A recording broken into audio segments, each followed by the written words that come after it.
ꯑꯍꯥꯟꯕ ꯃꯛꯇꯗ ꯁꯦꯅꯦꯜ ꯑꯁꯤꯒꯤ ꯃꯥꯏꯀꯩꯗꯒꯤ ꯃꯌꯥꯝꯕꯨ ꯇꯔꯥꯝꯅ ꯑꯣꯛꯆꯕꯒ ꯂꯣꯏꯅꯅ ꯏꯀꯣꯛꯅꯣꯅ ꯈꯨꯔꯨꯝꯖꯔꯤ꯫ ꯃꯌꯥꯝꯒꯤꯗꯃꯛꯇ ꯉꯁꯤꯁꯨ ꯅꯨꯡꯉꯥꯏꯔꯕ ꯐꯨꯡꯒꯥ ꯋꯥꯔꯤ ꯑꯃ ꯄꯨꯗꯨꯅ ꯂꯥꯛꯆꯔꯤ꯫ ꯋꯥꯔꯤ ꯑꯁꯤꯒꯤ ꯃꯃꯤꯡꯅ ꯂꯨꯈ꯭ꯔꯥꯕꯤꯒꯤ ꯃꯆꯥ꯫ ꯋꯥꯔꯤ ꯑꯁꯤꯕꯨ ꯏꯕꯤꯔꯛꯄꯅ ꯃꯦꯂꯣꯗꯤ ꯑꯦꯜ꯫ ꯍꯧꯖꯤꯛ ꯃꯌꯥꯝꯒꯤ ꯃꯐꯝꯗ ꯋꯥꯔꯤ ꯑꯁꯤ ꯈꯨꯗꯣꯜ ꯇꯝꯖꯔꯛꯂꯒꯦ, ꯃꯌꯥꯝ ꯄꯨꯟꯅ ꯇꯥꯃꯤꯟꯅꯔꯁꯤ꯫ ꯃꯜꯂꯕ ꯌꯨꯝ ꯑꯗꯨꯗ ꯃꯃꯥ ꯃꯆꯥ ꯑꯅꯤꯅ ꯇꯔꯛ ꯇꯔꯛ ꯍꯤꯡꯖꯔꯤ꯫ ꯍꯤꯡꯕꯒꯤ ꯄꯨꯟꯁꯤ ꯑꯁꯤꯗ ꯑꯋꯥꯕ ꯀꯌꯥ ꯑꯃꯕꯨ ꯃꯃꯥ ꯃꯆꯥ ꯑꯅꯤꯅ ꯃꯥꯌꯣꯛꯅꯖꯔꯤ꯫ ꯂꯥꯏꯔꯕꯤ ꯁꯈꯤꯅ ꯃꯆꯥꯅꯨꯄꯤ ꯇꯈꯦꯜꯂꯩꯕꯨ ꯌꯥꯝꯅ ꯋꯥꯅ ꯌꯣꯛꯆꯔꯛꯄꯅꯤ꯫ ꯑꯗꯨꯕꯨ ꯍꯧꯖꯤꯛ ꯃꯍꯥꯛ ꯑꯅꯥ ꯂꯥꯏꯌꯣꯡ ꯈꯪꯗꯅ ꯌꯥꯝꯅ ꯀꯟꯅ ꯅꯥꯗꯨꯅ ꯂꯩꯔꯤ꯫ ꯅꯤꯡꯉꯣꯜ ꯑꯣꯏꯕꯤ ꯇꯈꯦꯜꯂꯩꯅ ꯐꯃꯨꯡꯗ ꯌꯥꯇꯥꯔꯤꯕ ꯃꯃꯥꯕꯨ ꯌꯦꯡꯗꯨꯅ ꯍꯥꯏꯔꯛꯏ, "ꯏꯃꯥ, ꯀꯝꯗꯧꯁꯤꯒꯦ ꯍꯧꯖꯤꯛꯄꯣ? ꯑꯩꯕꯨ ꯆꯠꯂꯨꯕꯅ ꯐꯒꯗꯧꯔꯤꯕ꯭ꯔꯥ?" ꯁꯈꯤꯅ ꯇꯞꯅ ꯈꯨꯝꯃꯤ, "ꯏꯃꯥꯒꯤ ꯇꯈꯦꯜꯂꯩ, ꯀꯔꯤꯕꯨ ꯀꯥꯟꯅꯒꯗꯣꯏꯅꯣ? ꯑꯁꯨꯃꯛ ꯂꯩꯖꯔꯁꯅꯨ." ꯁꯈꯤꯒꯤ ꯑꯅꯥꯕ ꯑꯁꯤ ꯉꯁꯤꯒꯤ ꯅꯨꯃꯤꯠ ꯑꯁꯤꯗꯅ ꯍꯦꯟꯅ ꯍꯦꯟꯖꯤꯟꯕꯒꯨꯝ ꯇꯧꯔꯔꯤ꯫ ꯇꯈꯦꯜꯂꯩꯅ ꯃꯃꯥꯒꯤ ꯃꯇꯧ ꯑꯗꯨꯗ ꯃꯊ꯭ꯋꯥꯏ ꯌꯥꯝꯅ ꯋꯥꯖꯔꯤ꯫ ꯍꯛꯆꯥꯡ ꯑꯗꯣ ꯈꯪꯁꯣꯛ ꯁꯣꯛꯆꯤꯟꯈ꯭ꯔꯦ꯫ ꯑꯋꯥꯡ ꯈꯨꯟꯗꯣꯟꯒꯤ ꯏꯅꯦꯗꯣ ꯃꯥꯕꯨ ꯀꯧꯗꯨꯅ ꯂꯥꯌꯦꯡꯍꯟꯕꯅ ꯐꯒꯅꯤ꯫ ꯏꯃꯥ, ꯅꯆꯥ ꯑꯩ ꯑꯃꯨꯛꯇ ꯀꯧꯔꯨꯈꯤꯒꯦ꯫ ꯅꯨꯃꯤꯗꯥꯡ ꯑꯁꯤꯗ ꯀꯧꯒꯦ ꯍꯥꯏꯔꯕꯁꯨ ꯍꯌꯦꯡ ꯑꯌꯨꯛꯇ ꯑꯣꯏꯅ ꯀꯧꯔꯣ꯫ ꯏꯃꯥꯒꯤ ꯑꯅꯥꯕꯁꯤꯅ ꯑꯁꯨꯝ ꯍꯦꯟꯖꯤꯜꯂꯛꯂꯒ ꯑꯩꯅ ꯀꯔꯝꯅ ꯍꯌꯦꯡ ꯉꯥꯏꯗꯨꯅ ꯂꯩꯒꯗꯣꯏꯅꯣ? ꯏꯃꯥ, ꯌꯥꯝꯅ ꯊꯦꯡꯕꯁꯨ ꯅꯠꯇ꯭ꯔꯤ, ꯑꯩ ꯊꯨꯅ ꯆꯠꯇꯨꯅ ꯀꯧꯔꯨꯒꯦ꯫ ꯁꯈꯤꯅ ꯐꯅ ꯈꯥꯝꯃꯤ, ꯑꯗꯨꯕꯨ ꯇꯈꯦꯜꯂꯩꯅ ꯌꯥꯕ ꯀꯧꯕ ꯂꯩꯇꯦ꯫ ꯃꯃꯥꯕꯨ ꯉꯥꯏꯍꯥꯛ ꯂꯩꯔꯝꯃꯣ ꯍꯥꯏꯅ ꯍꯥꯏꯔꯝꯂꯒ ꯃꯈꯨꯠꯇ ꯃꯩꯅꯝ ꯑꯃ ꯄꯥꯏꯗꯨꯅ ꯃꯄꯥꯗ ꯊꯣꯛꯂꯛꯏ꯫ ꯃꯝꯁꯤꯟꯈ꯭ꯔꯕ ꯃꯇꯨꯡ ꯉꯥꯏꯍꯥꯛꯇꯤ ꯑꯣꯏꯈ꯭ꯔꯦ꯫ ꯁꯤꯊꯔꯛꯄ ꯊꯥꯖ ꯑꯣꯏꯕꯅ ꯈꯔꯗꯤ ꯑꯗꯨꯛ ꯃꯝꯃꯤ꯫ ꯃꯈꯨꯠꯇ ꯃꯩꯅꯝ ꯑꯗꯨꯕꯨ パイꯗꯨꯅ ꯊꯣꯡꯒꯥꯜ ꯇꯝꯅ ꯊꯣꯛꯂꯤ꯫ ꯃꯃꯥꯏ ꯑꯗꯨ ꯃꯈꯥꯔꯣꯝꯗ ꯑꯃꯨꯛ ꯑꯣꯟꯗꯨꯅ ꯋꯥꯈꯜꯗ ꯈꯜꯂꯤ, "ꯑꯩꯕꯨ ꯇꯥ ꯅꯣꯡꯗꯝꯗꯣ ꯃꯥꯕꯨ ꯀꯧꯔꯨꯁꯤꯔꯅꯦ?" ꯅꯣꯡꯗꯝꯕ ꯈꯨꯟꯈꯥ ꯃꯆꯥꯅꯤ, ꯑꯗꯨꯒ ꯇꯈꯦꯜꯂꯩꯅ ꯈꯨꯟꯌꯥꯏ ꯃꯆꯥꯅꯤ꯫ ꯃꯈꯣꯏ ꯑꯅꯤ ꯑꯁꯤ ꯅꯨꯡꯁꯤꯅꯔꯛꯄ ꯆꯍꯤ 5 ꯍꯦꯜꯂꯤ꯫ ꯍꯟꯗꯛ ꯇꯈꯦꯜꯂꯩꯒꯤ ꯃꯃꯥ ꯑꯁꯤꯅ ꯌꯥꯝꯅ ꯀꯟꯅ ꯅꯥꯁꯤꯜꯂꯛꯄꯗ ꯅꯣꯡꯗꯝꯕꯅ ꯐꯩꯒꯥꯛ ꯐꯩꯅ ꯂꯦꯞꯇꯨꯅ ꯃꯃꯥ ꯃꯆꯥ ꯑꯅꯤꯒꯤꯗꯃꯛ ꯃꯇꯦꯡ ꯀꯌꯥ ꯄꯥꯡꯈꯤ꯫ ꯃꯃꯥꯒꯤ ꯂꯥꯌꯦꯡꯕꯁꯨ ꯃꯍꯥꯛꯇꯅ ꯃꯇꯦꯡ ꯇꯧꯗꯨꯅ ꯂꯥꯌꯦꯡꯕꯤꯔꯝꯃꯤ꯫ ꯑꯃꯔꯣꯝꯗ ꯂꯥꯏꯔꯕ ꯃꯃꯥ ꯃꯆꯥ ꯑꯅꯤꯒꯤꯗꯃꯛꯇ ꯇꯥꯏꯕꯪ ꯃꯄꯨꯅ ꯊꯥꯔꯛꯄ ꯃꯤꯁꯛ ꯑꯃꯒ ꯆꯞ ꯃꯥꯟꯅꯔꯕꯅꯤ꯫ ꯇꯈꯦꯜꯂꯩꯅ ꯑꯃꯨꯛꯁꯨ ꯈꯜꯂꯤ, "ꯉꯔꯥꯡ ꯅꯨꯃꯤꯗꯥꯡ ꯋꯥꯏꯔꯝ ꯑꯗꯨꯗ ꯉꯁꯤ ꯑꯁꯦ ꯊꯕꯛ ꯑꯃ ꯆꯠꯀꯗꯕ ꯂꯩ, ꯃꯊꯪꯒꯤ ꯅꯨꯃꯤꯠꯇ ꯑꯣꯏꯅ ꯂꯥꯛꯀꯦ ꯍꯥꯏꯅ ꯍꯥꯏꯔꯝꯕꯅꯤ꯫ ꯃꯥꯁꯨ ꯂꯥꯏꯔꯕꯤ ꯏꯃꯨꯡ ꯑꯁꯤꯒꯤ ꯃꯇꯦꯡ ꯄꯥꯡꯕꯗ ꯐꯅ ꯋꯥꯔꯝꯂꯒꯅꯤ꯫ ꯏꯕꯨꯡ ꯅꯣꯡꯗꯝꯕꯁꯦ ꯀꯔꯤꯒꯨꯝꯕ ꯂꯩꯔꯝꯗ꯭ꯔꯕꯗꯤ ꯏꯃꯥ ꯏꯆꯥ ꯑꯅꯤꯒꯤ ꯄꯨꯟꯁꯤꯁꯦ ꯀꯔꯤ ꯑꯣꯏꯔꯝꯒꯅꯤ? ꯊꯕꯛ ꯆꯠꯂꯨꯕꯒꯤ ꯃꯁꯥꯁꯨ ꯋꯥꯔꯝꯒꯅꯤ꯫ ꯅꯍꯥꯟ ꯃꯈꯩꯁꯨ ꯇꯨꯝꯕ ꯆꯥꯕ ꯃꯆꯦꯠ ꯇꯧꯗꯨꯅ ꯏꯃꯥ ꯏꯆꯥꯕꯨ ꯁꯪꯕꯤꯔꯤꯕꯅꯤ꯫ ꯐꯔꯦ, ꯑꯩ ꯏꯊꯟꯇ ꯑꯣꯏꯅ ꯆꯠꯈ꯭ꯔꯒꯦ, ꯀꯥ ꯍꯦꯟꯅ ꯂꯥꯞꯄꯁꯨ ꯅꯠꯇꯕꯁꯤꯕꯨ."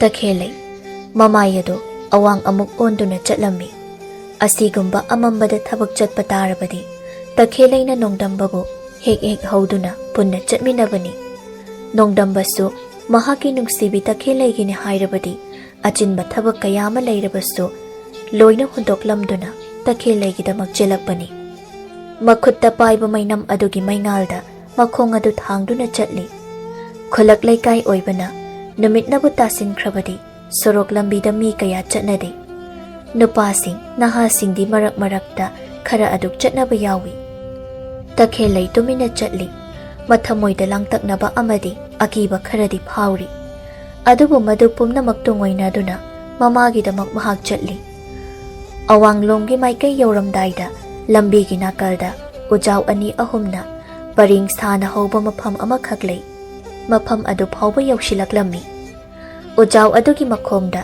ꯅꯨꯄꯥ 3-4ꯅ ꯍꯤꯗꯥꯛ ꯌꯥꯝꯅ ꯉꯥꯎꯗꯨꯅ ꯂꯥꯎ ꯈꯣꯡꯗꯨꯅ ꯂꯩꯔꯝꯃꯤ꯫ ꯇꯈꯦꯜꯂꯩꯅ ꯃꯈꯣꯏꯒꯤ ꯈꯣꯟꯖꯦꯜ ꯑꯗꯨꯕꯨ ꯇꯥꯔꯤ ꯑꯃꯗꯤ ꯃꯈꯣꯏꯒꯤ ꯃꯁꯛ ꯑꯗꯨꯕꯨ ꯑꯃꯝꯕ ꯃꯔꯛ ꯑꯗꯨꯗ ꯎꯔꯤ꯫ ꯃꯊꯟꯇ ꯃꯕꯨꯛꯅꯤꯡꯗ ꯈꯟꯖꯩ, "ꯑꯃꯝꯕ ꯃꯔꯛ ꯑꯁꯤꯗ ꯏꯗꯣꯝ ꯏꯊꯟꯇ ꯃꯈꯣꯏꯒꯤ ꯃꯃꯥꯡꯗ ꯐꯥꯎꯗꯨꯅ ꯆꯠꯀꯗꯧꯔꯤꯕ꯭ꯔꯥ? ꯑꯩꯕꯨ ꯌꯨꯝꯗ ꯑꯣꯏꯅ ꯍꯟꯈ꯭ꯔꯁꯤꯔꯅꯦ? ꯌꯨꯝꯗ ꯍꯟꯈ꯭ꯔꯁꯤꯔꯥ ꯅꯠꯇ꯭ꯔꯒꯅ ꯃꯈꯥ ꯇꯥꯅ ꯑꯗꯨꯃꯛ ꯆꯪꯁꯤꯟꯈꯤꯁꯤꯔꯥ ꯍꯥꯏꯅ ꯋꯥꯈꯜꯗ ꯈꯜꯂꯤ꯫ ꯃꯈꯣꯏꯒꯤꯁꯨ ꯃꯈꯣꯏꯒꯤ ꯊꯣꯛꯄ ꯑꯃ ꯂꯩꯖꯁꯅꯤ ꯑꯩꯒꯤ ꯆꯠꯐꯝ ꯊꯣꯛꯄ ꯆꯨꯝꯗ꯭ꯔꯤꯡ ꯑꯗꯨꯃꯛ ꯆꯠꯈ꯭ꯔꯒꯦ ꯃꯈꯣꯏꯁꯨ ꯃꯤꯅꯤ ꯑꯩꯉꯣꯟꯗ ꯀꯔꯤꯁꯨ ꯇꯧꯔꯛꯂꯣꯏꯗ ꯃꯇꯥꯡ ꯑꯁꯤꯗ ꯃꯍꯥꯛꯀꯤ ꯊꯃꯣꯏꯗ ꯑꯀꯤꯕ ꯐꯥꯎꯔꯤꯕ ꯑꯁꯤꯗꯤ ꯀꯅꯥꯒꯨꯝꯕꯤ ꯅꯨꯄꯤ ꯑꯃ ꯑꯣꯏꯔꯝꯕ ꯇꯥꯔꯕꯁꯨ ꯁꯣꯏꯗꯅꯃꯛꯀꯤ ꯐꯥꯎꯒꯅꯤ ꯃꯊꯃꯣꯏ ꯑꯗꯨ ꯇꯅꯤꯛꯅ ꯎꯖꯥꯎ ꯄꯔꯦꯡꯅ ꯍꯧꯔꯤꯕ ꯃꯄꯥ ꯑꯗꯨꯕꯨ ꯂꯥꯟꯊꯣꯛꯂꯕꯗꯤ ꯍꯥꯏꯗꯨꯅ ꯃꯈꯣꯡ ꯑꯗꯨ ꯊꯥꯡꯗꯨꯅ ꯆꯠꯄ ꯍꯧꯋꯤ ꯁꯣꯝꯗꯅ ꯎꯖꯥꯎ ꯃꯈꯥ ꯑꯗꯨꯗ ꯂꯩꯔꯤꯕ ꯍꯤꯗꯥꯛ ꯉꯥꯎꯔꯕ ꯅꯨꯄꯥꯁꯤꯡ ꯑꯗꯨꯅ ꯂꯝꯕꯤꯗ ꯃꯩꯅꯝ ꯄꯥꯏꯗꯨꯅ ꯂꯥꯛꯂꯤꯕ ꯅꯨꯄꯤ ꯑꯗꯨꯕꯨ ꯎꯔꯝꯃꯤ ꯃꯈꯣꯏ ꯃꯁꯦꯟ ꯂꯥꯡꯂꯝꯕ ꯑꯗꯨ ꯆꯞ ꯂꯦꯞꯈꯤꯔꯝꯃꯤ ꯑꯗꯨꯗ ꯂꯥꯛꯂꯤꯕ ꯅꯨꯄꯤ ꯑꯗꯨꯗ ꯑꯣꯏꯅ ꯃꯨꯟꯅ ꯌꯦꯡꯗꯨꯅ ꯂꯩꯔꯝꯃꯤ ꯅꯨꯄꯥ ꯑꯃꯅ ꯍꯥꯏꯔꯛꯏ ꯅꯨꯄꯤꯅꯤꯅꯦ ꯃꯁꯤꯗꯤ ꯍꯣꯏꯅꯦ ꯏꯇꯥꯎ ꯅꯨꯃꯤꯗꯥꯡ ꯑꯁꯤꯗ ꯅꯨꯄꯤꯅꯤꯅꯦ ꯃꯈꯣꯏꯒꯤ ꯃꯔꯛꯇꯒꯤ ꯅꯨꯄꯥ ꯑꯃ ꯐꯨꯛ ꯍꯧꯒꯠꯈꯤꯔꯝꯃꯤ ꯑꯗꯨꯒ ꯅꯨꯄꯤ ꯑꯗꯨꯒꯤ ꯃꯅꯥꯛꯇ ꯆꯪꯁꯤꯟꯈꯤꯔꯝꯃꯤ ꯇꯈꯦꯜꯂꯩ ꯃꯊꯃꯣꯏ ꯑꯗꯨ ꯄꯥꯈꯠꯄꯅ ꯌꯥꯗ꯭ꯔꯦ ꯅꯨꯄꯥꯗꯨꯅ ꯆꯪꯁꯤꯜꯂꯛꯄ ꯑꯗꯨꯗ ꯂꯝꯕꯤꯒꯤ ꯌꯦꯠ ꯊꯪꯕ ꯅꯥꯀꯜ ꯑꯗꯣꯝꯗ ꯃꯈꯣꯡ ꯈꯣꯡꯂꯩ ꯑꯗꯨ ꯈꯔ ꯊꯨꯅ ꯊꯥꯡꯗꯨꯅ ꯆꯠꯄ ꯍꯧꯋꯤ ꯃꯗꯨꯗ ꯅꯨꯄꯥ ꯑꯗꯨꯅ ꯃꯈꯨꯠ ꯑꯅꯤꯗꯨ ꯐꯠ ꯇꯤꯡꯊꯣꯛꯇꯨꯅ ꯍꯥꯏꯔꯛꯏ ꯉꯥꯏꯈꯣ ꯃꯨꯛꯇ ꯇꯈꯦꯜꯂꯩ ꯅꯨꯄꯥ ꯑꯗꯨꯅ ꯃꯍꯥꯛꯀꯤ ꯂꯝꯕꯤ ꯃꯃꯥꯡ ꯑꯗꯨꯗ ꯃꯈꯨꯠ ꯇꯤꯡꯊꯣꯛꯇꯨꯅ ꯂꯦꯞꯈꯤꯕ ꯑꯗꯨꯗ ꯃꯈꯥ ꯇꯥꯅ ꯆꯠꯄ ꯉꯝꯗ꯭ꯔꯦ ꯎꯈꯥ ꯑꯗꯨꯗ ꯐꯝꯗꯨꯅ ꯂꯩꯍꯧꯔꯤꯕ ꯅꯨꯄꯥ ꯑꯍꯨꯝ ꯑꯗꯨꯁꯨ ꯍꯧꯒꯠꯇꯨꯅ ꯆꯪꯁꯤꯜꯂꯛꯂꯝꯃꯤ ꯇꯈꯦꯜꯂꯩ ꯄꯥꯈꯠꯄꯅ ꯂꯣꯏꯈ꯭ꯔꯦ ꯃꯍꯥꯛꯅ ꯈꯜꯂꯤ ꯁꯣꯜꯂꯕꯤ ꯅꯨꯄꯤꯆꯥ ꯑꯩꯕꯨ ꯃꯈꯣꯏꯅ ꯈꯨꯗꯨꯝ ꯆꯠꯈ꯭ꯔꯕꯗꯤ ꯀꯝꯗꯧꯒꯅꯤ ꯑꯩꯒꯤ ꯃꯄꯣꯛ ꯑꯁꯤꯕꯨ ꯆꯩꯅꯥ ꯑꯃꯒ ꯂꯣꯏꯅꯅ ꯑꯗꯨꯃꯛ ꯍꯤꯡꯕ ꯇꯥꯔꯗ꯭ꯔꯥ ꯃꯈꯣꯏꯁꯤꯡ ꯑꯁꯤꯒꯤ ꯃꯈꯨꯠꯇꯒꯤ ꯀꯔꯝꯅ ꯅꯥꯟꯊꯣꯛꯇꯨꯅ ꯆꯦꯟꯈꯤꯒꯅꯤ ꯑꯩ ꯃꯈꯨꯠꯅ ꯄꯥꯏꯔꯤꯕ ꯃꯩꯅꯝ ꯑꯗꯨ ꯃꯁꯥ ꯄꯨꯝꯕ ꯑꯀꯤꯕꯅ ꯌꯣꯝꯗꯨꯅ ꯊꯔ ꯊꯔ ꯅꯤꯛꯏ ꯃꯍꯥꯛꯀꯤ ꯃꯇꯧ ꯑꯗꯨꯕꯨ ꯅꯨꯄꯥ ꯑꯃꯅ ꯎꯔꯗꯨꯅ ꯍꯥꯏꯔꯛꯏ ꯃꯈꯨꯠ ꯀꯥꯏꯁꯦ ꯊꯔ ꯊꯔ ꯅꯤꯛꯏꯅꯤꯁꯦ ꯅꯪꯒꯤꯁꯦ ꯑꯩꯈꯣꯏꯕꯨ ꯀꯤꯔꯤꯕ꯭ꯔꯥ ꯀꯤꯒꯅꯨꯗ ꯅꯠꯇꯦ ꯅꯪꯕꯨ ꯑꯩꯈꯣꯏꯁꯦ ꯑꯝꯇ ꯃꯁꯛ ꯈꯪꯗ꯭ꯔꯕ꯭ꯔꯥꯅꯦ ꯇꯈꯦꯜꯂꯩ ꯀꯔꯤꯁꯨ ꯈꯨꯝꯗꯅ ꯇꯨꯃꯤꯟꯅ ꯂꯩ ꯅꯨꯄꯥ ꯑꯃꯅ ꯑꯃꯨꯛ ꯍꯥꯏꯔꯛꯏ ꯅꯪꯕꯨ ꯇꯈꯦꯜꯂꯩ ꯅꯠꯇ꯭ꯔꯣ ꯈꯨꯟꯌꯥꯏꯔꯣꯝꯒꯤ ꯏꯅꯦ ꯁꯈꯤꯒꯤ ꯃꯆꯥꯅꯨꯄꯤꯗꯣ ꯃꯥꯅꯤꯗ ꯅꯪ ꯇꯈꯦꯜꯂꯩꯅꯦ ꯅꯨꯄꯥ ꯑꯃꯅ ꯑꯃꯨꯛ ꯃꯁꯤ ꯇꯈꯦꯜꯂꯩꯅꯤ ꯅꯈꯣꯏꯅ ꯃꯍꯥꯛꯄꯨ ꯃꯁꯛ ꯈꯪꯗ꯭ꯔꯕꯁꯨ ꯑꯩꯅꯗꯤ ꯌꯥꯝꯅ ꯃꯨꯟꯅ ꯃꯁꯛ ꯈꯪꯉꯤ ꯇꯈꯦꯜꯂꯩꯁꯦ ꯈꯨꯜ ꯑꯁꯤꯗ ꯈ꯭ꯋꯥꯏꯗꯒꯤ ꯃꯁꯛ ꯃꯇꯧ ꯐꯖꯕ ꯅꯨꯄꯤꯅꯤ ꯃꯍꯥꯛꯀꯤ ꯐꯖꯕ ꯑꯁꯤꯗꯅꯤ ꯑꯩꯅ ꯄꯨꯡꯉꯥꯎ ꯉꯥꯎꯔꯤꯁꯦ ꯇꯨꯃꯤꯟ ꯂꯩꯔꯝꯕ ꯅꯨꯄꯥ ꯑꯃꯅ ꯑꯃꯨꯛ ꯅꯪꯗꯤ ꯉꯥꯎꯖꯕ ꯈꯛꯅꯤꯗꯅ ꯑꯩꯗꯤꯅꯦ ꯇꯈꯦꯜꯂꯩꯕꯨ ꯑꯩꯒꯤ ꯊꯃꯣꯏ ꯑꯁꯤꯅ ꯅꯨꯡꯁꯤꯔꯤꯕꯅꯤ ꯁꯛꯍꯦꯟꯕꯤ ꯃꯥꯒꯤ ꯁꯛꯇꯝꯕꯨ ꯎꯕ ꯐꯪꯂꯕꯗꯤ ꯍꯥꯏꯗꯨꯅ ꯅꯨꯃꯤꯠ ꯈꯨꯗꯤꯡꯒꯤ ꯃꯈꯣꯏꯒꯤ ꯌꯨꯝꯒꯤ ꯊꯣꯡꯒꯥꯜ ꯃꯄꯥꯗꯨꯗ ꯍꯪꯒꯠ ꯍꯟꯗꯥ ꯆꯠꯂꯤꯕꯅꯤ ꯅꯨꯡꯗꯤ ꯅꯨꯡꯁꯤꯔꯒ ꯐꯣꯡꯗꯣꯛꯄ ꯉꯝꯗ꯭ꯔꯗꯨꯅ ꯂꯩꯔꯛꯄꯅꯤ ꯉꯁꯤꯗꯤ ꯐꯅꯗꯨꯝ ꯐꯔꯦ ꯂꯥꯏ ꯃꯍꯥꯛꯅ ꯑꯩꯕꯨ ꯆꯥꯟꯕꯤꯔꯦ ꯑꯁꯤ ꯍꯥꯏꯗꯨꯅ ꯇꯈꯦꯜꯂꯩꯒꯤ ꯃꯅꯥꯛ ꯅꯛꯅ ꯈꯣꯡꯀꯥꯞ ꯑꯅꯤ ꯑꯍꯨꯝ ꯊꯥꯡꯖꯤꯜꯂꯛꯏ ꯇꯈꯦꯜꯂꯩ ꯂꯦꯞꯂꯝꯕ ꯈꯣꯡꯐꯝ ꯑꯗꯨ ꯃꯅꯤꯡꯗ ꯑꯍꯨꯝ ꯃꯔꯤ ꯍꯟꯗꯣꯛꯏ ꯅꯨꯄꯥ ꯑꯗꯨꯅ ꯀꯩꯗꯧꯔꯦ ꯑꯩꯅ ꯆꯪꯁꯤꯜꯂꯒ ꯅꯪꯅ ꯑꯃꯨꯛ ꯍꯟꯗꯣꯛꯂꯤꯕꯗꯤ ꯑꯩ ꯁꯥꯅꯧꯅꯤ ꯁꯥꯅꯧ ꯑꯩꯕꯨ ꯃꯁꯛ ꯈꯪꯗ꯭ꯔꯕ꯭ꯔꯣ ꯅꯪꯕꯨ ꯃꯐꯝ ꯑꯁꯤꯗ ꯂꯩꯔꯤꯕ ꯅꯨꯄꯥ ꯃꯔꯤꯁꯤꯡ ꯑꯁꯤꯒꯤ ꯃꯅꯨꯡꯗ ꯁꯥꯅꯧ ꯑꯃꯗꯤ ꯇꯣꯌꯥꯏꯁꯨ ꯌꯥꯎꯔꯤ ꯇꯈꯦꯜꯂꯩꯅ ꯃꯈꯣꯜ ꯑꯗꯨ ꯅꯤꯛꯅ ꯍꯥꯏꯖꯩ ꯏꯕꯨꯡꯁꯤꯡ ꯅꯆꯜꯂꯩꯕꯨ ꯑꯃꯨꯛꯇ ꯅꯨꯡꯁꯤꯕꯤꯌꯨ ꯑꯩꯒꯤ ꯑꯃꯠꯇ ꯉꯥꯏꯔꯕꯤ ꯂꯥꯏꯔꯕꯤ ꯏꯃꯥꯗꯣ ꯃꯁꯥ ꯀꯟꯅ ꯉꯝꯗꯗꯨꯅ ꯂꯩꯍꯧꯏ ꯏꯃꯥꯕꯨ ꯂꯥꯌꯦꯡꯕꯤꯅꯕ ꯃꯤ ꯀꯧꯕ ꯆꯠꯆꯕꯅꯤ ꯑꯩꯒꯤ ꯂꯝꯕꯤ ꯑꯁꯤꯕꯨ ꯑꯃꯨꯛꯇ ꯊꯥꯗꯣꯛꯄꯤꯌꯨ ꯇꯈꯦꯜꯂꯩ ꯂꯥꯏꯔꯕ ꯃꯍꯥꯛꯀꯤ ꯄꯨꯟꯁꯤꯅ ꯐꯅ ꯌꯥꯝꯅ ꯆꯥꯗ ꯊꯛꯇꯕ ꯇꯥꯔꯕꯁꯨ ꯀꯅꯥꯒꯨꯝꯕ ꯃꯤꯁꯛ ꯑꯃꯠꯇꯗ ꯃꯀꯣꯛ ꯅꯣꯟꯗꯨꯅ ꯍꯥꯏꯖꯗ꯭ꯔꯤꯕ ꯃꯤꯁꯛ ꯑꯃꯅꯤ ꯑꯗꯨꯕꯨ ꯉꯁꯤꯒꯤ ꯃꯇꯥꯡ ꯑꯁꯤꯗꯗꯤ ꯌꯦꯛꯅꯕꯗꯁꯨ ꯍꯥꯏꯖꯕ ꯇꯥꯔꯤ ꯁꯥꯅꯧꯅ ꯏꯃꯥ ꯁꯈꯤꯗꯣ ꯌꯥꯝꯅ ꯀꯟꯅ ꯅꯥꯗꯨꯅ ꯂꯩꯍꯧꯔꯦ ꯍꯥꯏꯕ ꯑꯗꯨ ꯉꯁꯥꯏꯅ ꯑꯩꯉꯣꯟꯗ ꯍꯥꯏꯕ ꯌꯥꯗ꯭ꯔꯣ ꯃꯍꯥꯛꯄꯨ ꯅꯪꯇꯒꯤ ꯏꯃꯥꯔꯣ ꯑꯩꯒꯤꯁꯨ ꯏꯃꯥꯅꯤ ꯂꯥꯌꯦꯡꯅꯕ ꯃꯤ ꯀꯧꯕ ꯆꯠꯂꯤꯕꯅꯤ ꯍꯥꯏꯕ ꯅꯥꯀꯜꯗ ꯂꯦꯞꯂꯤꯕ ꯃꯍꯥꯛꯀꯤ ꯃꯇꯥꯎꯁꯤꯡ ꯑꯗꯨꯕꯨ ꯌꯦꯡꯗꯨꯅ ꯑꯃꯨꯛ ꯍꯥꯏꯔꯛꯏ ꯏꯇꯥꯎꯁꯤꯡ ꯑꯩꯈꯣꯏ ꯇꯈꯦꯜꯂꯩ ꯍꯣꯏꯒꯤ ꯃꯃꯥꯗꯣ ꯌꯥꯝꯅ ꯀꯟꯅ ꯅꯥꯍꯧꯏ ꯍꯥꯏꯔꯤ ꯑꯩ ꯑꯃꯨꯛꯇ ꯃꯍꯥꯛꯀ ꯆꯠꯃꯤꯟꯅꯔꯨꯈꯤꯒꯦ ꯅꯨꯃꯤꯗꯥꯡ ꯑꯃꯝꯕꯁꯤꯗ ꯃꯍꯥꯛ ꯃꯊꯟꯇ ꯊꯥꯗꯣꯛꯈꯤꯕ ꯅꯨꯡꯉꯥꯏꯇ꯭ꯔꯦ ꯅꯈꯣꯏ ꯉꯥꯏꯍꯥꯛꯇ ꯎꯈꯥ ꯑꯁꯤꯗ ꯄꯣꯊꯥꯕꯤꯔꯝꯈꯣ ꯃꯃꯥꯏ ꯑꯗꯨ ꯑꯣꯟꯁꯤꯜꯂꯛꯏ ꯑꯗꯨꯒ ꯃꯈꯨꯠ ꯌꯦꯠꯇꯨ ꯁꯠ ꯇꯤꯡꯊꯣꯛꯂꯛꯇꯨꯅ ꯍꯥꯏꯔꯛꯏ ꯇꯈꯦꯜꯂꯩ ꯅꯊꯟꯇ ꯆꯠꯄꯗꯣ ꯑꯩ ꯅꯨꯡꯉꯥꯏꯇꯦ ꯑꯩꯈꯣꯏ ꯑꯅꯤ ꯄꯨꯟꯅ ꯆꯠꯈꯤꯁꯤ ꯅꯪꯕꯨ ꯑꯃꯨꯛꯅ ꯌꯨꯝ ꯌꯧꯅꯕ ꯊꯤꯟꯕꯤꯅꯤꯗ ꯇꯈꯦꯜꯂꯩ ꯅꯨꯄꯥ ꯑꯗꯨꯅ ꯃꯈꯨꯠ ꯇꯤꯡꯊꯣꯛꯂꯛꯂꯤꯕ ꯑꯗꯨ ꯎꯏ ꯂꯦꯞꯂꯤꯕ ꯈꯣꯡꯐꯝ ꯑꯗꯨꯗꯒꯤ ꯈꯖꯤꯛ ꯂꯦꯡꯂꯨꯕꯗ ꯅꯨꯄꯥꯁꯤꯡ ꯑꯗꯨꯅ ꯃꯍꯥꯛꯀꯤ ꯃꯐꯝꯗ ꯀꯔꯤꯒꯨꯝꯕ ꯊꯧꯑꯣꯡ ꯈꯔ ꯁꯣꯏꯗꯅ ꯆꯠꯊꯔꯛꯀꯅꯤ ꯍꯥꯏꯕ ꯃꯍꯥꯛ ꯈꯪꯖꯩ ꯃꯗꯨꯕꯨ ꯀꯤꯕꯅ ꯈꯣꯡꯐꯝꯗꯨ ꯂꯦꯡꯕ ꯉꯝꯖꯗꯦ नुपा अदुगी थाजबा ngamdraba wahai aduna mahaki thamoidadi hena akiba phawhanbado oikhre mafam aduda thengnariba miyoising adubu kana kanano haiba mahakna masak munna khangi haukraba numit amadani takhelai kaithelda chatlubadagi lambi aduda mahak mathanta halaklammi lambi aduda sanongna kadomdagino khangdana phut phaujilai aduga takhelai gi nakal oirapna makong khongthang chapmana na chatli sanongna takhelai bu yengduna hangi takhelai kaithelda chatluribra karibu lairuribano ne takhelai khumde mamai du mamangde yengduna chomdring chatli sanongna aibu yamna hainadrabrane nangi na phamda yamni yetpa misak haibado ai oirabra takhelai miyoibagi punchida khwaidagi wabadi naitom tabani haine adubu aigi phamdadi yamna wabase khangbigadaba mina khangbidaba shini aina nangi na tungda inaduna thamoigi oiba asengba nungsi pawdamase phongdokjaba kayam koire masida nangna sungya yabidriba sibo karigino ai asibo kayamuk yamna phattaba nupa ama oiragene takhelai na khommi ta sanau bu phatte haina haijakhiba leijadi adubu miyoibai khoina pamdaba haibase okhakna pamdabani nungsidaba haibase masak adubu ubada tinbi hobani leibi horo awuba mina ukhraga wakhalana khanakini nangna hairibasi ai asi yamna nungside asinatra takhelai aigi phamdabu kari watpage iral ithum haire ima pabungna chingjau muk paiduna leire hojik ki oina aigi watliba haibabu takhelai naha khaktani ise aina hairibasi yabiyo takhelai mahaki thamoina sanau hairiba nupasi yamna hainajade mamang thakta sanau hairiba nupasi lamchatludaba thodok amada chena khibagi wafamsu leikrabani amaromda takhelai ki oina mahaki mathamoina khoidajaba nungsijaba misaksu leijai mahakna khummi takhelai aigidi leirang leikhong sombinaba pamuba kana ama leikri nakhoigum pokje leptaba au ba khudingda apamba pokanba nungsiba pokanba misakto aidinati amaromda senglabi leisa aibo amakpa amuba kalina daishinbige khakhangano leibi horo thamoina pamjaba misak amada pami nungsi haina phongdokpa sibo shungya magya jabra takhelai nangbu nungsibana nangi nungsibada ngawraba misak amani aisi mamang thakta aigi oikhiba sajat aduna nangna aibo hainade hangoi haiba ai khangi adubu takhelai madu pumba nang kauthokloba mi khoina ikai jabadi hidak leite haibaduni ta sanau mi ama oina kharasu lemna hingba tambiyo phura dalan mathaktagi leikhom leinang marakte songthaning liba adubu karigino ngasi aina haijariba wafam asina aroibani aigi itungda amuk hane inabirakano aduga nangna aigi wakhalbu khanbasu maram chadi pomnamak thadokpiyo takhelai mayum yauraduna thongal aduda changkhri sanawna machilla duda solhawi mashi pomnamak ase mahaki khunkha macha nungdam bahaiba aduna thokhan mangakdani mahakna takhelai gi manakta suru na shinduna leiduna takhelai gi thamoi sibu loina khudum chankhibani khangani nangsu amamba marak aduda mathwai tanikna lepliba takhelaina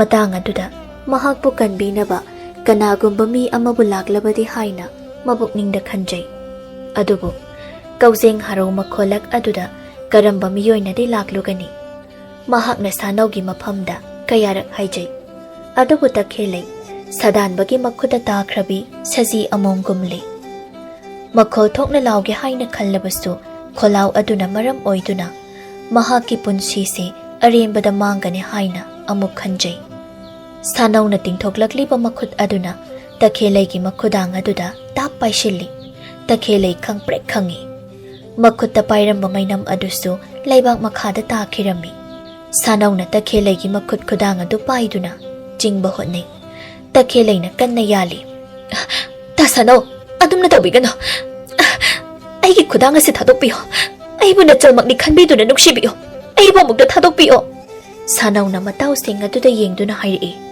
hei nakhoibu kari yengduna leiribage nupi ase ithantana chingba ngamdri nakhoisu singbase khara yaushilodana nupa ahum adusu takhelai gi makhut adubu paiduna chinglammi amamba ukhadugi manaktamna singshina bohotnarami takhelai Pugayna laysat tamduna satjaribi lairang mahaki punchibu khangu thakta mangba tare do haina khanjarami. Langda thuraba saji amomna chenthokpadi ngamda upaidi leita tathaklaba mitna aniduna akoiba marida koyeng yengduna hingbagi pambai ubara haina yengbagum thokri. Toyaina takhelai gi makhut adubu kanna paiduna chingba aduda khongpham chahaudraduna kom amada putharami. Maduda takhelai gi makhut adubu khangching chinglammi.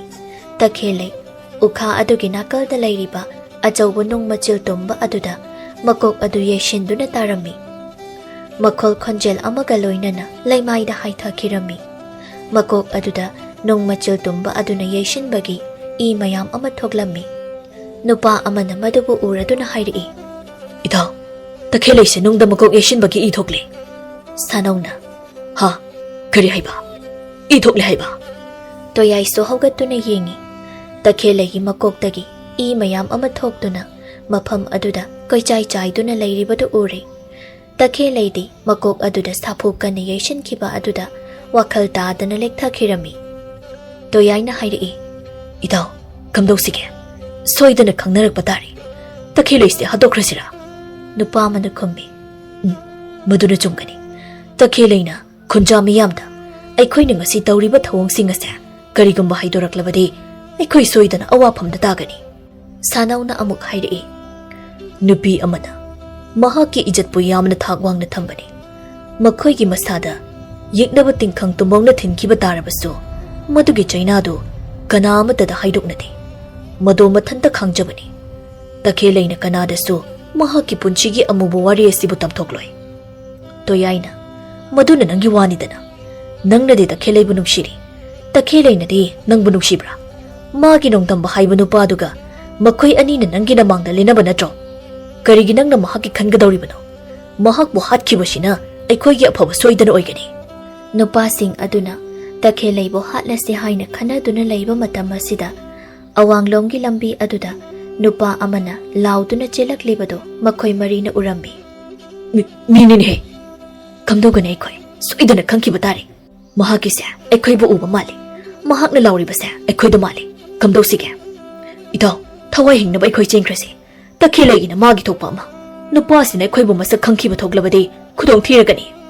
Asumna hainaduna makhoi marido maikai amaromda senthokna khirami. Awanglomdagi nupa ama senchilai. Laimaida ikhenglakta taaduna lairiba nupi adubu mahakna urami. Nupi adubu konduna asumna hairi. Takhelai, nangna tawramliba mataw astibu karino? Nupa asi nongdambani. Nongdamba mahaki thamoida takhelai manaktagi khaklap thoktuna chatningdi. Numitna haitharakpa matam maduda mahak mayumda thonglari. Thabak amagidamak ngantana chatlubani. Phamong aduda ngaihak hiptuna wakhalda khalli. Aibu takhelai manakta chatlukishirane. Ngarangdi ngasi numitchi thabak amalai. Laklaroi ge hainadi hairambani. Hoida ngaihak chatluge. Mahaksu aina laktabada soidana mabukning waramgani. Thawaiga hakjangka anigana sena khainabada karamnadi nungaigani. Makhoi ani asi phana koire nungshinarakpa. Nongdambana lairaba mama macha anigidamakta phaigak phaina leptuna leibani. Nongdambana takhelaibu yamna nungshi. Mahakidamak pamuba karisu leiramde. Yumgi tawba yaba thabak khara tawrami. Madugi matongda takhelaigi mayumda chatnaba amuk sem sarami. Matam asidadi numitna pumta takri. Mathanta thoklai aduga mamai awang onduna chatli. Mabukningda harauba amasu phawi. Uragata lainingba nungshibani. Nongdambana wakhalda asumna khalli. Takhelai, nangi leikaida idom ithanta lahi chuppa khoimu oijageko mapok asimage. Nangi nungshibada ngauraba aigi thamoi asina aigi miyeng asigi wangmada nangbu khak thamningde. Nangbu chekshina sena janingi. Matam pumbada nongdambagi thamoigi leikoda nadom nathanta satbi takhelai oheningi. Aina nangbu nungshiri. Nangnasu aibu nungshiri. Ani asina nungshi panthong yawba phawba punna chatminasika. Imagi anabase hek phabaga ai nangga luhongani. Inakta lengdana nangbu thamgani. Nungsibagi wakhaldi khanbagi loiba naide. Nungsi wakhal khanna khanna asum lakpana Takhelai hoigi thongal mapa yausilakli. Mai thong aduda nokphet tawduna mayum tamna changsilai. Mamang thong adubu makong ni hek kansin gi haina tawba matamda Takhelai gi khonjel ama mahakna taraklammi. Takhelai na hairi.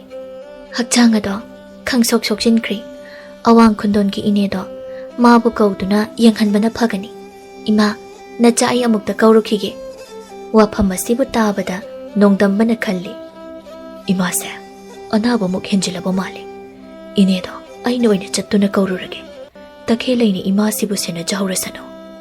Wakhalda asi khanduna Takhelai dadi kariso hairamdana mafam adudagi thoktuna awanglomda chatlammi. Pungja kharagi matungni nongdamba mahak mathanta amamba lambi aduda makharomda haitharai. Mahakna kauba chatluba misak adubu phanakkanna lakpinaba mahakna haijabani. Maduda nupi aduna hayeng asida oina laklage haiduna adumak yaraktri. Aduna mathanta lambi aduda halai. Halakpagi lambidani matam adu ichikchi. Matam aduda nupa kharagi makhol mahakna taraklammi. Lambida nupa kharana kanagumba ama yamna kanna chingba adubu mahakna mayek sing phatana urammi. Ada lairiba singsi nupa kharadi mali. Nupi gi saban manba amasu yauri. Makhoi gi se amamba marak asida nupi asibu chingliba mali. Kana kana gi macha masuno unthokna lamchatlude-da. Nongdambana lauduna senchilli. Mahakna adumna lauduna senchinba aduda ukha aduda lairamba nupa sing adu chenakirammi. Nongdambana ukha aduda ikhenglakta tariba nupi adubu kanano haini yengluba matamdadi mahaki thamoigi Takhelai oiduna leiramli. Nongdambana Takhelai bu konduna kapjari. Nangbu hairamdana chatluba aigi iral oiradra. Karigi nangna amam athengbudana domna thanta chatpano. Takhelai se hogalo. Nongdambana Takhelai gi masa adubu nomduna hodoi. Ngaihaki matungni Takhelai taibang wakhalda hanjilai. Mamit adu koyot otuna akoiba aduda koyeng yengi. Mahaki manakta lairiba nongdambabu amuk yengi. Aduga hangi. Ta nongdamba nangdi mataw karamna. Se hana mukta hogat ko. Yumda hana sachi. Takhelai hogatli. Mapi maroldo makutna phat phat kanthui. Nongdambana hai. Nangse ngaude haiba yare ko. Amambasida nathanta chatni haiduna chatlibadubu karigino haibanida. Wafam asida Takhelai na khanghai hairai. Imado kanna naduna lehobani. Aise awangi ini adubu kauruge haina lakpani. Ikawu kaururi. Haying laklagani. Yumda oina hankrasi. Takhelai na makhut aduna mahaki makhut aduda hek thenglammi. Maduda I thokkibagi chanap chanap lauduna leirimlibado mahak khangli. Adubu wafam adumadi nongdambada mahakna haidoktre. Makhoi ani mayum tamna halai. Mayum hek yobagani Takhelai na mang thaduna imung changi. Nongdambana tungda changlai. Takhelai na mamagi manakta hana changshilli. Maduda mahaki mamana mamit ani chazet ushinduna leiribado urammi. Mahangna uriba mamagi saktamadu nahan khaiga manaramde. Mathamoida chingnaba ama phaurammi. Ima nangbu tumlibrane? Nongdambana hai. Ima se tumliba mali. Haudokluragano. Nang supothazaro. Aiki ima asibo tumlibane haiba. Makok ado haiduna mamagi hakjang adubu nomduna hodoi. Adubu sakhi machanupigi chiraba mikup aduda machagi thawai adubu kanbinaba kana leitrabada solabi mahaki thawai mirel aduna usin oina sindoki. Machanupigi thawai adubu mahakna kanki. Sakhi mikup aduda sikhibani. Takhelai mahaki mamadu sire haiba khangjari. Mamagi asiba hakjang adubu konduna ona thoina kapjarami. Ima kari matawno sibo. Nachai po ngairamdana chatlabro. Ngasi kitayba ngasida. Nachai ithanta karamna lihawgadawribano. Nachai po kanate sinarambage. Ima se namit panglo. Nachai na kauba sibo tabi trabro ima. Takhelai mamabu kauduna hikna kapli. Nongdambana Takhelai gi thamoibu themjinbiri. Ahoba leibage aroiba leibani. Sayhauda nokpa aduga poloida kappa haibase. Miyoibagi hauna sani. Takhelai siba naiba miyoibagi khongchatni. Tengtha khonjel aduga loinana ꯑꯍꯤꯡ ꯑꯗꯨꯃ ꯍꯧꯖꯤꯟꯈꯤꯔꯝꯃꯤ꯫ ꯃꯊꯪꯒꯤ ꯅꯨꯃꯤꯠꯅꯤ ꯁꯈꯤꯒꯤ ꯑꯔꯣꯏꯕ ꯃꯊꯧ ꯃꯉꯝ ꯄꯥꯡꯊꯣꯛꯂꯝꯃꯤ꯫ ꯂꯥꯏꯕꯛ ꯊꯤꯔꯕꯤ ꯇꯈꯦꯜꯂꯩꯗꯤ ꯃꯃꯥ ꯀꯥꯏꯅꯕꯒꯤ ꯃꯩꯆꯥꯛꯅ ꯑꯉꯥꯎꯕꯤ ꯑꯃꯒꯨꯝ ꯑꯣꯟꯅ ꯊꯣꯏꯅ ꯀꯞꯆꯔꯝꯃꯤ꯫ ꯃꯍꯥꯛꯀꯤ ꯃꯇꯧ ꯑꯗꯨꯕꯨ ꯎꯕꯗ ꯃꯐꯝ ꯑꯗꯨꯗ ꯇꯤꯜꯂꯤꯕ ꯃꯤꯑꯣꯏꯁꯤꯡꯁꯨ ꯃꯤꯠꯇꯒꯤ ꯃꯄꯤ ꯇꯥꯈꯤꯗꯕ ꯌꯥꯎꯅꯗꯦ꯫ ꯑꯣꯟꯊꯣꯛꯄ ꯃꯁꯛ ꯑꯃ ꯑꯣꯏꯈ꯭ꯔꯦ꯫ ꯅꯨꯃꯤꯠ ꯑꯗꯨꯃ ꯍꯧꯖꯤꯟꯈ꯭ꯔꯦ꯫ ꯅꯣꯡꯃ ꯅꯣꯡꯃ ꯑꯁꯨꯝ ꯂꯥꯟꯁꯤꯟꯈ꯭ꯔꯦ꯫ ꯊꯥꯕꯨꯝ ꯑꯃꯒꯤ ꯃꯇꯨꯡꯅꯤ ꯅꯣꯡꯗꯝꯕꯅ ꯇꯈꯦꯜꯂꯩꯕꯨ ꯌꯦꯡꯗꯨꯅ ꯍꯥꯏꯔꯛꯏ, ꯇꯈꯦꯜꯂꯩ, ꯍꯧꯖꯤꯛꯇꯤ ꯏꯃꯥꯒꯤ ꯊꯧꯔꯝꯁꯨ ꯇꯧꯕ ꯌꯥꯕꯁꯤꯡꯗꯨ ꯇꯧꯕ ꯂꯣꯏꯔꯦ꯫ ꯑꯗꯨꯅ ꯑꯩꯅ ꯍꯥꯏꯔꯤꯕ ꯋꯥꯐꯝ ꯑꯁꯦ ꯅꯪ ꯌꯥꯔꯣ꯫ ꯃꯐꯝ ꯑꯁꯤꯗ ꯅꯍꯥꯛ ꯅꯊꯟꯇ ꯑꯩ ꯊꯝꯅꯤꯡꯗ꯭ꯔꯦ꯫ ꯅꯣꯡꯗꯝꯕꯅ ꯐꯠꯇ꯭ꯔꯕ ꯅꯨꯄꯥ ꯃꯈꯣꯏꯕꯨ ꯃꯁꯛ ꯈꯪꯏ, ꯑꯗꯨꯕꯨ ꯃꯈꯣꯏꯒ ꯃꯥꯟꯅꯔꯨꯗꯨꯅ ꯈꯠꯅꯔꯨꯕ ꯄꯥꯝꯗꯦ꯫ ꯑꯃꯔꯣꯝꯗ ꯇꯈꯦꯜꯂꯩꯅꯁꯨ ꯌꯥꯗꯦ꯫ ꯃꯍꯥꯛꯅ ꯍꯥꯏꯖꯩ, ꯑꯗꯨꯝꯅ ꯇꯧꯕꯤꯒꯅꯨ꯫ ꯑꯗꯨꯝꯅ ꯍꯦꯛ ꯇꯧꯕꯗ ꯅꯤꯡꯉꯣꯜ ꯑꯩꯗꯤ ꯏꯊꯟꯇ ꯁꯤꯖꯒꯅꯤ ꯍꯥꯏꯔꯤꯕ ꯑꯁꯤꯅꯤ꯫ ꯑꯔꯣꯟꯕ ꯋꯥꯔꯤ ꯑꯣꯏꯗꯨꯅ ꯃꯄꯣꯛ ꯑꯁꯤꯃꯒꯤ ꯑꯣꯏꯅ ꯑꯁꯨꯃꯛ ꯂꯩꯖꯈ꯭ꯔꯁꯅꯨ꯫ ꯂꯩꯀꯥꯏ ꯁꯔ ꯑꯁꯜꯂꯒ ꯑꯩꯒꯤ ꯐꯖꯐꯝ ꯀꯔꯤꯁꯨ ꯂꯩꯇꯦ꯫ ꯇꯈꯦꯜꯂꯩꯅ ꯋꯥꯈꯜ ꯃꯨꯟꯅ ꯈꯟꯗꯨꯅ ꯈꯨꯝꯃꯤ, ꯇꯥ ꯅꯣꯡꯗꯝꯕꯅ ꯑꯩꯕꯨ ꯃꯐꯝ ꯑꯁꯤꯗ ꯏꯊꯟꯇ ꯂꯩꯕ ꯄꯥꯝꯗꯦ ꯍꯥꯏꯕ ꯑꯩꯁꯨ ꯈꯪꯏ꯫ ꯑꯗꯨꯕꯨ ꯌꯨꯝ ꯑꯁꯤꯗꯒꯤ ꯈꯣꯡ ꯊꯥꯡꯗꯣꯛꯇꯨꯅ ꯑꯩ ꯈꯛ ꯆꯠꯅꯤꯡꯗꯦꯌꯦ꯫ ꯃꯗꯨ ꯌꯥꯕ꯭ꯔꯥ? ꯌꯨꯝꯁꯤꯗ ꯅꯍꯥꯛ ꯅꯊꯟꯇꯅꯤ ꯂꯩꯔꯤꯕ꯫ ꯅꯗꯣꯝ ꯂꯩꯕ ꯑꯁꯤꯒꯤ ꯃꯇꯥꯡ ꯇꯥꯟꯖꯥꯕꯨ ꯂꯧꯗꯨꯅ ꯐꯠꯇ꯭ꯔꯕ ꯃꯤꯑꯣꯏꯁꯤꯡ ꯑꯗꯨꯅ ꯅꯪꯕꯨ ꯈꯨꯗꯨꯝ ꯆꯟꯅꯕꯃꯨꯛ ꯍꯣꯠꯅꯔꯛꯂꯕꯗꯤ ꯀꯝꯗꯧꯕ?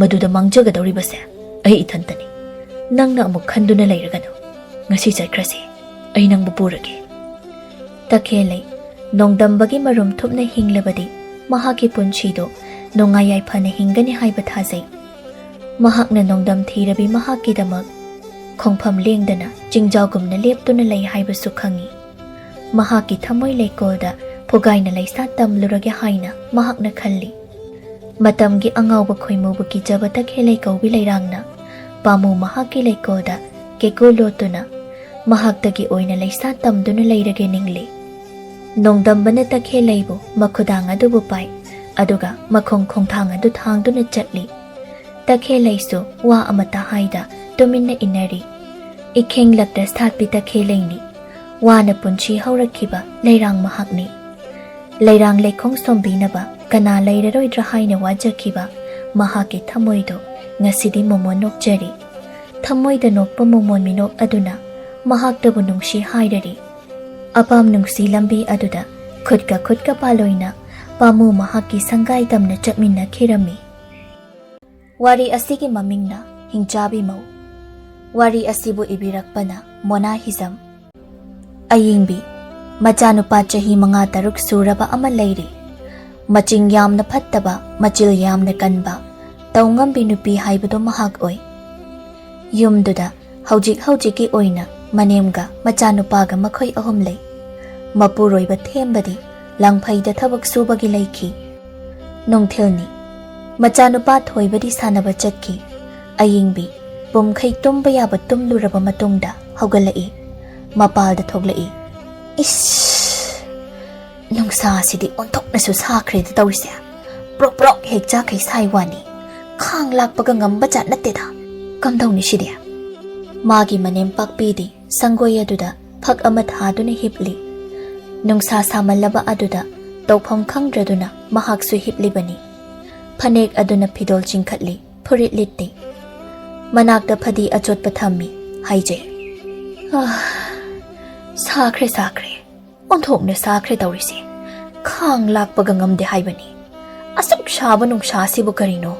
ꯍꯛꯆꯥꯡ ꯀꯥꯏꯁꯦ ꯂꯣꯏꯅ ꯅꯞꯂꯤ꯫ ꯑꯌꯤꯡꯕꯤ ꯐꯤ ꯑꯃ ꯏꯟꯁꯤꯟꯗꯨꯅ ꯊꯣꯛꯂꯛꯏ꯫ ꯅꯨꯡꯁꯥ ꯁꯥꯕ ꯑꯗꯨꯗ ꯐꯤ ꯑꯗꯨꯅ ꯃꯀꯣꯛꯇ ꯀꯨꯞꯁꯤꯜꯂꯤ꯫ ꯃꯃꯥꯕꯨ ꯍꯥꯏꯐꯦꯠ ꯌꯦꯡꯗꯨꯅ ꯇꯥꯅꯕ ꯃꯑꯣꯡꯗ ꯍꯥꯏꯔꯝꯃꯤ, ꯏꯃꯥ, ꯅꯁꯨ ꯅꯨꯄꯥꯗꯣ ꯑꯃꯨꯛꯇ ꯊꯤꯔꯨꯒꯦ ꯑꯩ꯫ ꯉꯁꯥꯏ ꯊꯣꯛꯈꯤꯕꯗꯒꯤ ꯍꯧꯖꯤꯛꯐꯥꯎ ꯍꯟꯖꯤꯜꯂꯛꯇ꯭ꯔꯤ꯫ ꯋꯥꯍꯩꯁꯤꯈꯛ ꯍꯥꯏꯔꯝꯗꯨꯅ ꯃꯍꯥꯛ ꯊꯣꯡꯒꯥꯜꯂꯣꯝꯗ ꯊꯣꯛꯈ꯭ꯔꯤ꯫ ꯄꯥꯛꯄꯤꯅ ꯍꯥꯏꯖꯍꯧꯏ, ꯂꯩꯀꯥꯏ ꯀꯣꯏꯕ ꯆꯠꯂꯤꯕ ꯑꯣꯏꯔꯝꯅꯤꯌꯦ ꯃꯁꯤ꯫ ꯑꯉꯥꯡ ꯊꯤꯕꯅꯤ ꯀꯥꯏꯅ ꯍꯥꯏꯖꯤꯜꯂꯗꯅ꯫ ꯃꯥꯅ ꯈꯜꯂꯤꯕꯨ ꯃꯥꯅ ꯇꯧꯔꯤꯕ ꯊꯕꯛꯁꯦ ꯑꯩꯅ ꯀꯔꯤꯁꯨ ꯈꯪꯂꯔꯣꯏ ꯑꯁꯤꯅꯤꯅꯦ꯫ ꯃꯆꯤꯟꯅ ꯃꯆꯤꯟ ꯀꯜꯂꯤꯕ, ꯍꯤꯡꯆꯥꯕꯤ ꯀꯥꯏꯅ ꯍꯥꯏꯕꯗꯣ ꯃꯥꯒꯨꯝꯅ ꯇꯧꯔꯝꯒꯗ꯭ꯔꯅꯦ?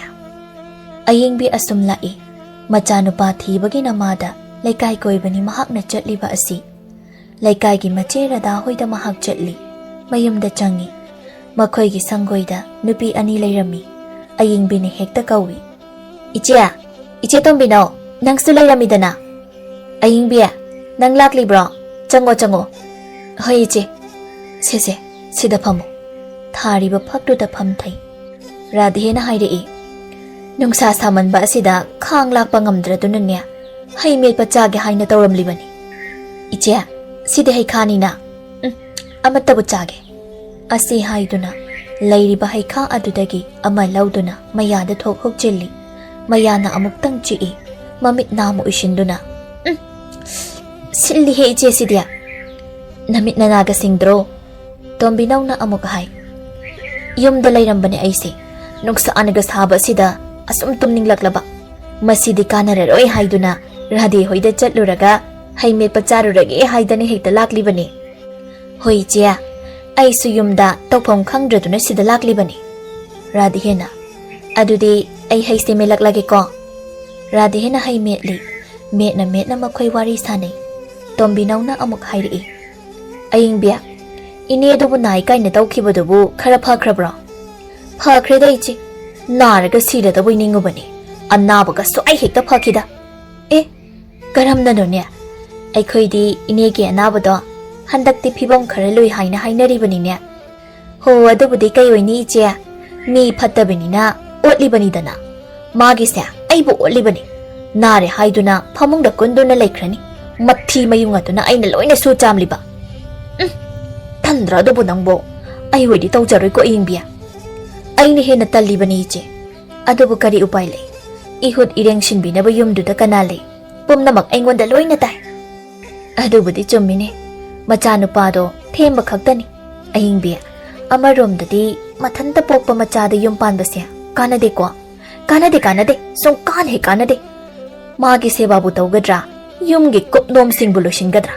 ꯑꯩ ꯀꯣꯛꯆꯥꯎꯕꯤ ꯀꯥꯏ, ꯈꯖꯤꯛ ꯍꯦꯛ ꯉꯥꯡꯂꯨꯔꯒꯅ ꯀꯞꯁꯤꯟꯅꯗꯣꯏꯕ꯫ ꯑꯍꯜ ꯑꯁꯣꯟꯕꯤ ꯂꯩꯕꯁꯦ ꯌꯥꯝ ꯋꯥꯏꯗ꯫ ꯔꯥꯙꯦꯅ ꯑꯃꯨꯛ ꯃꯇꯦꯡ ꯄꯥꯡꯁꯤꯜꯂꯛꯏ, ꯑꯌꯤꯡꯕꯤ, ꯑꯗꯨꯅ ꯌꯦꯡꯉꯣ, ꯑꯩꯒꯤꯁꯨ ꯏꯅꯦꯝꯗꯣ ꯂꯩꯔꯤꯉꯩ ꯀꯌꯥꯝ ꯋꯥꯈꯤ, ꯅꯥꯔꯤꯕꯅꯤꯗꯣ ꯍꯥꯏꯗꯨꯅ ꯐꯃꯨꯡꯗ ꯀꯨꯟꯗꯨꯅ ꯑꯁꯨꯝ ꯂꯩꯈ꯭ꯔꯦ꯫ ꯑꯗꯨꯒ ꯑꯩꯅ ꯈꯥꯔꯥꯏ ꯈꯪꯗꯅ ꯆꯦꯟꯗꯨꯅ ꯄꯨꯝꯅꯃꯛ ꯍꯣꯠꯅꯔꯤꯕ꯫ ꯋꯥꯈ꯭ꯔꯕꯅꯤ꯫ ꯑꯩꯈꯣꯏꯗꯤ ꯃꯗꯨꯒꯤ ꯑꯋꯥꯕ ꯆꯩꯅꯥꯗꯣ ꯐꯪꯂꯛꯂꯕꯅꯤ꯫ ꯏꯅꯦꯝꯗꯨꯅ ꯍꯦꯛ ꯁꯤꯈꯤꯕꯗꯒꯤꯗꯤ ꯀꯌꯥꯝ ꯀꯣꯝꯃꯤ ꯈꯪꯂꯕ꯭ꯔꯥ? ꯏꯅꯤꯡ ꯇꯝꯅ ꯁꯣꯔ ꯍꯣꯟꯕꯒ ꯐꯪꯕꯖꯥꯠꯅꯤ꯫ ꯑꯗꯨꯅꯤꯅꯦ ꯏꯆꯦ, ꯑꯩꯒꯤꯗꯤ ꯋꯥꯗꯧꯕ ꯈꯔ ꯋꯥꯠꯂꯤ ꯃꯥꯜꯂꯦꯗ꯫ ꯍꯟꯗꯛ ꯅꯥꯕꯗꯨꯗ ꯁꯤꯔꯗꯕꯣꯏ ꯍꯦꯛ ꯅꯤꯡꯂꯨꯕꯅꯤ, ꯑꯗꯨꯕꯨ ꯍꯦꯛꯇ ꯐꯈꯤꯕ꯫ ꯆꯥꯛ ꯀꯥꯏꯒꯤ ꯄꯨꯈꯝ ꯆꯥꯔꯤꯌꯦ ꯏꯆꯦ ꯅꯪꯕꯨ꯫ ꯍꯩ ꯑꯄꯪꯕꯤ, ꯀꯔꯤꯒꯤ ꯆꯥꯛꯄꯨ ꯄꯨꯈꯝ ꯄꯤꯖꯩꯅꯣ? ꯅꯪꯁꯦ ꯑꯣꯟꯊꯣꯛꯅ ꯄꯪꯉꯤꯗꯀꯣ꯫ ꯆꯥꯛꯇꯣ ꯃꯌꯥꯝ ꯆꯥꯔꯗꯤ ꯀꯗꯥꯏꯗꯒꯤ ꯅꯥꯔꯅꯤ? ꯃꯄꯥꯡꯒꯜ ꯑꯁꯨꯝ ꯀꯟꯈꯠꯂꯛꯄ ꯃꯁꯥꯅ ꯇꯥꯕꯅꯤ꯫ ꯍꯣꯏꯅꯦ ꯏꯆꯦ, ꯑꯗꯨꯁꯨ ꯆꯨꯝꯃꯤꯅꯦꯀꯣ꯫ ꯆꯨꯝꯗ꯭ꯔꯕꯗꯤ ꯀꯩꯅꯣ? ꯁꯦ, ꯁꯨꯛꯇ ꯄꯤꯖꯧ, ꯁꯨꯛꯇꯪ ꯄꯤꯖꯔꯗꯤ ꯌꯥꯔꯦ꯫ ꯌꯥꯝꯅ ꯆꯥꯔꯒ ꯃꯊꯤ ꯌꯥꯝꯅ ꯐꯥꯏꯅꯕꯅꯤ꯫ ꯆꯦꯡꯗꯨꯝ ꯄꯥꯝꯃꯨꯗ꯭ꯔꯣ ꯅꯪꯕꯣ? ꯃꯈꯨꯠ ꯃꯁꯥꯗꯨ ꯇꯝꯗꯨꯅ ꯇꯥꯛꯏ꯫ ꯑꯌꯤꯡꯕꯤ, ꯃꯆꯦ ꯑꯅꯤꯅ ꯃꯉꯣꯟꯗ ꯍꯥꯏꯔꯤꯕ ꯋꯥꯐꯝ ꯄꯨꯝꯕ ꯃꯍꯥꯛ ꯂꯧꯏ꯫ ꯍꯣꯏ ꯏꯆꯦ, ꯍꯣꯔꯦꯟꯗꯒꯤꯗꯤ ꯆꯥꯛ ꯈꯖꯤꯛ ꯄꯤꯖꯔꯒꯦ꯫ ꯔꯥꯙꯦꯅ ꯍꯩꯈꯥ ꯃꯦꯠꯂꯤꯕꯗꯨ ꯂꯣꯏꯔꯗꯨꯅ, ꯍꯩꯁꯦ ꯃꯦꯠꯄ ꯂꯣꯏꯔꯦ, ꯆꯥꯔꯁꯤꯁꯦ꯫ ꯆꯤꯅꯤ ꯈꯔꯕꯨꯗꯤ ꯊꯥꯛꯄꯅꯤ, ꯁꯤꯟꯗꯧꯔꯤꯕ꯭ꯔꯥ ꯈꯪꯗꯦ꯫ ꯍꯩ ꯍꯥꯏꯁꯤꯗꯤ ꯁꯤꯟꯅ ꯆꯥꯗꯣꯏꯅꯦ꯫ ꯑꯁꯤ ꯍꯥꯏꯗꯨꯅ ꯇꯣꯝꯕꯤꯅꯧꯅ ꯍꯩ ꯑꯃꯦꯠꯄꯗꯨ ꯃꯌꯥꯗ ꯑꯃꯨꯔꯛ ꯍꯨꯛꯏ, ꯃꯃꯤꯠ ꯅꯥꯝꯃ ꯎꯏꯁꯤꯟꯗꯨꯅ, ꯁꯤꯅꯤꯗꯅ, ꯃꯌꯦꯛ ꯍꯦꯛ ꯁꯦꯡꯉꯤꯗ꯫ ꯑꯌꯤꯡꯕꯤꯅ ꯍꯥꯏ, ꯑꯩꯗꯤ ꯍꯩꯁꯦ ꯆꯥꯕ ꯀꯌꯥ ꯌꯥꯗꯦ, ꯌꯥ ꯍꯦꯛꯇ ꯀꯨꯝꯃꯤ꯫ ꯃꯁꯤꯗ ꯇꯣꯝꯕꯤꯅꯧꯅ ꯃꯈꯨꯠ ꯊꯤꯟꯗꯨꯅ, ꯍꯩ ꯑꯄꯪꯕꯤ, ꯍꯩꯒꯨꯝꯕꯁꯤ ꯌꯥꯝ ꯆꯥꯎꯅꯦ, ꯍꯩ ꯁꯤꯡꯅꯕ꯫ ꯍꯩ ꯌꯥꯝꯅ ꯆꯥꯕꯁꯦ ꯍꯩ ꯁꯤꯡꯅꯕ꯭ꯔꯣ ꯏꯆꯦ? ꯑꯗꯨꯗꯤ ꯆꯞ ꯆꯥꯕ ꯈꯪꯗꯦꯗ, ꯍꯥꯏꯐꯦꯠ ꯃꯃꯤꯡꯁꯦ ꯃꯥꯟꯅꯩꯗꯅ꯫ ꯑꯗꯨꯗꯤ ꯏꯆꯦ, ꯑꯩ ꯌꯥꯝꯅ ꯆꯥꯕ ꯇꯥꯔꯤꯌꯦ꯫ ꯆꯥꯎ꯫ ꯃꯈꯣꯏ ꯑꯍꯨꯝ ꯍꯩ ꯃꯦꯠꯄ ꯃꯈꯥ ꯇꯥꯅ ꯆꯥꯔꯤ꯫ ꯑꯁꯨꯝꯅ ꯋꯥꯔꯤ ꯁꯥꯗꯨꯅ ꯃꯐꯝꯗꯨꯗ ꯉꯥꯏꯍꯥꯛ ꯂꯩꯔꯤ꯫ ꯃꯗꯨꯒꯤ ꯇꯨꯡꯗ ꯑꯌꯤꯡꯕꯤꯅ, ꯑꯩꯁꯦ ꯏꯆꯥꯁꯨ ꯍꯜꯂꯛꯍꯧꯗ꯭ꯔꯤꯕꯅꯤ, ꯏꯆꯥ ꯊꯤꯕꯅꯤ ꯍꯥꯏꯅ ꯍꯥꯏꯔꯝꯂꯒ ꯊꯣꯛꯂꯛꯂꯤꯕꯅꯤ꯫ ꯏꯆꯦ, ꯑꯩ ꯑꯃꯨꯛ ꯆꯠꯂꯒꯦ ꯍꯥꯏꯗꯨꯅ ꯑꯌꯤꯡꯕꯤ ꯍꯧꯒꯠꯂꯤ꯫ ꯔꯥꯙꯦꯅ, ꯍꯩ ꯑꯌꯤꯡꯕꯤ, ꯅꯪ ꯁꯤꯡꯉꯨꯀꯣ, ꯁꯤꯡꯗ꯭ꯔꯕꯗꯤ ꯅꯪ ꯋꯥꯖꯔꯦ꯫ ꯑꯩꯈꯣꯏꯅ ꯍꯥꯏꯁꯦ ꯅꯪꯒꯤ ꯐꯅꯕꯅꯤꯀꯣ꯫ ꯍꯣꯏ ꯏꯆꯦ, ꯑꯩ ꯂꯣꯏꯅ ꯈꯪꯉꯤꯗ꯫ ꯑꯁꯤ ꯍꯥꯏꯔꯝꯗꯨꯅ ꯑꯌꯤꯡꯕꯤ ꯊꯣꯛꯂꯛꯂꯤ꯫ ꯊꯣꯡꯒꯥꯜ ꯃꯄꯥ ꯍꯦꯛ ꯌꯧꯕꯒ ꯁꯣꯔꯣꯛꯇꯨꯗ ꯃꯥꯒꯤ ꯃꯆꯥꯅꯨꯄꯥ ꯊꯣꯏꯕꯅ ꯀꯞꯇꯨꯅ ꯂꯥꯛꯂꯤꯕꯗꯨ ꯍꯦꯛ ꯎꯔꯤ꯫ ꯃꯗꯨꯗ ꯐꯠ ꯆꯪꯁꯤꯟꯗꯨꯅ, ꯊꯣꯏꯕ, Karigino nang nakaptuna laklibasina. Nangonda kanana pui. Hayo, ichada kanana phubage. Thoibana kapna hai. Tompokna aina chelingai da inthuraiba. Ima to aigi khuningda ithore.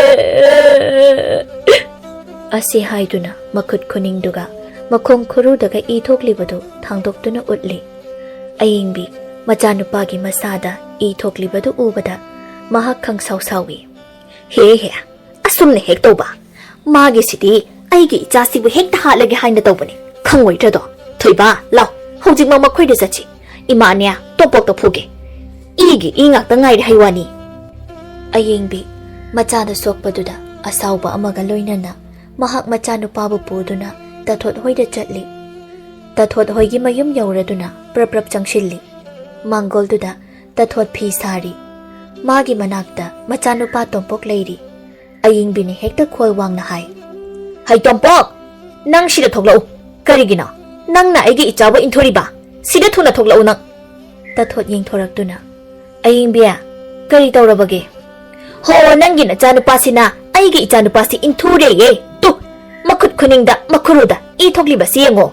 Thawaina aigi ichasibu hat ka haina tawbaga chap hek manakre. Kaino da ayingbi? Nangi wado kaino matau. Angang masel sanabani. Soidana tawkhibo iramni. Soibada asumna sokadaba natiye. Thawaina tawribani haibase. Aina chapchana khangba jani. Nachanupada puthorao. Ai warake. Wagi wachum na ngangne se ayingbi. Karigi wachum na ngangnabado. Icha ase siramladi kamai tawni. Tathot na machanupada onchinduna hangi. Tompok, nangna thoibada ille hairishi chumbra. Tompok na khummi. Ima, mana hana aingonda inthora ini. Ayingbia, ichana haise taridana nang. Ayingbina sauna. Kayada machil thiriba angang yenguni. Angang asuk oina asuk yamna machil thiba. Thoibana hai. Aina ganayna hani ille. Nang na aingonda ilagba natra. Indi kashu. Nang na hani inbane. Tathot na. He thoiba. Aigi ichanadi nangonda hana khak ilam loine. Nang na hani inba oirini. Ayingbina. Nachagi mi changa yamna changlakanda. Maduna karisu kanaroye. Kaino. Migi mayum sida laglaga khatnabe hekta hobirariba asibo. Ho haungnaba kanana singe. Icha asini ita tuna soklaga tuminna laikadaba mamado aidi natte. Ho nangi nachanupase lam yamna heli adunani. Is nangi nachanupa asidi yamna pharene ha yamna phareba. Nungsa yamna saiko soide yamna langno chalo thuna. Ho chatkini ye nangna tandrabasu chatkani. Imagi thoiba matungda dine ichada horakpa mi amatta lemna thaganu hekta phugayo. Ichagi damak ima leiri. Law sachi. Tathona amukka magi machanupada hai. Imagi tompok hayeng khaidine hingchabi ki machaga sanaba yade ko. Hingchabi ki machanina masu hingchabi oiramni. Ichaba amuk chathokpi khradi mangjari. Wahai sida ayengbi chatka haiduna mamai leithoklurabadu chatpa ngamdre. Mamai sat leithoraktuna.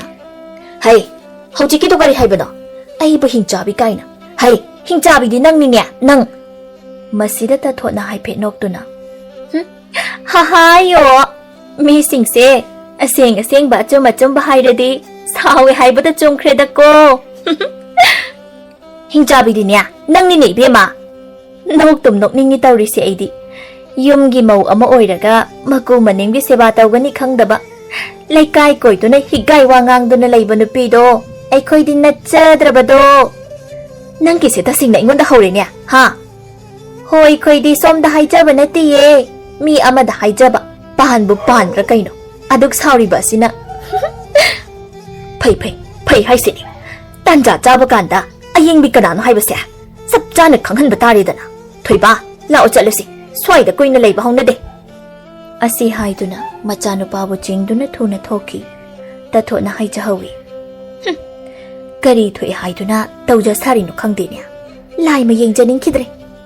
Mayum yauri thoiba sangoidi hiptuna leiriba maboki manakta changshilli. Maboki manakta phamthai. Aduga hai. Bubo ai I thokle. Asi haiduna I thoklibadu utli. Pakbina. I thokle na shidia. Nangbu kari taururage. Adubura Lampakta chenbi sanabaneba aduda tombokna inthurakliba. Hai, hayengkhaidi phajana sanauko. Asumne I thokpa makhai sanaba haunade. Aina nate bo. Isu naramlanida. Ayingbina Mangoldagi laurai. Hai, nang sida law. I thoklido hidak taigi lawo. Pakpina masuda yengduna. Naman hidak taigi hairise. Chatlo. Aw bubo. Haugatuna mamagi manakda chatli. Mangol aduda phamthai. Ayingbina hai. Mine inthuраklaga nang butumina dum yengduna leibraba. Aina nabagi kaplingaida made do mayumda chenkhre. Matungda dine mine ngamhanba yade. Nang ngamnaba tawgadaba. Charamdaidi yamiga yamdega. Haishini nang. Hoi ma. I thoklibadu tai thokduna mafamduda hidak taibiri. Numidangi chak thongba loiraduna chak thiba hawi. Ayingbina mathanta haijai. Hanubi magidi chak khitang thigi. Karigi yamna pijabano. Chak yamna charasu karisu kanadrem hakti. Sing chak naga tangbani. Khasik to oina pijage. Asi khanduna manemgi chak pukham maduda chak khajik tang thirami. Yareda masi yambu yamalabra kaino. Nahan makai thiba chak saruk adugi ahum thokpagi amakhakni mahakna thiribasi. Sak inchang hapa thiba loiraduna mamabu kawi. Hoi ma, chak loire. Chathonglaro lao. Machanupabu su kawi. Thoiba changlaktuna mamagi nakta phamduna leire. Pakpi ngasai ayuk chak chakhibadagi karisu saraktribani. Chak lamlabani mahak. Chak charaduini haiduna harau na mahak chakumda changlai. Mamang nupida hangi. Ima wibema. Ima gi chakpu kadaino. Kaino ima. Nungtigi chaba pukham phawba masakang bidrabro. Tu aduda leiduni. Aduni charo. Ha. Chakpu khamdu mahak ui. Yamne hena chaning lubagi wasu natte. Chakho mari manga hukpada loikragani. Ayingbina makhatai. Chak yamna charaga nanabani. Ahalga oire yamna chasinbado pharaktane haiduna tawbani. Adu khakto oina charo. Yamalabrani ima. Pakpi tapna phamthai. Chakpu khamdu chingshilli. Gariba haijaruni mahak. Mahak na mapangal pharingai matam maduda. Mabukpe na mahak chazakhibani. Ngasigi thaudok asida haukraba punchigi tangkak amabu mahak ningsinglai. Matamdo mahak na yumsida luhongduna lakpa chahi ama khare helap tawri. Namidangda magi mapuroibana thabak ama chatlubadagi thengna halai. Mani maku hoidi ngasai na chak sakre. Pakpi mapuroiba halakpa ngairi. Ngaihak leibaga chawren mayumda halai. Mamang thongdu makhutna kokok thilli. Pakpi ai halai hai thong se mukta hangdo. Pakpi mapuroibagi makhol taba asida phuk haugatuna thoi. Thong hangdui haijai. Karigino asuk thengbirakliba sibo. Thabuktu loisinabu honaringai khare thengdokre. Makhoigi kada changi. Pakpi na khudai ama peduna. Khudai sida leire hongdokpiro. Chawren mapi hongdui. Ima khoi tumkhraba sala. Haujik waida nang halaklabra haina de hanglambani. Chakpu chakrabo. Chakre. Pakpi karin changbu thongkine khoige. Nga thongi pabungna ngasai kaitheldagi leiri. Ahidi chak lambana loirabani. Chabiraro lao. Nang susaraba natro. Aidi chadri. Karigi nangdi haujik phawba charamdriba. Chathok lamba yadro. Nang yaudana kamaina ai ithanda chadoino. Mapuroiba chaba loiraba matungda magi nupina muk chagadabani. Yade madu. Aikhoi ani punna charuradawni lao. Sakhumda makhoi ani punna changi. Pakpina chakpu khamdu thangdui. Ising khuzai adumasu thangdui. Kompakshida leire. Khutto hambiro. Chawren makhut hami magi nupida yengduna. Nangi chak sarukto puthor odana. Ai kona charage. Karigi kona chabano. Haujik se thinglabani. Punna dum chamina horadabani. As nang sidi. Pakpi mapuroibana yadrabada chakpu khamdu thangdokli. Masu chaba hawi. Makhoi ani maithong makalamna chak saminari. Chawren magi chak saruktagi khara lauduna magi nupida hapi. Maduda pakpina. Kaino chaklami hairaga aingonda muk hapiraklisina. Masida chawren na nokphet tawna. Ahidi chadrabasu yai. Nangdi chadaba yade. Ahidi kayabu chaningde. Nang chaningdrasu ꯇꯥꯏꯕꯪ ꯐꯥꯎꯗ꯭ꯔꯤꯕ ꯏꯆꯥꯗꯨꯒꯤ ꯈꯜꯂꯒꯗꯤ ꯅꯪ ꯆꯥꯒꯗꯕꯅꯤ. ꯄꯥꯛꯄꯤ ꯃꯇꯝꯗꯨꯕꯨ ꯅꯤꯡꯁꯤꯡꯂꯨꯔꯒ ꯃꯤꯠꯂꯨ ꯑꯅꯤꯗ ꯄꯤꯔꯥꯡ ꯏꯍꯧꯔꯛꯏ. ꯑꯌꯦꯡꯕꯤꯅ ꯃꯅꯦꯝꯒꯤ ꯃꯇꯧꯗꯨ ꯎꯔꯒ ꯈꯪꯂꯥꯎ ꯂꯥꯎꯔꯛꯏ. ꯀꯩꯅꯣ ꯏꯃꯥ, ꯆꯥꯛ ꯆꯥꯎ ꯍꯥꯏꯔꯒ ꯅꯥꯄꯤꯒ ꯇꯥꯔꯒ ꯀꯞꯂꯤꯕꯗꯨꯅ? ꯆꯥꯛ ꯄꯨꯈꯝꯗꯒ ꯃꯄꯤꯁꯦ ꯂꯣꯏꯅ ꯇꯥꯔꯦ ꯍꯥꯏꯕꯅꯤ. ꯐꯩ ꯈꯪꯗꯦ ꯐꯠꯇꯦ ꯈꯪꯗꯦ ꯀꯩꯅꯣ ꯍꯥꯏꯕꯅꯤ. ꯈꯔꯕꯨ ꯆꯥꯕ ꯐꯪꯂꯤꯁꯦ ꯐꯝꯃꯜꯂꯕꯅꯤ ꯍꯥꯏꯅ ꯈꯟꯗꯣꯛꯀꯦꯗꯤ ꯂꯩꯇꯦ. ꯑꯗꯨꯗꯤ ꯅꯠꯇꯗꯅ ꯀꯞꯁꯤꯟꯅꯔꯗꯅ ꯌꯥꯝꯅ ꯀꯞꯅꯤꯡꯂꯗꯤ ꯅꯪ ꯆꯥꯔꯨꯅꯨ. ꯑꯁꯤ ꯍꯥꯏꯗꯨꯅ ꯃꯃꯥꯒꯤ ꯄꯨꯈꯝꯗꯨ ꯁꯠ ꯂꯥꯝꯗꯨꯅ ꯂꯩꯃꯥꯏꯗ ꯊꯣꯛ ꯍꯩꯗꯣꯛꯏ. ꯐꯔꯝꯂꯅꯤ ꯁꯤ ꯑꯣꯏꯔꯗꯤ. ꯐꯔꯕ꯭ꯔꯥ ꯍꯥ? ꯐꯔꯕ꯭ꯔꯕ? ꯆꯥꯔꯣꯕ. ꯀꯩꯅꯣꯝ ꯇꯧ ꯌꯥꯗꯦ. ꯀꯞꯁꯤꯟꯅꯗꯣꯏꯒꯦꯁꯤꯅ. ꯌꯦꯡꯅꯤꯡꯗꯦꯅꯦꯍꯦ. ꯏꯕꯨꯡ ꯑꯁꯤ ꯅꯨꯡꯉꯥꯏꯕ ꯁꯨꯡꯉꯝ ꯉꯝꯂꯣꯏꯗꯧꯔꯤ. ꯄꯥꯛꯄꯤ ꯐꯝꯗꯨꯅ ꯂꯩꯕ ꯉꯝꯂꯛꯇ꯭ꯔꯦ. ꯐꯨꯛ ꯍꯧꯒꯠꯇꯨꯅ ꯃꯍꯥꯛ ꯊꯣꯛꯈ꯭ꯔꯦ. ꯑꯌꯤꯡꯕꯤꯅ ꯆꯥꯛ ꯉꯥꯏꯍꯥꯛꯇꯪ ꯆꯥꯒꯦ ꯇꯧꯕꯁꯦ ꯍꯦꯛ ꯆꯥꯐꯝ ꯈꯪꯍꯟꯗꯦꯕ. ꯃꯍꯥꯛ ꯐꯠꯇꯕꯤ ꯍꯅꯨꯕꯤꯅꯤꯀꯣ ꯃꯁꯦ. ꯅꯨꯃꯤꯠ ꯑꯁꯤꯃ ꯍꯧꯖꯤꯟꯈ꯭ꯔꯦ. ꯃꯊꯪꯒꯤ ꯅꯨꯃꯤꯠꯅꯤ. ꯑꯌꯨꯛꯅꯤ. ꯃꯁꯤꯗ ꯄꯥꯛꯄꯤꯅ ꯃꯅꯥꯛꯇ ꯂꯩꯔꯤꯕ ꯃꯁꯨ ꯅꯨꯄꯥꯗꯨꯗ ꯌꯦꯡꯗꯨꯅ ꯍꯥꯏ. ꯏꯁꯨ ꯊꯣꯏꯕ, ꯅꯃꯥꯗꯨꯕꯨ ꯆꯥꯛ ꯊꯣꯡꯈ꯭ꯔꯕ ꯖꯥꯠꯂꯥ? ꯊꯣꯡꯍꯧꯗ꯭ꯔꯤꯗ ꯕꯣꯕꯣꯛ. ꯏꯔꯨ ꯐꯥꯎ ꯂꯨꯍꯧꯗ꯭ꯔꯤ. ꯅꯨꯃꯤꯠꯁꯤꯗꯤ ꯌꯧꯈ꯭ꯔꯦꯗꯅ. ꯑꯩꯕꯨ ꯉꯔꯥꯡ ꯅꯨꯃꯤꯗꯥꯡ ꯆꯥꯛꯁꯨ ꯆꯥꯗꯦ. ꯆꯥꯛꯁꯦ ꯂꯥꯝꯃꯤꯗ. ꯏꯁꯨ ꯊꯣꯏꯕ, ꯅꯪꯅꯦ ꯑꯃꯨꯛꯇ ꯑꯋꯥꯡꯒꯤ ꯅꯕꯣꯛꯇꯣꯝꯕꯤ ꯄꯣꯠꯐꯝ ꯐꯝꯕꯤꯗꯣ ꯃꯈꯣꯏ ꯐꯥꯎꯕ ꯆꯠꯂꯨꯁꯨ. ꯕꯣꯕꯣꯛꯅ ꯆꯥꯅꯕ ꯀꯕꯣꯛꯀ ꯅꯪꯒꯤ ꯑꯆꯥꯄꯣꯠꯀ ꯂꯩꯔꯨꯁꯨ. ꯑꯍꯣꯏ ꯕꯣꯕꯣꯛ. ꯄꯥꯛꯄꯤꯅ ꯃꯁꯨ ꯅꯨꯄꯥꯗ ꯁꯦꯜ ꯄꯤ. ꯊꯣꯏꯕ ꯁꯦꯜꯗꯨ ꯄꯨꯗꯨꯅ ꯆꯦꯟꯈ꯭ꯔꯦ. ꯄꯥꯛꯄꯤ ꯐꯛꯇꯨꯗ ꯑꯃꯨꯛ ꯍꯤꯞꯊꯩ. ꯏꯃꯨꯡꯗꯒꯤ ꯑꯌꯤꯡꯕꯤ ꯊꯣꯛꯂꯛꯏ. ꯃꯆꯥꯅꯨꯄꯥꯕꯨ ꯀꯣꯏꯀꯧ ꯀꯧꯏ. ꯊꯣꯏꯕ! ꯏꯃꯥꯒꯤ ꯊꯣꯏꯕꯧ! ꯅꯪꯕꯨ ꯀꯗꯥꯏꯗ ꯂꯩꯕꯒꯦ? ꯈꯨꯝꯂꯛꯇꯕꯗꯨꯗ ꯑꯃꯨꯛ ꯁꯣꯏꯗꯅ ꯆꯠꯂꯝꯂꯅꯤ ꯑꯁꯤ. ꯑꯣꯟꯊꯣꯛꯅꯁꯨ ꯂꯝ ꯍꯦꯜꯂꯤꯗꯀꯣ ꯃꯁꯤꯒꯤ ꯑꯉꯥꯡꯁꯦ. ꯉꯥꯡꯅꯕꯅ ꯃꯔꯣꯜ ꯑꯃ ꯋꯥꯔꯤꯕ. ꯌꯨꯝꯒꯤ ꯃꯈꯥꯁꯤꯗ ꯉꯥꯏꯍꯥꯛꯇ ꯂꯩꯇꯦ ꯍꯥꯏꯕꯅꯤ. ꯁꯪꯒꯣꯏꯗ ꯍꯤꯞꯂꯤꯕ ꯃꯅꯦꯝꯒꯤ ꯅꯥꯛꯇ ꯆꯪꯁꯤꯟꯗꯨꯅ, ꯏꯃꯥ, ꯅꯁꯨ ꯅꯨꯄꯥꯗꯤ? ꯃꯥꯕꯨ ꯀꯗꯥꯏꯗ ꯆꯠꯈꯤꯒꯦ? ꯅꯨꯡꯁꯥꯁꯨ ꯁꯥꯕ ꯍꯧꯒꯠꯂꯛꯂꯦ.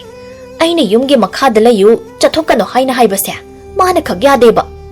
ꯄꯥꯛꯄꯤꯅ ꯈꯨꯝꯃꯤ. ꯏꯁꯨꯗꯤ ꯑꯩꯅ ꯄꯥꯈꯣꯟ ꯊꯥꯈꯤ. ꯑꯦ, ꯀꯔꯤꯒꯤ ꯏꯃꯥꯗꯤ ꯏꯆꯥꯗ ꯄꯥꯈꯣꯟ ꯊꯥꯔꯤꯕ? ꯏꯃꯥꯁꯤ ꯆꯥꯛ ꯌꯥꯝꯅ ꯂꯥꯝꯂꯕ. ꯑꯗꯨꯗ ꯆꯥꯅꯕ ꯈꯔ ꯂꯩꯔꯨꯁꯨ ꯍꯥꯏꯗꯨꯅ ꯄꯣꯠꯐꯝꯗ ꯊꯥꯈꯤꯕ. ꯍꯣ, ꯅꯊꯤꯕꯣꯡꯗꯣ ꯂꯥꯝꯂꯕꯗꯤ ꯅꯁꯥꯅ ꯆꯠꯂꯒ ꯂꯩꯕ ꯀꯩꯗꯧꯒꯦ? ꯅꯈꯣꯡ ꯅꯈꯨꯠ ꯄꯥꯜꯂꯤꯕꯗꯣ ꯀꯩꯗꯧꯅꯕꯅꯣ? ꯅꯨꯡꯁꯥ ꯃꯔꯛꯁꯤꯗ ꯏꯆꯥꯕꯨꯅ ꯄꯥꯈꯣꯟ ꯊꯥꯔꯒ ꯅꯪꯅ ꯁꯤꯗ ꯅꯨꯡꯉꯥꯏꯅ ꯍꯤꯞꯇꯨꯅ ꯂꯩꯔꯤꯕ. ꯍꯦ ꯍꯅꯨꯕꯤ, ꯅꯪꯅ ꯇꯧꯔꯤꯁꯤ ꯀꯔꯤꯅꯣ? ꯏꯁꯨꯗ ꯄꯥꯈꯣꯟ ꯊꯥꯕꯕꯨ ꯀꯌꯥꯝ ꯀꯥꯏꯔꯒꯦꯅꯦ ꯏꯃꯧ ꯏꯕꯦꯝꯃ? ꯀꯌꯥꯝ ꯀꯥꯏꯔꯒꯦ ꯀꯥꯏꯗꯅ? ꯌꯥꯝꯅ ꯀꯥꯏ! ꯌꯥꯝꯅ ꯀꯥꯏ ꯍꯥꯏꯁꯤꯅꯤ. ꯊꯥꯕ ꯌꯥꯔꯣꯏ. ꯅꯨꯡꯁꯥ ꯁꯥꯔꯤꯁꯤ ꯎꯗꯕ꯭ꯔꯣ? ꯍꯣꯏ ꯍꯣꯏ ꯍꯣꯏ, ꯏꯃꯥ ꯂꯥꯟꯈ꯭ꯔꯦ. ꯃꯇꯨꯡꯗ ꯊꯥꯔꯔꯣꯏꯒꯦ. ꯇꯥꯟꯖꯥꯗꯨꯗ ꯊꯣꯏꯕ ꯃꯈꯨꯠꯇ ꯀꯕꯣꯛ ꯈꯔ ꯄꯥꯏꯗꯨꯅ ꯆꯦꯟꯁꯤꯜꯂꯛꯏ. ꯑꯌꯦꯡꯕꯤ ꯃꯆꯥꯅꯨꯄꯥꯅ ꯄꯥꯏꯔꯤꯕ ꯆꯥꯅꯕꯗꯨ ꯎꯔꯗꯨꯅ ꯁꯥꯎꯅ, ꯅꯁꯥꯅ ꯆꯠꯂꯒ ꯂꯩꯔꯒ ꯆꯥꯕ ꯉꯝꯗ꯭ꯔꯕꯗꯤ ꯆꯥꯔꯨꯅꯨ. ꯃꯁꯤ ꯍꯨꯟꯆꯦꯛꯈ꯭ꯔꯕ ꯐꯒꯗꯕꯅꯦ. ꯑꯁꯤ ꯍꯥꯏꯗꯨꯅ ꯃꯆꯥꯅꯨꯄꯥꯒꯤ ꯃꯈꯨꯠꯇ ꯄꯥꯏꯔꯤꯕ ꯑꯆꯥꯄꯣꯠꯇꯨ ꯇꯥꯞ ꯃꯨꯟꯗꯨꯅ ꯁꯨꯃꯥꯡ ꯑꯗꯨꯗ ꯂꯪꯈꯤ. ꯐꯔꯦꯅꯤ ꯁꯤ ꯑꯣꯏꯗꯤ. ꯆꯥꯅꯤꯡꯈꯣꯕ ꯆꯥꯔꯣꯗꯅ. ꯍꯅꯨꯕꯤ ꯈꯨꯔꯨ ꯀꯥꯕꯤ, ꯅꯪꯗ ꯁꯤꯖꯈ꯭ꯔꯣꯅꯦꯍꯦ. ꯃꯆꯥꯅꯨꯄꯥꯗ ꯌꯦꯡꯗꯨꯅ ꯑꯃꯨꯛ, ꯍꯩ, ꯅꯪꯁꯨ ꯍꯌꯦꯡꯈꯩꯗꯤ ꯅꯕꯣꯛ ꯍꯅꯨꯕꯤꯁꯤꯅ ꯄꯥꯈꯣꯟ ꯊꯥꯕ ꯑꯃꯠꯇ ꯆꯠꯄ ꯌꯥꯗꯦ. ꯈꯪꯂꯕ꯭ꯔꯥ? ꯍꯦꯛ ꯆꯠꯂꯕ ꯐꯨꯒꯗꯕꯅꯤ. ꯂꯥꯎ, ꯏꯃꯨꯡꯗ ꯂꯩꯔꯣ ꯂꯥꯎ. ꯃꯆꯥꯅꯨꯄꯥꯒꯤ ꯃꯈꯨꯠꯇꯨ ꯄꯥꯏꯗꯨꯅ ꯆꯤꯡꯗꯨꯅ ꯏꯃꯨꯡꯂꯣꯝꯗ ꯄꯨꯁꯤꯟꯈꯤ. ꯄꯥꯛꯄꯤ ꯃꯃꯧ ꯅꯨꯄꯤꯒꯤ ꯃꯇꯧ ꯑꯗꯨꯗ ꯃꯈꯣꯜ ꯊꯣꯛꯅ ꯃꯍꯥꯛ ꯀꯞꯊꯣꯔꯛꯂꯤ. ꯀꯔꯤꯅꯣ? ꯑꯩꯒꯤ ꯄꯨꯟꯁꯤ ꯏꯃꯧ ꯅꯨꯄꯤ ꯂꯥꯛꯂꯒ ꯅꯨꯡꯉꯥꯏꯅ ꯂꯩꯔꯅꯤ ꯍꯥꯏꯅ ꯈꯟꯖꯔꯨꯕ. ꯉꯁꯤꯗꯤ ꯃꯪꯂꯥꯟꯇ ꯉꯥꯏꯍꯧꯔꯦ. ꯍꯦ ꯇꯥꯏꯕꯪ ꯁꯦꯝꯕ ꯃꯄꯨ, ꯅꯅꯥꯏ ꯍꯤꯡꯅꯤꯡꯗ꯭ꯔꯦ. ꯅꯅꯥꯏꯕꯨ ꯑꯃꯨꯛꯇ ꯂꯧꯁꯤꯟꯕꯤꯔꯣ. ꯑꯩꯒꯤ ꯏꯃꯧꯁꯦ ꯃꯤ ꯑꯣꯏꯔꯝꯗ꯭ꯔꯦ. ꯇꯥꯏꯕꯪ ꯃꯤꯗꯤ ꯃꯥꯟꯕ, ꯃꯤꯗꯤ ꯅꯠꯇꯕ ꯍꯤꯡꯆꯥꯕꯤ ꯍꯥꯏꯕꯗꯣ ꯑꯣꯏꯗꯨꯅ ꯂꯩꯔꯝꯂꯦ. ꯃꯥꯅ ꯑꯩꯕꯨ ꯆꯥꯈꯤꯗ꯭ꯔꯤꯉꯩ ꯑꯩꯕꯨ ꯍꯥꯟꯅ ꯂꯧꯁꯤꯟꯕꯤꯔꯣ.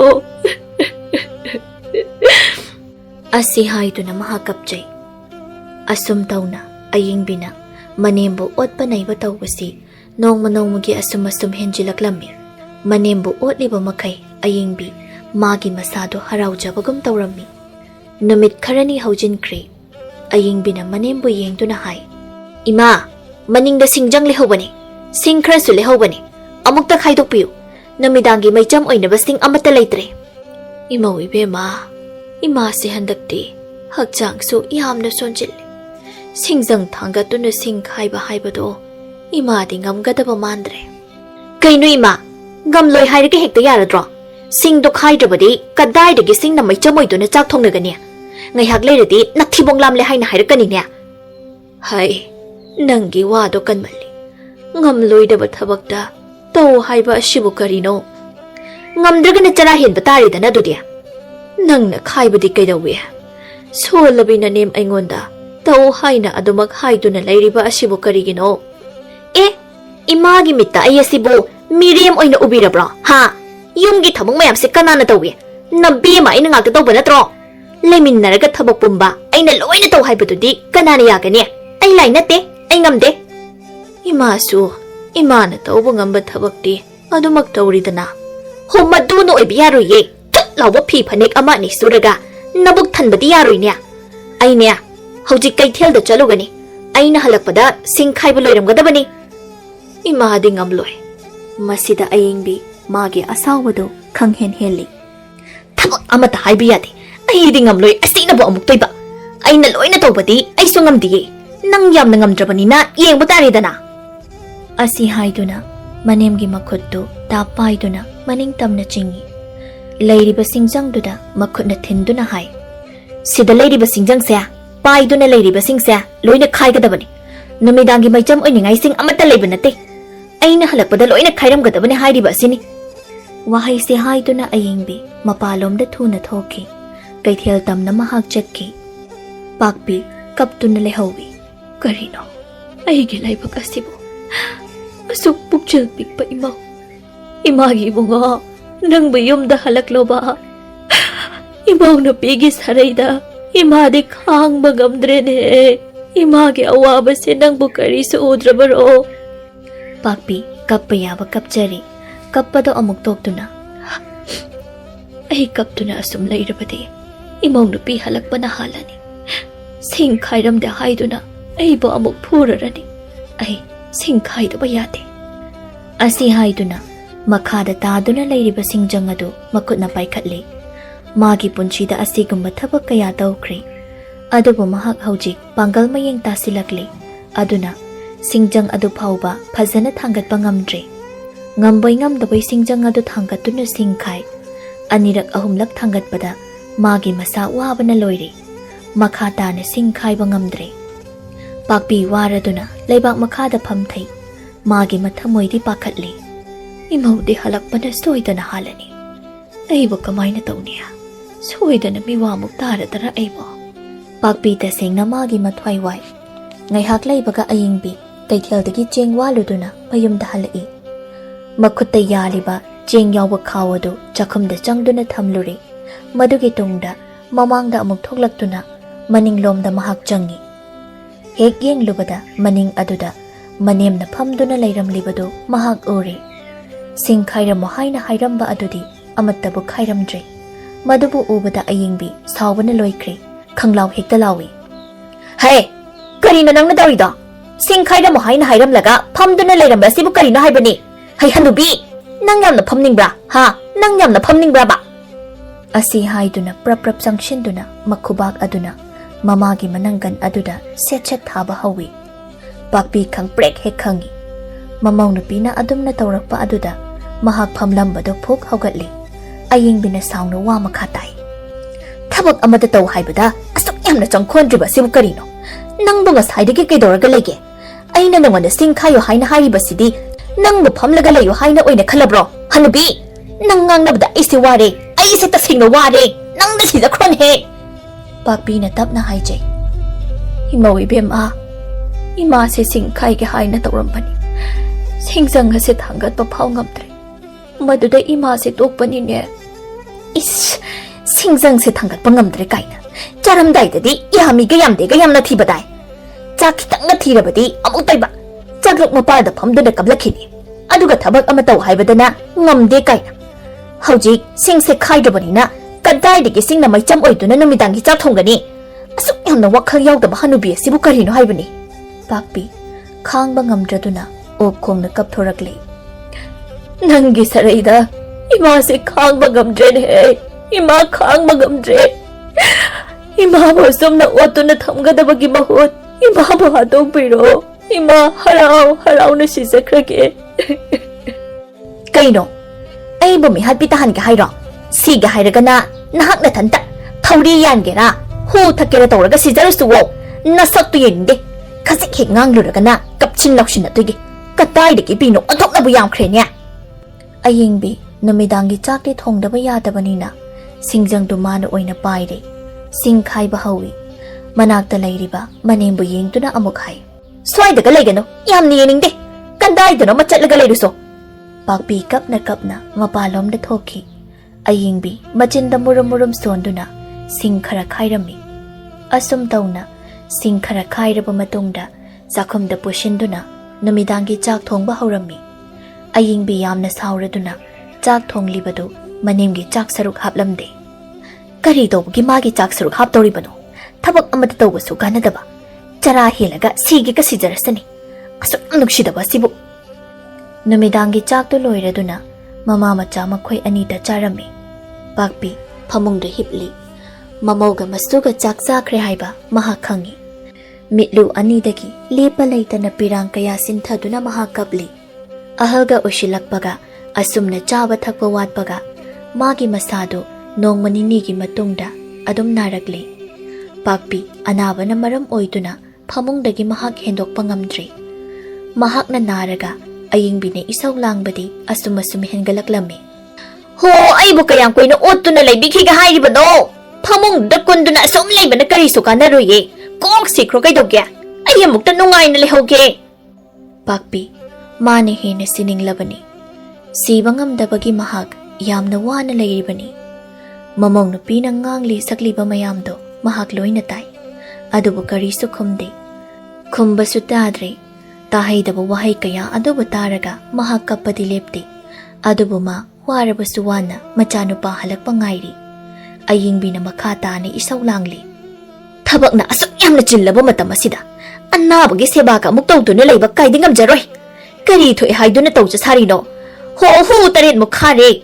Mabuk ase phattabanina sisu sidenya mi si otuna dum leiba. Hai amanga soi tawninglasu phamungduda dum tawsilo. Suba chamba sengba kaidi aidi ngamloi. Nanggi thokpani hanna phau yengloiba aidi. Asumna ngangba yaba nganglamlaga mahak mayumdagi thokri.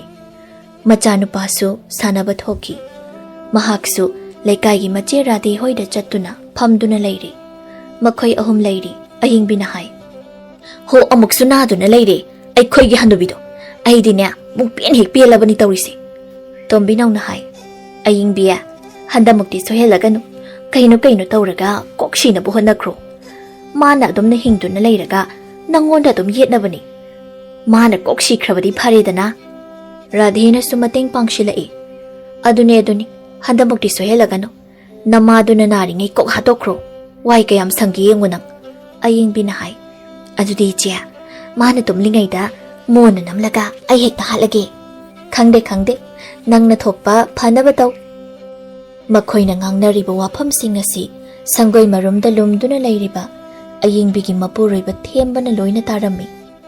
Mahak langphaidagi halaktuna mayumda changlori. Mamage oiramliba phibamdo mahak uri. Pakpina machanupagi maphamda pau pumba tamli. Mamau nupina mangwanda otkiba kaya adubo haire. Madubu tabada themba saubana loiri. Saubana magi nupibu thirakpani. Mache hoida laiki haiba khangbadagi mahak changlakpani. Changlakpa matam masida magi nupina sanariba wari pumba mahak tari. Themba mayum tamna prap halli. Mayum hek yobaga jay asangba ama thiduna makhutna paiduna laikri. Magi nupina halakpa ngaiduna lairi. Pung khara haujinkhre ayingbi mayumda halai. Mangoldari duda mapuroibana phamduna lairibadu uraduna hai.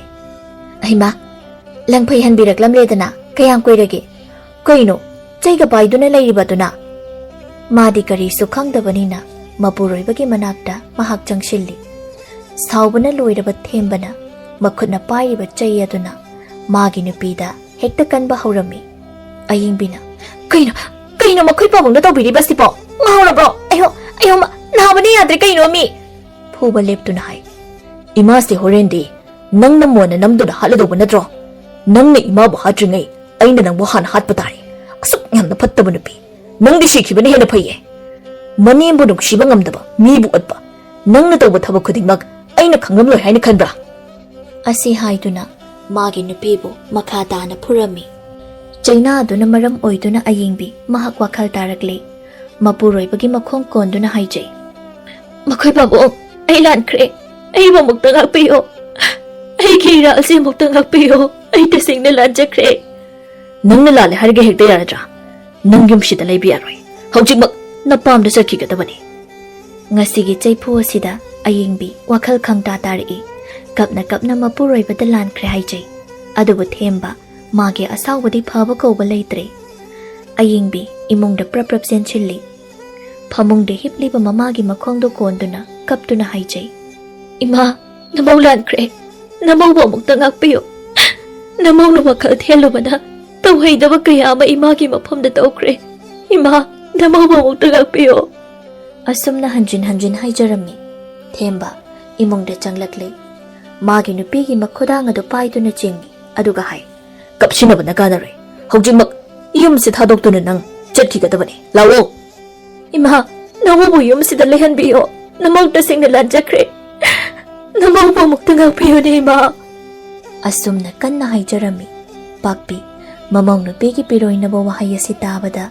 ꯃꯥꯒꯤ ꯊꯃꯣꯏ ꯄꯨꯕ ꯉꯝꯂꯛꯇ꯭ꯔꯤ꯫ ꯃꯈꯣꯜ ꯊꯣꯛꯅ ꯃꯍꯥꯛꯅ ꯍꯥꯏ, ꯏꯃꯧꯅ ꯀꯔꯤꯒꯤ ꯂꯥꯟꯒꯅꯤ? ꯂꯥꯜꯂꯤꯕꯗꯤ ꯏꯃꯥꯅꯤ, ꯏꯃꯧ ꯂꯥꯟꯗꯦ꯫ ꯏꯃꯥ, ꯅꯃꯧꯕꯨ ꯑꯃꯨꯛꯇ ꯉꯥꯛꯄꯤꯌꯨ꯫ ꯏꯃꯧꯅ ꯋꯥꯈꯜ ꯇꯥꯔꯛꯄ ꯃꯤꯀꯨꯞꯁꯦ ꯏꯃꯥꯅ ꯈꯧꯔꯥꯡꯅ ꯉꯥꯏꯔꯝꯂꯤꯕꯅꯤ꯫ ꯉꯁꯤꯗꯤ ꯏꯃꯥ ꯄꯦꯜꯂꯦ, ꯏꯕꯦꯝꯃ, ꯅꯪꯕꯨ ꯉꯥꯛꯄꯤꯔꯕꯅꯤ, ꯏꯃꯥ꯫ ꯃꯆꯥ ꯃꯃꯧ ꯑꯣꯏꯕꯁꯤꯡꯅ ꯀꯌꯥꯔꯛ ꯂꯥꯜꯂꯛꯂꯕꯁꯨ ꯃꯈꯣꯏꯒꯤ ꯋꯥꯍꯩ ꯑꯃꯗ ꯉꯥꯛꯄꯤꯕ ꯉꯝꯕ ꯍꯥꯏꯕꯁꯤ ꯃꯃꯥ ꯑꯣꯏꯕꯤꯇꯅ ꯉꯝꯕꯅꯤ꯫ ꯍꯧꯈꯤꯕ ꯊꯧꯗꯣꯛ ꯀꯌꯥꯗ ꯀꯥꯎꯊꯣꯛꯇꯨꯅ ꯂꯥꯜꯂꯦ ꯍꯥꯏꯖꯔꯕ ꯋꯥꯈꯜ ꯇꯥꯔꯛꯂꯕ ꯃꯃꯧ ꯅꯨꯄꯤꯕꯨ ꯄꯥꯛꯄꯤꯅ ꯊꯃꯣꯏ ꯁꯦꯡꯅ ꯉꯥꯛꯄꯤꯔꯝꯃꯤ꯫ ꯋꯥꯔꯤ ꯑꯁꯤꯒꯤ ꯃꯃꯤꯡꯅ ꯂꯥꯏꯔꯕꯤ ꯆꯐꯨ ꯁꯥꯕꯤ꯫ ꯋꯥꯔꯤ ꯑꯁꯤꯕꯨ ꯏꯕꯤꯔꯛꯄꯅ ꯑꯟꯖꯂꯤ W. ꯃꯥꯌꯥ ꯈꯨꯜ ꯑꯗꯨꯗ ꯂꯩꯕꯤ ꯂꯩꯁꯥꯕꯤꯅꯤ꯫ ꯃꯜꯂꯕ ꯌꯨꯝ ꯑꯗꯨꯗ ꯃꯃꯥ ꯃꯆꯥ ꯑꯅꯤ ꯈꯛꯇ ꯂꯩꯔꯛꯄꯅꯤ꯫ ꯍꯤꯡꯅꯕ ꯍꯣꯠꯅꯕꯗ ꯌꯥꯝꯅ ꯋꯥꯔꯕ ꯃꯃꯥ ꯃꯆꯥ ꯑꯅꯤꯅꯤ꯫ ꯌꯨꯝꯒꯤ ꯃꯃꯥꯡ ꯑꯗꯨꯗ ꯁꯪꯒꯣꯏ ꯃꯆꯥ ꯑꯃ ꯂꯩ꯫ ꯁꯪꯒꯣꯏ ꯃꯆꯥ ꯑꯁꯤꯗ ꯃꯃꯥ ꯃꯆꯥ ꯑꯅꯤꯅ ꯆꯐꯨ ꯁꯥꯏ꯫ ꯃꯄꯥ ꯃꯄꯨ ꯍꯥꯛꯇꯛꯇꯒꯤ ꯆꯐꯨ ꯁꯥꯕꯒꯤ ꯁꯤꯟꯐꯝ ꯑꯁꯤ ꯆꯠꯊꯔꯛꯄꯅꯤ꯫ ꯑꯃꯗꯒꯤ ꯑꯃꯗ ꯃꯊꯪ ꯃꯊꯪ ꯁꯝꯊꯍꯧꯗꯨꯅ ꯉꯁꯤꯗꯤ ꯃꯃꯥ ꯃꯆꯥ ꯑꯅꯤꯅ ꯆꯐꯨ ꯑꯃꯨꯛ ꯁꯥꯔꯤ꯫ ꯇꯣꯝꯕꯤꯅ ꯀꯩꯊꯦꯜꯗ ꯆꯐꯨ ꯌꯣꯜꯂꯤ, ꯃꯌꯥꯅ ꯃꯌꯨꯝꯗ ꯆꯐꯨ ꯁꯥꯏ꯫ ꯇꯣꯝꯕꯤꯁꯨ ꯃꯔꯛ ꯃꯔꯛꯇ ꯆꯐꯨ ꯁꯥꯕ ꯌꯥꯎꯁꯤꯜꯂꯤ꯫ ꯁꯪꯒꯣꯏ ꯑꯗꯨꯗꯅ ꯃꯌꯥꯅ ꯆꯐꯨ ꯁꯥꯔꯤ꯫ ꯅꯨꯡꯉꯥꯏꯕ ꯊꯕꯛ ꯑꯃꯗꯤ ꯅꯠꯇꯦꯀꯣ ꯃꯁꯦ, ꯊꯕꯛ ꯈꯨꯗꯤꯡꯃꯛꯁꯦ ꯂꯣꯏꯅ ꯋꯥꯕꯖꯥꯠꯅꯤ꯫ ꯃꯤꯒꯤ ꯄꯤꯒꯗꯕ ꯆꯐꯨꯁꯨ ꯃꯁꯤꯡ ꯁꯨꯗ꯭ꯔꯤ꯫ ꯑꯩꯈꯣꯏ ꯏꯃꯥꯗꯨꯕꯨ ꯀꯩꯊꯦꯜ ꯆꯠꯀꯗꯧꯔꯤꯕ ꯖꯥꯠꯂꯥ? ꯃꯌꯥꯅ ꯃꯈꯣꯜ ꯈꯔ ꯍꯧꯅ ꯃꯃꯥꯕꯨ ꯀꯧꯏ꯫ ꯏꯃꯥ, ꯍꯣꯏ ꯏꯃꯥꯎ, ꯀꯩꯊꯦꯜꯗ ꯆꯠꯀꯗꯧꯔꯤꯕ꯭ꯔꯣ ꯉꯁꯤꯁꯨ? ꯇꯣꯝꯕꯤ ꯏꯃꯨꯡꯗꯒꯤ ꯊꯣꯛꯂꯛꯏ, ꯑꯗꯨꯒ ꯍꯥꯏ, ꯆꯠꯄ ꯍꯥꯏꯕꯕꯨ ꯆꯠꯀꯗꯧꯔꯤꯕꯅꯤ, ꯆꯥꯛ ꯑꯁꯤ ꯑꯃꯨꯛꯇ ꯂꯣꯏꯁꯤꯜꯂꯝꯒꯦ ꯇꯧꯕꯅꯤ꯫ ꯏꯟꯗꯣꯟ ꯑꯃꯨꯕꯤꯅ ꯆꯐꯨ ꯈꯔ ꯄꯤꯌꯨ ꯍꯥꯏꯕꯗꯣ ꯃꯁꯤꯡ ꯁꯨꯗ꯭ꯔꯤꯀꯣ ꯏꯃꯥ? ꯁꯥꯗꯨꯅ ꯂꯩꯕ ꯈꯔꯗꯨꯁꯨ ꯏꯃꯥꯅ ꯑꯃꯨꯛ ꯀꯩꯊꯦꯜꯗ ꯄꯨꯈ꯭ꯔꯦ, ꯀꯃꯥꯏ ꯇꯧꯗꯣꯏꯅꯣ ꯏꯃꯥ? ꯃꯍꯥꯛꯅ ꯍꯥꯏꯔꯝꯕ ꯑꯗꯨꯕꯨ ꯆꯐꯨ 10 ꯍꯥꯏꯕ ꯅꯠꯇ꯭ꯔꯣ? ꯅꯠꯇꯦ, ꯅꯪꯕꯨ ꯍꯧꯖꯤꯛꯄꯨ ꯆꯐꯨ ꯀꯌꯥ ꯁꯥꯔꯒꯦ?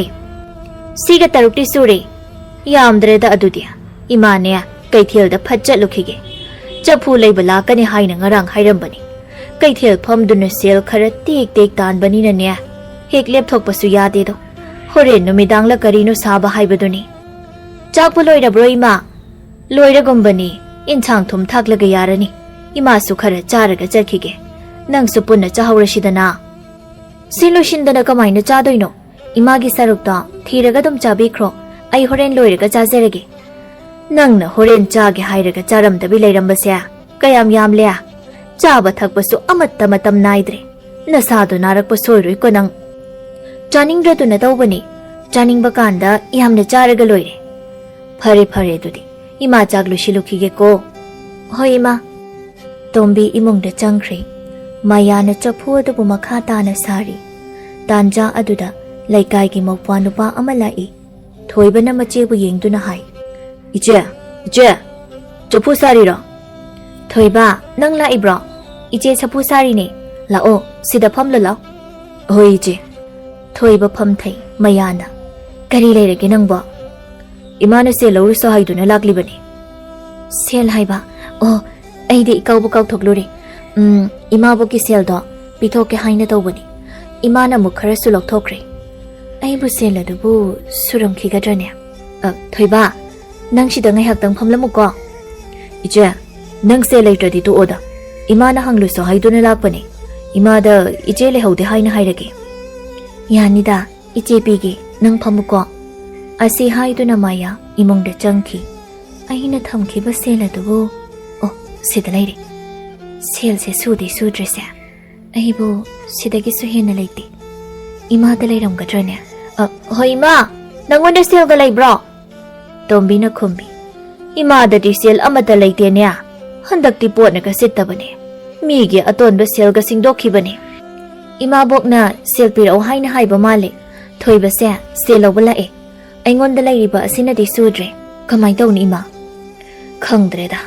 ꯂꯥꯏꯔꯕꯒꯤ ꯃꯄꯣꯛ ꯑꯁꯤ ꯌꯦꯡꯂꯨ ꯈꯨꯗꯤꯡ ꯑꯋꯥꯠꯄꯗ ꯉꯥꯏꯔꯤ ꯐꯅ ꯀꯟꯅꯗꯤ ꯃꯤꯒ ꯃꯤꯃꯥꯟꯅꯅ ꯍꯤꯡꯕ ꯉꯝꯅꯕ ꯍꯣꯠꯅꯕꯅꯤ ꯑꯗꯨꯕꯨ ꯃꯆꯤ ꯏꯔꯦꯡ ꯂꯦꯡꯗꯦ ꯍꯦꯟꯅ ꯂꯥꯏꯔꯕꯒꯤ ꯀꯣꯝ ꯑꯁꯤꯗ ꯄꯨꯊꯔꯛꯄꯒꯨꯝ ꯇꯧꯏ ꯑꯩꯉꯣꯟꯗ ꯂꯩꯔꯤꯕ ꯈꯔꯁꯤ ꯍꯥꯟꯅ ꯄꯤꯈ꯭ꯔꯁꯤ ꯍꯥꯏꯕ꯭ꯔꯥ 이마 ꯍꯣꯏ ꯃꯗꯨ ꯍꯥꯟꯅ ꯄꯤꯈ꯭ꯔꯣ ꯑꯋꯥꯠꯄ ꯑꯗꯨꯅꯅꯦ ꯍꯣꯔꯦꯟ 이마ꯅ ꯀꯩꯊꯦꯜ ꯀꯨꯝꯂꯛꯄꯒ ꯄꯤꯔꯒꯦ ꯍꯥꯏꯔꯣ ꯍꯣꯏ 이마 ꯑꯁꯤ ꯍꯥꯏꯗꯨꯅ ꯃꯥꯌꯥ ꯃꯄꯥꯜꯗ ꯊꯣꯛꯈ꯭ꯔꯤ ꯇꯣꯝꯕꯤꯅ ꯃꯆꯥꯅꯨꯄꯤꯕꯨ ꯌꯦꯡꯗꯨꯅ ꯃꯆꯤꯜꯗ ꯁꯣꯜꯍꯧꯏ ꯑꯩꯒꯤ ꯏꯆꯥ ꯃꯌꯥꯁꯦ ꯑꯣꯟꯊꯣꯛꯅ ꯃꯔꯥꯏꯕꯛ ꯊꯤꯔꯦꯗꯀꯣ ꯃꯄꯥꯅ ꯅꯧꯅ ꯍꯨꯟꯗꯣꯛꯄꯤꯔꯝꯕꯗꯒꯤ ꯃꯃꯥ ꯑꯩꯒ ꯄꯨꯟꯅ ꯑꯋꯥꯕ ꯀꯌꯥꯁꯦ ꯃꯥꯌꯣꯛꯃꯤꯟꯅꯔꯛꯂꯤ ꯃꯇꯥꯔꯣꯏꯁꯤꯡꯒꯤ ꯃꯔꯛꯇ ꯐꯥꯎꯕ ꯇꯤꯟꯖꯗꯅ ꯍꯤꯡꯅꯕꯒꯤ ꯂꯥꯟꯐꯝ ꯑꯁꯤꯕꯨ ꯂꯥꯟꯊꯦꯡꯅꯕꯗ ꯃꯍꯥꯛꯁꯨ ꯌꯥꯎꯔꯤ ꯃꯥꯌꯥꯅ ꯊꯣꯏꯕꯗ ꯁꯦꯜ ꯈꯔꯗꯨ ꯄꯤꯗꯨꯅ ꯍꯥꯏ ꯊꯣꯏꯕ ꯁꯦ ꯃꯁꯤꯒꯤ ꯁꯦꯜ ꯈꯔꯁꯤ ꯍꯥꯟꯅ ꯄꯨꯈ꯭ꯔꯣ ꯈꯔ ꯋꯥꯠꯄ ꯑꯗꯨꯅ ꯍꯌꯦꯡ ꯁꯣꯏꯗꯅ ꯄꯤꯔꯒꯦ ꯍꯥꯏꯅ ꯍꯥꯏꯌꯨꯀꯣ ꯍꯣꯏ ꯏꯆꯦ ꯑꯗꯣ ꯑꯩ ꯑꯃꯨꯛ ꯆꯠꯂꯒꯦ ꯆꯠꯂꯣ ꯁꯦꯜ ꯑꯗꯨ ꯇꯥꯍꯧꯅꯤꯀꯣ ꯑꯗꯣ ꯏꯆꯦ ꯑꯁꯣꯝꯗ ꯅꯨꯄꯥ ꯑꯃ ꯁꯒꯣꯜ ꯊꯧꯔꯒ ꯂꯥꯛꯍꯧꯏꯉꯣ ꯅꯤꯡꯊꯧꯒꯤ ꯃꯆꯥꯅꯨꯄꯥꯅꯦ ꯃꯁꯛꯀ ꯌꯥꯝꯅ ꯐꯖꯖꯥꯠꯅꯤ ꯅꯤꯡꯊꯧꯒꯤ ꯃꯆꯥꯅꯨꯄꯥ ꯂꯥꯛꯍꯧꯔꯒ ꯀꯩꯗꯧꯔꯒꯦ ꯅꯪ ꯃꯥꯒꯤ ꯃꯁꯛ ꯎꯖꯔꯕ꯭ꯔꯣ ꯎꯗ꯭ꯔꯤꯗ ꯎꯔꯒ ꯀꯔꯤ ꯀꯥꯟꯅꯗꯣꯏꯕ ꯑꯩꯗꯤ ꯁꯨꯝ ꯍꯥꯏꯕꯅꯤꯗ ꯑꯩ ꯆꯠꯂꯦ ꯑꯗꯨꯗꯤ ꯏꯆꯦ ꯑꯁꯤ ꯍꯥꯏꯗꯨꯅ ꯊꯣꯡꯒꯥꯜ ꯑꯗꯣꯝꯗ ꯊꯨꯅ ꯌꯥꯡꯅ ꯆꯦꯟꯈꯤꯔꯝꯃꯤ ꯃꯥꯌꯥ ꯃꯍꯥꯛꯅ ꯁꯥꯔꯝꯕ ꯆꯐꯨ ꯑꯗꯨꯕꯨ ꯃꯈꯥ ꯇꯥꯅ ꯑꯃꯨꯛ ꯁꯥꯊꯔꯤ ꯇꯣꯝꯕꯤꯁꯨ ꯆꯥꯛ ꯈꯔ ꯆꯥꯔꯒ ꯃꯈꯨꯠꯇ ꯈꯥꯎ ꯑꯃ ꯌꯥꯟꯗꯨꯅ ꯃꯄꯥꯜꯗ ꯊꯣꯛꯂꯛꯏ ꯆꯐꯨ ꯁꯥꯔꯤꯕꯤ ꯃꯆꯥꯅꯨꯄꯤꯕꯨ ꯌꯦꯡꯗꯨꯅ ꯍꯥꯏ ꯕꯦꯃꯥ 이마 ꯆꯠꯂꯦꯀꯣ ꯐꯖꯅ ꯂꯩꯔꯝꯃꯨꯀꯣ ꯍꯣꯏ 이마 ꯉꯟꯅ ꯍꯟꯕꯤꯔꯛꯑꯣ ꯆꯠꯂꯦ 이마 ꯆꯠꯂꯦꯀꯣ ꯇꯣꯝꯕꯤꯁꯨ ꯆꯠꯈ꯭ꯔꯦ ꯃꯥꯌꯥ ꯆꯐꯨ ꯑꯗꯨꯕꯨ ꯂꯣꯏꯁꯤꯟꯅꯕ ꯀꯟꯅ ꯁꯥꯔꯤ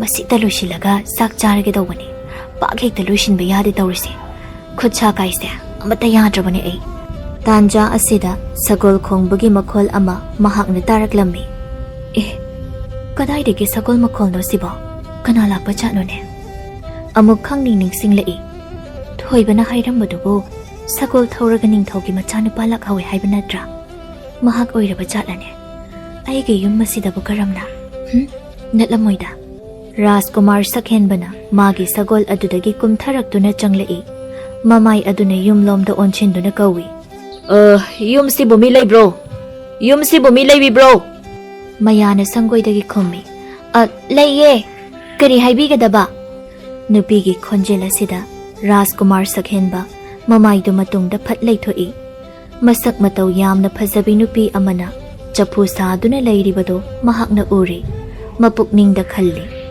ꯆꯐꯨ ꯁꯥꯕꯤ ꯃꯌꯥ ꯍꯥꯏꯅ ꯍꯥꯏꯕꯗꯨ ꯃꯁꯤꯒꯤ ꯅꯨꯄꯤ ꯑꯁꯤ ꯑꯣꯏꯕ ꯇꯥꯏ ꯀꯌꯥꯗ ꯃꯁꯛ ꯐꯖꯈ꯭ꯔꯕ ꯅꯨꯄꯤꯅ ꯌꯦꯡꯉꯨꯅꯤ ꯑꯁꯨꯛ ꯐꯖꯕ ꯅꯨꯄꯤꯗꯤ ꯁꯛꯍꯦꯟꯕ ꯑꯩꯒꯤ ꯄꯨꯟꯁꯤꯗ ꯑꯃꯨꯛꯇ ꯐꯥꯎ ꯊꯦꯡꯅꯔꯛꯇ꯭ꯔꯤ ꯑꯣꯟꯊꯣꯛꯅ ꯐꯖꯈ꯭ꯔꯦꯗ ꯃꯌꯥꯅ ꯑꯃꯨꯛꯀꯁꯨ ꯍꯥꯏ ꯀꯔꯤ ꯍꯥꯏꯕꯤꯒꯗꯕꯅꯣ ꯑꯗꯨꯕꯨ ꯃꯌꯥ ꯃꯍꯥꯛꯁꯨ ꯃꯄꯨꯛꯅꯤꯡꯗ ꯈꯜꯂꯤ ꯔꯥꯖꯀꯨꯃꯥꯔ ꯍꯥꯏꯕꯗꯣ ꯃꯍꯥꯛ ꯑꯣꯏꯔꯕ ꯖꯥꯠꯂꯥ ꯑꯣꯟꯊꯣꯛꯅ ꯆꯨꯡ ꯐꯤꯔꯥꯜ ꯆꯥꯈ꯭ꯔꯦꯗ ꯃꯍꯥꯛ ꯑꯁꯤꯕꯨ ꯑꯣꯏꯔꯤꯗꯔꯅꯦ ꯁꯨꯝꯗꯧꯕ ꯆꯐꯨ ꯁꯥꯕꯤ ꯃꯌꯥ ꯍꯥꯏꯔꯤꯁꯤꯕꯨ ꯁꯣꯝ ꯑꯣꯏꯕꯤꯔꯕ꯭ꯔꯥ ꯃꯥꯅꯦ ꯑꯩ ꯏꯁꯥꯃꯛꯅꯦ ꯌꯥꯝꯅ ꯅꯨꯡꯉꯥꯏꯖꯔꯦ ꯊꯦꯡꯅꯖꯕ ꯆꯐꯨ ꯈꯔ ꯂꯩꯒꯦ ꯍꯥꯏꯗꯨꯅ ꯆꯐꯨ ꯂꯩꯕꯒꯤ ꯑꯣꯏꯔꯕꯗꯤ ꯍꯧꯖꯤꯛꯃꯛꯀꯤꯗꯤ ꯌꯥꯔꯔꯣꯏ ꯑꯇꯣꯞꯄ ꯃꯤꯒꯤ ꯂꯣꯏꯁꯤꯟꯒꯗꯕ ꯈꯔꯁꯨ ꯋꯥꯠꯂꯤꯌꯦ ꯑꯗꯣꯝꯅ ꯑꯊꯨꯕꯒꯤ ꯑꯣꯏꯔꯕꯗꯤ ꯆꯐꯨ ꯁꯥꯕ ꯌꯨꯝ ꯈꯔꯁꯨ ꯂꯩꯕꯅꯦ ꯃꯈꯣꯏꯗꯒꯤ ꯑꯣꯏꯅ ꯂꯩꯕꯤꯔꯣ ꯌꯥꯅꯤꯗ ꯑꯩꯗꯤ ꯅꯪꯉꯣꯟꯗꯒꯤ ꯑꯗꯨꯝ ꯂꯩꯒꯅꯤ Nangna saba ngamgadaba numit adubu hekta hayo. Ay adum ngaijage. Kuiranida, atopadagi oina laibiruro. Yanida, nangondagi asum laige ay. Ado, karam kanda mugla o haibano aybo. Karigino haisibo. Chaphu laiba. Madudi ay haiba ngamde. Nangna haiba ngamdrabanina, ayna oina hekta lakningba numit amada laklage. Ngasigidi chatlage ko. Wahay asiga loinana, mamit aduna amuktang mayagi phazaraba saktambu yengjaraga mahak thokre. Mayana wakhalda khalli. Karino pano masiba. Marolon ba mitinga yamni yenge haiwani. Ningthau macha amabu asumna tongnagadranya. Aigi mingsu hana khangba mali.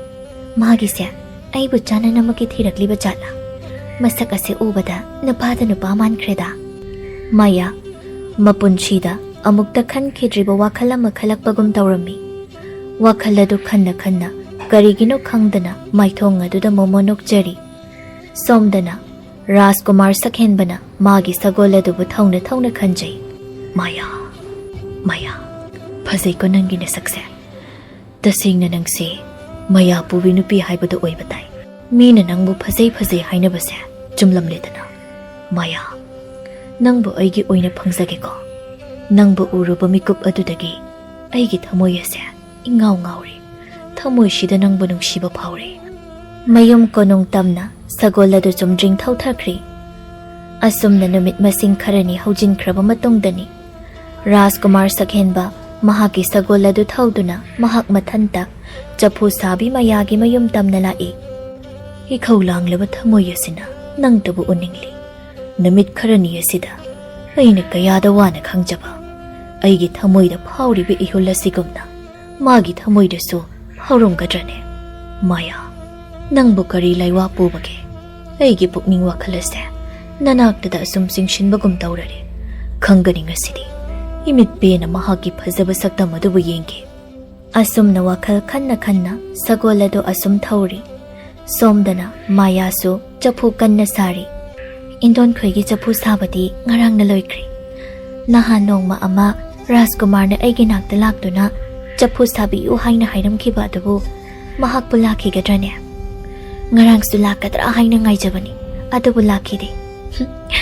He thamoy napija oibi aigi thamoy asina karigino lamlanba mahaki wakhalbo asuk khaliba. Ai asibu taungambi haibadu oiridra. Apangba thamoy asina lamlanba nangbu nungshibagumna tawri. Ikai khangdabi haibado taradra aibo. Amuk su khalli. Handakti chaphu sararoige. Lai hapnaba gamla ama oina sarage. Masina matang tanja phangbada mahaki maphamda khudol oina tamlage. Maithong da nokja laibaki lai hapnaba gamla amabu sanaba kanna thaurangi. Rajkumar sakhenbana makhoi thongal se yodi yausilaklese.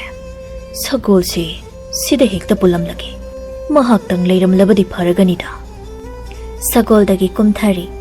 Sagol adubu mapham chana pulamlaga mahak yum aduda tapna changlakle. Karigino aigi mihulasina khangchong chonglakliba asibo. Ngasai lakpadadi asumna tawkhidabani. Aibo shakhenbi maya adubu sangoi asida leiba jala. Aibu cheptharaga lona hani yengsira. Hera nupanabu karigi lona yengbado hekta changsiladabani. Asumna khanduna phat changsilli. Mamaidu sangoi aduda leisilli. Sangoi aduda mayana chaphu sariba adubu uri. Maya su mi amana phat changlakpa aduda mamittu phat yengkhatli. Yengkhatluba mitpham aduda thamoyna ujaningba misak ama oirambaduda ikai nungsi yanana mamayadu laimai makhada satluk thaki. Rajkumar na mapukningda khalli. Laidi lairise. Mayumda lakpa mini. Mana hana kaugidi haidene. Phare. Aina hana hekta kaurage. Asi khanduna kawi. Maya. Ai lakli. Ai uraga karigino. Namai luk thakribade. Aibu masak khangdrabro. Ibong. Yani somda lengkhatpiro. Phida sida phambiyo. Phamlage. Ado aina nahan muk laktuna chaphu sabage hairamba wafam adubu kamdokhrabage. Saba loikraba zala. Ibong saba hausedri. Marol ama khangdaba aduda hek sajinbadu nungaitaba. Yani hekta sajage karamba mawongda sasige. ꯊꯃꯣꯏꯒꯤ ꯃꯑꯣꯡꯗ. ꯑꯦ, ꯊꯃꯣꯏꯒꯤ ꯃꯑꯣꯡꯗ ꯍꯥꯏꯁꯤꯕꯨ ꯀꯔꯝꯕ ꯃꯑꯣꯡꯅꯣꯅꯦ? ꯑꯩꯅ ꯑꯁꯨꯛ ꯀꯨꯏꯅ ꯆꯐꯨ ꯁꯥꯔꯛꯄ ꯑꯁꯤꯗ ꯑꯗꯨꯒꯨꯝꯕ ꯃꯑꯣꯡꯗꯤ ꯑꯃꯨꯛꯇ ꯁꯥꯈꯤꯗ꯭ꯔꯤ. ꯑꯩꯗꯤ ꯍꯩꯔꯣꯏꯕꯨ ꯏꯕꯨꯡ. ꯍꯩꯇ꯭ꯔꯁꯨ ꯍꯩꯅꯕ ꯁꯥꯔꯣ. ꯅꯪꯒꯤ ꯃꯃꯜꯒ ꯑꯃꯠꯇ ꯋꯥꯠꯇꯅ ꯄꯤꯅꯤ ꯑꯩꯅ. ꯃꯃꯜꯒꯤꯗꯤ ꯑꯔꯥꯏꯕꯅꯤꯗ. ꯑꯩꯗꯤ ꯑꯗꯨꯝꯅ ꯁꯥꯕ ꯍꯩꯖꯔꯣꯏ. ꯀꯅꯥꯗꯅ ꯑꯃ ꯑꯣꯏꯅ ꯁꯥꯍꯟꯕꯤꯕꯅ ꯐꯔꯣꯏꯗ꯭ꯔꯥ? ꯑꯩꯗꯤ ꯅꯪꯅ ꯁꯥꯕ ꯆꯐꯨꯕꯨ ꯑꯣꯏꯅ ꯄꯥꯝꯃꯤ. ꯅꯪꯅ ꯉꯥꯏꯌꯨ ꯍꯥꯏꯕ ꯃꯇꯝ ꯑꯗꯨ ꯐꯥꯎꯕ ꯑꯩ ꯉꯥꯏꯒꯦ. ꯑꯗꯨꯕꯨ ꯑꯩꯒꯤ ꯆꯐꯨ ꯑꯁꯤꯗꯤ ꯅꯪꯅ ꯁꯥꯗꯕ ꯌꯥꯔꯣꯏ. ꯆꯐꯨ ꯁꯥꯕꯗꯤ ꯑꯔꯥꯏꯕꯅꯤ. ꯑꯗꯨꯗ ꯂꯨꯔꯤꯕꯗꯤ ꯆꯐꯨꯒꯤ ꯃꯑꯣꯡ ꯍꯥꯏꯔꯤꯕ ꯑꯁꯤꯕꯨ. ꯅꯪ ꯍꯩꯔꯣꯏ ꯍꯥꯏꯔꯣ? ꯅꯪꯅ ꯍꯩꯇ꯭ꯔꯒꯅ ꯁꯤ ꯑꯩꯅ ꯑꯣꯏꯅ ꯁꯥꯒꯦ. ꯀꯗꯥꯏ? ꯂꯩꯈꯣꯝꯗꯣ ꯑꯩꯉꯣꯟꯗ ꯄꯤꯌꯨ. ꯑꯩ ꯁꯦꯝꯒꯦ. ꯌꯥꯅꯤꯗ, ꯅꯈꯨꯠ ꯃꯣꯠꯅꯕꯅꯤ. ꯑꯩꯒꯤꯗꯤ ꯑꯃꯇꯪ ꯑꯣꯏꯔꯕꯁꯨ ꯁꯥꯗꯕ ꯌꯥꯔꯣꯏ ꯍꯥꯏꯔꯤꯁꯤꯅꯤꯀꯣ. ꯃꯥꯌꯥ ꯇꯨꯃꯤꯟꯅ ꯑꯃꯨꯛ ꯂꯩ. ꯔꯥꯖꯀꯨꯃꯥꯔ ꯁꯛꯍꯦꯟꯕꯅ ꯑꯃꯨꯛ ꯃꯈꯥ ꯇꯥꯏ. ꯌꯨꯝꯁꯤꯗ ꯀꯅꯥ ꯀꯅꯥ ꯂꯩꯕꯒꯦ? ꯀꯅꯥꯃꯠꯇ ꯂꯩꯕ ꯎꯗ꯭ꯔꯤꯕ ꯑꯁꯤꯕꯨ? ꯏꯃꯥꯒ ꯑꯩꯒꯗꯪ ꯂꯩꯕꯅꯤ.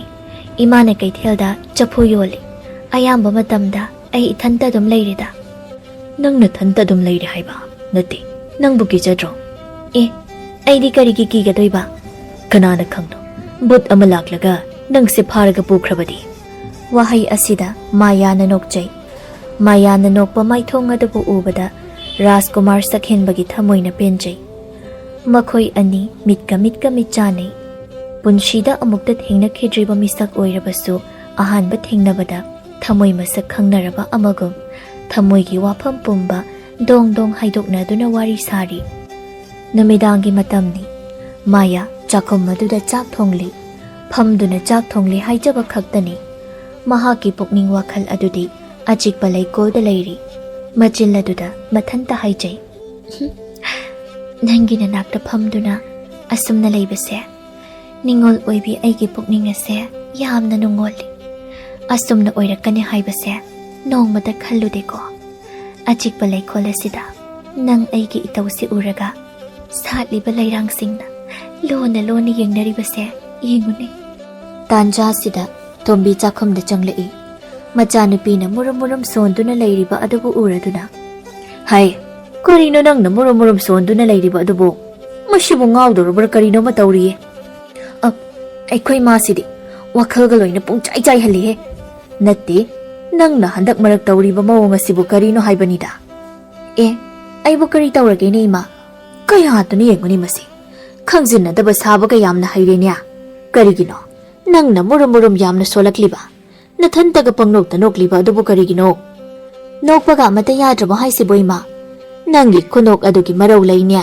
ꯍꯩ, ꯏꯃꯥꯅ ꯍꯥꯏꯒꯗꯕꯗꯤ ꯅꯪ ꯅꯨꯄꯤꯅꯤ. ꯌꯥꯝꯅ ꯆꯦꯛꯁꯤꯟꯒꯗꯕꯅꯤ. ꯈꯣꯡꯐꯝ ꯑꯃ ꯁꯣꯏꯕꯗ ꯅꯪꯒꯤ ꯄꯨꯟꯁꯤ ꯂꯣꯏꯒꯅꯤ ꯀꯣꯏꯕꯦꯝꯃ. ꯑꯩ ꯂꯣꯏꯅ ꯈꯪꯉꯤ, ꯀꯩꯗꯧꯔꯒꯦ ꯏꯃꯥ? ꯈꯪꯕꯨ ꯈꯪꯂꯕꯗꯤ ꯐꯩ ꯍꯥꯏꯔꯤꯅꯤ. ꯑꯗꯨꯗꯤ ꯅꯠꯇ꯭ꯔꯗꯨꯅ ꯏꯃꯥꯒꯤ ꯃꯥꯏ ꯈꯨꯅꯕ ꯊꯕꯛ ꯑꯃꯇꯪ ꯍꯦꯛ ꯇꯧꯔꯛꯄꯗ ꯅꯃꯥ ꯑꯩꯗꯤ ꯁꯤꯈꯤꯅꯤ ꯍꯥꯏꯔꯤꯕ ꯑꯁꯤꯅꯤ. ꯑꯩꯈꯣꯏ ꯃꯥꯁꯤꯗꯤ ꯑꯁꯨꯝꯅ ꯍꯦꯛꯇ ꯍꯥꯏꯒꯅꯤꯕ.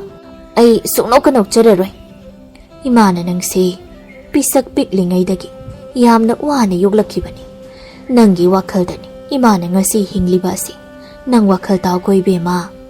ꯍꯣꯏꯕ, ꯑꯩ ꯂꯣꯏꯅ ꯈꯪꯉꯦꯕ. ꯑꯗꯣ ꯏꯃꯥ, ꯑꯩ ꯋꯥ ꯑꯃ ꯍꯪꯒꯦꯅꯦ. ꯀꯔꯤ ꯋꯥꯅꯣ? ꯍꯪꯉꯣ ꯍꯪꯉꯣ. ꯑꯩꯈꯣꯏꯅ ꯆꯐꯨ ꯁꯥꯕꯗ ꯃꯑꯣꯡꯗ ꯁꯥꯏꯗꯅ, ꯑꯗꯣ ꯊꯃꯣꯏꯒꯤ ꯃꯑꯣꯡꯗ ꯀꯔꯝꯅ ꯆꯐꯨ ꯁꯥꯒꯅꯤ? ꯍꯩ, ꯅꯪꯕꯨ ꯉꯥꯎꯔꯕ꯭ꯔꯣ?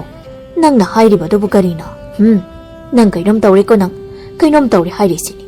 ꯃꯊꯣꯡ ꯃꯔꯝ ꯈꯪꯗꯕ ꯋꯥꯅ ꯃꯔꯣꯜ ꯑꯃ ꯉꯥꯡꯂꯤꯕ. ꯁꯦ, ꯑꯃꯨꯛꯇ ꯍꯥꯏꯌꯣꯕ. ꯑꯩ ꯈꯪꯗꯗꯨꯅ ꯇꯧꯕꯅꯦ. ꯆꯩꯗꯤ ꯈꯪꯕ꯭ꯔꯥ ꯅꯪ? ꯍꯥ? ꯆꯥꯎꯔꯦ ꯀꯥꯏꯅ ꯐꯨꯕ ꯉꯝꯂꯣꯏ ꯈꯜꯂꯤꯕ꯭ꯔꯣ? ꯂꯝ ꯌꯥꯝꯅ ꯍꯦꯟꯖꯅꯨꯀꯣ ꯅꯪ.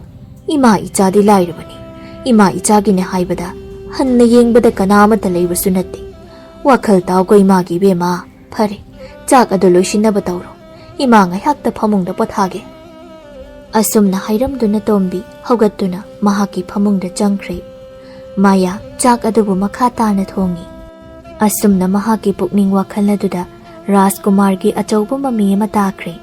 ꯃꯁꯤꯅ ꯃꯍꯥꯛꯀꯤ ꯄꯨꯟꯁꯤꯗ ꯑꯆꯧꯕ ꯑꯍꯣꯡꯕ ꯍꯥꯏꯕ ꯑꯗꯨꯃꯁꯨ ꯑꯣꯏꯍꯜꯂꯤ. ꯃꯃꯥꯡꯗ ꯍꯥꯟꯅ ꯑꯃꯨꯛꯇ ꯇꯧꯔꯝꯗꯕ ꯊꯕꯛ ꯀꯌꯥ ꯑꯃ ꯇꯧꯔꯛꯂꯤ. ꯆꯠꯂꯝꯗꯕ ꯁꯥꯖꯠ ꯀꯌꯥ ꯑꯃ ꯆꯠꯂꯛꯂꯤ. ꯅꯣꯡꯃꯒꯤ ꯅꯨꯃꯤꯠꯅꯤ. ꯃꯥꯌꯥ ꯁꯪꯒꯣꯏꯗ ꯐꯝꯂꯤ. ꯆꯐꯨꯗꯤ ꯁꯥꯗꯦ, ꯐꯝꯕꯗꯤ ꯐꯝꯂꯤ. ꯃꯄꯨꯛꯅꯤꯡ ꯑꯗꯨꯗ ꯑꯁꯨꯝꯅ ꯈꯜꯂꯤ. ꯑꯩꯁꯦ ꯐꯅꯗꯤ ꯍꯣꯡꯂꯦꯀꯣ. Matam kharasida aigi punchi ase asi yawna honghalaba. Ibong, masi pumnamag nangbu nungsirubagini ko. Warakpa ngamdraba thamoy asina nangbu thamoy sengna nungsijaruri. Aibu miraibigi khakhanbiganu ko. Mahakto ngarangsu lakte, nahansu lakte. Pamuba magi saktamdo onthokna uningkreda.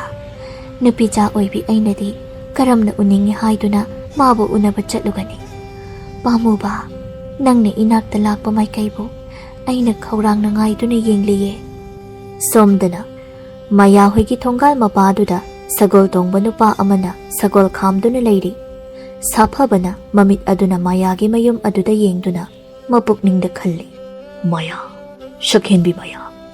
Aina nangbu pamjarakpa, nungsijarakpa se matam phana koiri. Aina nafamda nungsi pami haiduna kayarak hanjina phongdoklabasu nangna yaba kawba sunglai leite. Ngasiri khangani nangbu phaduna hekta aigi yumda puradabani. Ngasidagi nangse aigi loinabi oiradabani. Saphaba aina ningkiba pamkiba pochak amata ngasi phawba phangdana toktri. Phare kanasu leitringai asida hekta changsilaga mukhudang adu tappaiduna chingthoraklage. Saphabana asumna khalladuna sagol mathak adudagi kumthari. Aduga sagol adubu thongal aduda khamlammi. Somdana Maya mabukning adu langtaknana leiringai tanja aduda thongalomda sagolna khonglakpagi makhol ama taraklammi. Sagolgi makhol adubu tabada mahaki mabukning adudi thoini hena langtaknakri. Sagol ase mahaki soidana oigani. Aibu unaba aigi nak asida mahak lakla mali. Nungaijarida ngasidi thamoy pena yengjage ko. Asumna mabukning adu langtaknana leiri. Mahaki mamangda nupa ama changsilaktuna leblakle haibasi mahak khanglammi. Adubu ikai thibi saduna mamai adu laimaida nonthaduna lei. Saphabana khalli. Ai lakpa sida ikai ba haibada oira mali. Adubu ai ngasidi aigi thamoy ase pangthararoi. Rajkumar sakhenbagi makhutta mahak pata khidringai aina pukhidaba yade. Saphabana makhol thokna hai. Maya ai lakle. Mamai lukthaduna lairamba Maya tarakliba khonjel aduda angakpa amaga loinana phat yengkhalai. Sakhenbagi mahutta Saphabana oina leptuna lairamba aduda phuk haugalai. Aduga makhol adu khara kanna hai. Nang karigi mafam asida laklibano. Mafam asida lakanu nang chatkro. Mafam asidagi nang chatkro. Hey, ai se kanano haiba masak khangbra nang. Ai ngonda adumna haiba yabra. Nang dimi phattani. Ai nango anchina duna wari saba pamde. Yamna thuna chatpikro. Aina nangi nafamda nungsi haina kayarak phongjaba. Adubu nangna yaba kawba leitaba. Nangna aibu hanjina ikaiba piba natra. Adubu ngasishu shaphaba aina lepkiba khongpham adudagi machi ama phawba lengdri. Taningde nangi adugumba wada ai taningde. Aina amukasu hairiba sini mafamse thadoktuna nang yamna thuna chatkro. Aina nangbu phaduna pugani. Nangbu aigi yumgi mau ahengani. Asi haiduna makhut aduna Mayagi makhut aduda taphai. Maya na lawi. Hai thado aigi khudang ase thado. Aina phajana haringai asida yadrabadi nangi aphaba khak oiroi. Thado. Aina chena paikraba khudang asibu aina amuk khanna thadokadaba natte. Ikut asidagi kanana sumunba ngamloi. Nangbu aina puradabani. Saphabana Mayagi makhudang adubu paiduna jingthorakle. Maya na makhol thokna laujai. Pangal sonbi nupigi mapokta poklubanina nupa mangondagi nanthokpa ngamdre. Saphabana magi sagol aduda Mayabu chingkhatle. Sagol aduda masu kakhatle. Sagol adu thuna yangna jingyagi lambi adu tamna thaukhirami. Thoibana kaithel tamna thuna yangna chelami. Aduga mama boktombida asumna pau tamlami. Mabo iche Mayado nupa mana phaduna sagol da haptuna pukre. Magi sagol do a jingyarom da thokre. Wafam asibu tabada tombi magi mathamoy adudi suai laukre. Kari haiba aigi ichanapi Mayabu phakre haiba. Kari no hairibu wafam asibu. Tombi wafam asida pakhatkiduna mafam aduda wanthakirami. Kaithel phambi sing aduna tombigi makokta ising yaiduna kanna laikatnari. Somdana Rajkumar sakhenbana jingnong aduda sa talubadagi mayumda hallage haina thoglakpani. Ngasidi sa so amata phaba phangtre. Matam si su kharadi ngalli. Aibu ꯌꯨꯝꯗ ꯍꯟꯈ꯭ꯔꯁꯤ ꯍꯥꯏꯕ꯭ꯔꯅꯦ? ꯉꯟꯁꯨ ꯉꯜꯂꯤꯕ ꯑꯁꯤꯕꯨ ꯀꯥꯟꯅꯗꯦ. ꯄꯥꯝꯃꯨꯕꯤ ꯃꯍꯥꯛꯀꯤ ꯃꯌꯨꯝꯗ ꯑꯣꯏꯅꯕꯨ ꯆꯠꯂꯨꯈꯤꯒꯦ. ꯊꯥꯡꯁꯤꯒ ꯇꯦꯟꯁꯤꯒ ꯐꯖꯅ ꯁꯤꯗ ꯌꯦꯞꯁꯤꯜꯂꯒꯦ. ꯊꯨꯅ ꯍꯦꯛꯇ ꯆꯠꯈ꯭ꯔꯒꯦ. ꯑꯁꯨꯝꯅ ꯈꯜꯂꯗꯨꯅ ꯃꯍꯥꯛꯀꯤ ꯁꯒꯣꯜ ꯂꯩꯐꯝ ꯑꯗꯨ ꯇꯝꯅ ꯂꯥꯛꯏ. ꯇꯥꯟꯖꯥ ꯑꯗꯨꯗ ꯁꯒꯣꯜ ꯀꯟꯅ ꯊꯧꯕꯒꯤ ꯃꯈꯣꯜ ꯑꯃꯒ ꯅꯨꯄꯤ ꯑꯃꯅ ꯌꯥꯝꯅ ꯀꯟꯅ ꯂꯥꯎꯕꯒꯤ ꯃꯈꯣꯜ ꯑꯃꯒ ꯃꯍꯥꯛꯅ ꯇꯥꯔꯛꯂꯝꯃꯤ. ꯀꯗꯥꯏꯗꯒꯤ ꯈꯣꯟꯖꯦꯜꯅꯣ ꯑꯩꯅ ꯇꯥꯔꯛꯂꯤꯕꯁꯤꯅ? ꯁꯒꯣꯜꯁꯨ ꯀꯟꯅ ꯊꯧꯕ ꯃꯥꯜꯂꯤ. ꯅꯨꯄꯤꯔ ꯅꯨꯄꯥꯔ? ꯀꯅꯥꯅꯣꯅꯦ? ꯃꯃꯤꯠ ꯑꯗꯨꯅ ꯑꯀꯣꯏꯕ ꯑꯗꯨꯗ ꯀꯣꯏꯌꯦꯡ ꯌꯦꯡꯉꯤ. ꯃꯗꯨꯗ ꯁꯒꯣꯜ ꯑꯃ ꯆꯤꯡꯌꯥꯒꯤ ꯂꯝꯕꯤ ꯑꯗꯨꯗ ꯌꯥꯝꯅ ꯀꯟꯅ ꯊꯧꯔꯤꯕꯗꯨ ꯎꯔꯝꯃꯤ. ꯑꯁꯤꯗ ꯊꯧꯔꯤꯕꯁꯤ ꯑꯣꯏꯒꯅꯤ.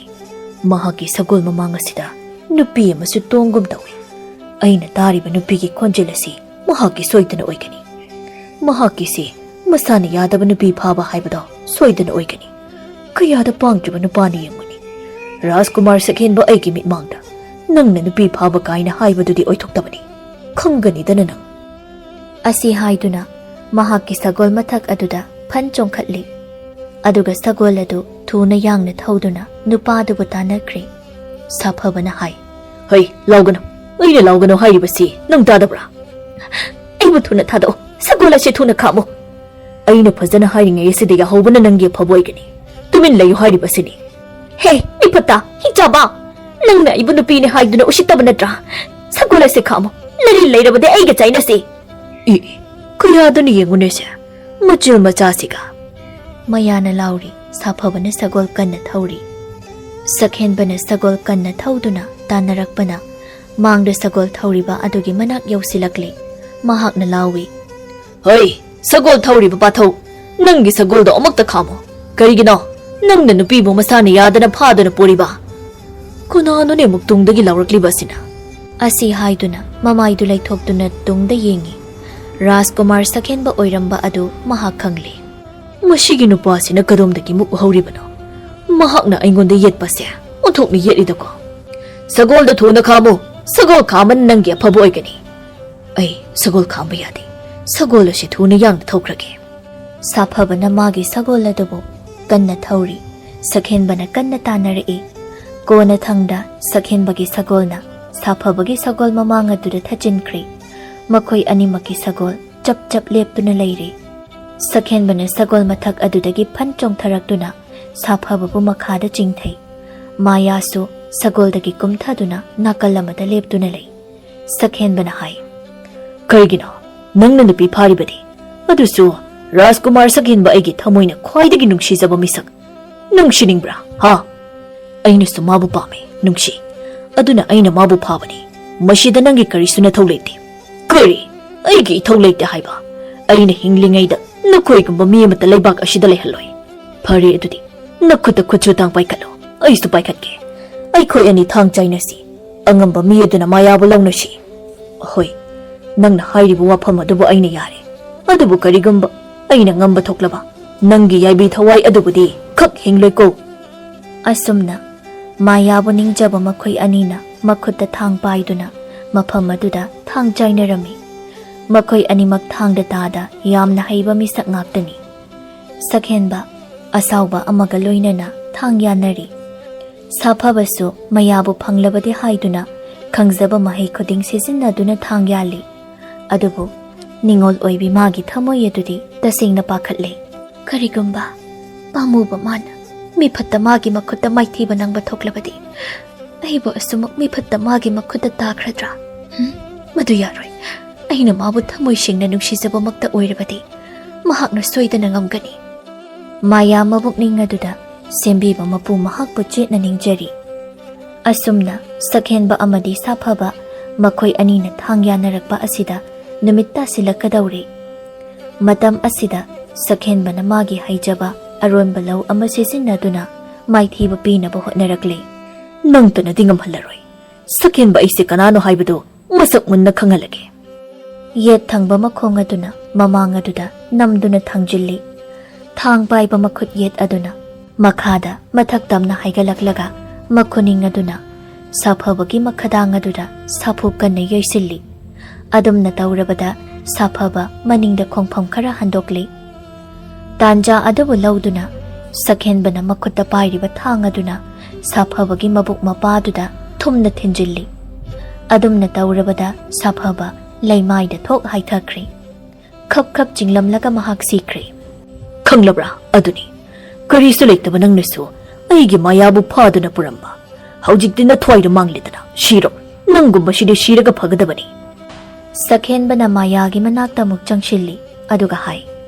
Maya haujikti ai leirabasidi aigi mapok asima nangidamakta lepkhigadoini. Ibong se kaplagano matam se su thengjilakli nayumda hankragano aigi nakta oina leirurasi. Imadi mi thaduna pau haihaluge ai se chingya sida koina leithaningde. Maya Rajkumar na hairibu wafam aduda yari. Sakhenbana Mayabu magi sagol mathak aduda thangat piri. Mahaksu sagol aduda tongkhatle. Mapukning adu harauna mahakna nungsijabi Mayabu puduna mayum konung tamna sagol thauduna chatkirami. Wari asigi mamingna PABUNGTON. Wari asibu ibirakpana mona HIJAM. Paklaba ipak adugi iyaida tauduna leiriba phumdeising adugi marakta hi amakhak honduna leiri. Ningol oibi chanu lembina makhutta nau adubu chetna pai. Pat adugi wangmada leiriba kaithel adubu yaunaba haiduna kanna holli. Hirubak adudana ngarubak ama yauri. Ngarubak adugi manungda nga khara yauri. Nga sing adubu yonba chatlibani. Pikna awaba karino haiba masak munna khanglaba mahakni. Hingnabagi lanpham asida LAIRABI mamagi mateng pangduna ngayon bi amuk oy singja yon bi amuk oy migi minay amuk oy tawduna yamna wana hinglami. Hi ado asum honbana pat wangma ado yauri. Lairay mapala duda honjinduna mapam chana khamli. Madugi tungda ngarubak adubu makokta thongatuna puduna mahak chatkri. Kaitheldani potpham phamlibi tharona hai. Inchang napi kaisya loina patle tawribasi nungsa asinaga marol ama sabani pot amata koina thamba ngamde asumna patlabanina kana amata na sulainingdre sendong khajik phangadra haina yonbra bunya shele mangduna tokadawribra karino matawri mahaka potpham thangnana phamlibi nupi duna amuk hairi tharoi bema karidi upai lei soijin khara awang khulla sidagi lawrubani kana amata ni hek leiradi yenguni ayugdagi yolakpani nungthil oire haujikti ngarangsu ama ani khaktani shitliba khangdre phamliba haiba aduda mangaire adubudi che aikhoini yolibasya ahawbe inchang makti natedo amuk jabada aniraksu na chaningdaba inchang ngaktani sinpham ama honglasira haina kanna khali aidi kanaroi bema adumak potpham pham sitningba matamda maraina sichajani thabak suraga wadobagi saruk Pamba sida oina wajagi aidi aduna phatarane hayeng sibagi mai chuba matam aduda yanglen charu palangsia pungkon he konduna leiba soidrabani tawribasi nong he nganbadagi numit tabo phawbasya ujuk yungbagumdani mafam sida phamduna leiriba adata he bema adubudi nang aida nate yengodana kaithelu mai palibi singsia adubai che makhoi sing asidi ayambana ahal oiraba ngaktani ahal oirakpagi yumda leifam khangdraduna kaithel asida oina thokduna matam lenabana ayambani adubu aigidi kadai hingnabu honabani manadeda asumna wari sanaringaida chanu lembidu phat changlai patpham phamlibi tharogi manak oirapna makokdagi ngarubak adubu makhada thangthai sormapi asangba ama hondoklaga tharobu yengduna hairi iche kari wari toramlibano asi hairaga mahakna tawgadaba sing adubu pakthaduna tawba hawi tharona khumbi kum kangle haiduna wari toramlibani hayeng phawba pairadre haiwani nangbo chanu lembina ngasai ayuktagibu kayam sitlabagi matang asida tharogi nakalda phamlibi angawbina sat khumi ibema ate te shitpa shittabadi khangde matamdi phajana sitle haukiba matamga amatta khanghoba nate nache tharo siga wari saribani ngasaidagi inhegi wasidi phana nungairiye tharo na chanu lembigi ngarubak aduda yauriba nga sing adubu yengduna hai kari kari ngano achawbasu yaurine iche imana pharakpa ngani aina mukai thelsida yolhogena lakpani ngaihak lairabadi numit asisu tasinkragani. Aina yoliba asibu sitkadra khangde. Sitkani. Namani yonba matamdasu aduk sitbani. Angawina. Nama hairaga nama adudi kaidau haure. Pukri malaye madubu makhoi khara kanna isit hauri. Ngasing asya aino aina puraga yonba lakbani. Imana loiba ngaiduna lairabadi matam si thenglagadaba. Namado yamna wazaraklabani. Namabu luna chana tauka chanu lembiya.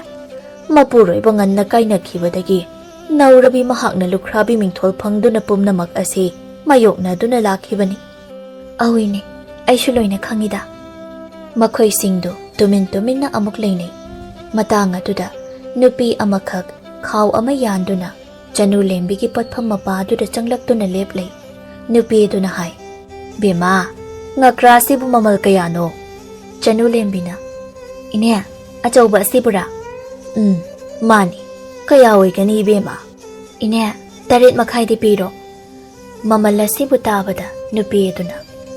Ngakra amada tarit makhai yokraba haisya. Onthok na tanglena. Masida tharo na hai. Ngakra kaina hairiba nga sidi chabada yamna phakraba ngani.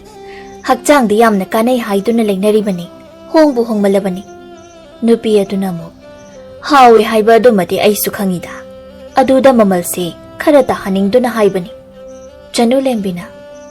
Ine yamna haibasu nate madumatangdi sunaba pibiro. Hoi. Mashima laikhrage ai. Asi hairaga sel lauthokduna pi. Nga adubu puduna mahak chatkre. Nupi aduna chatkhibaga nupa ama amuk changlei. Nupa aduna chanu lembibu yengduna hai. Chanu lembe namadi. Nama kaithel karaktrabra. Au khaton. Mikau miram phabi chanu lembini. Piklingaidagi hauna mamagi matung inaduna kaithelda chalaklaba oibana. Kaithelgi phibambu mahakna munna khangi. Amaromda kaithel aduda potpham phamliba nupising adunasu chanu lembibu lairabani haiduna yamna nungsina taujai. Nupa aduna amuk. Mahakbu masaka ngamhaudrabrane. Imado thabak khara chilhauba aduda aina oina hekta yaida. Namagi mateng panggadabani. Aisha nga mata leige haiduna tawbani. Nangi nga sibu kari none. Asi haiduna ngarubakta leiriba nga sing adubu munna yengi. Nupa asigi mamingna Tolen kaurammi. Tolenna makhutna nga amada thinduna hai. Masigi sarenga simo oina laikhrage. Mamalbu kayano. Chanu lembina mamal haiduna lawhawi. Tolen chatkri. Masida angawbina hairei. Icha chanu lembina yonba nga sidi onthokna pochit phakhreda ko. Ngasai nonganbadagi yonba ikhoi phawba adumna pot yondri. Tharona amuk. Haujikan gi misingsia mana masinga amata chanadraba mali. Nga chak oina ngakta chanakre. Khangde nga oina yonbana phadawribra. Chanu lembina nongma gi haibaduni. Imana kaithel halakpada nga amata sitana halakpasu yawi. Tamba ngamba nateda.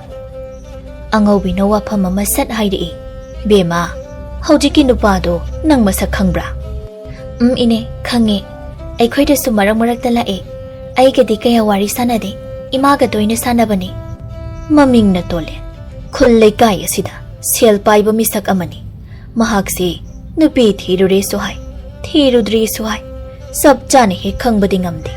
Adubo mahaki mawong matawasidi. Pakhang sari kaina hainabado madu mali. Makhoidagi aihakna chahi kharabudi halamgani.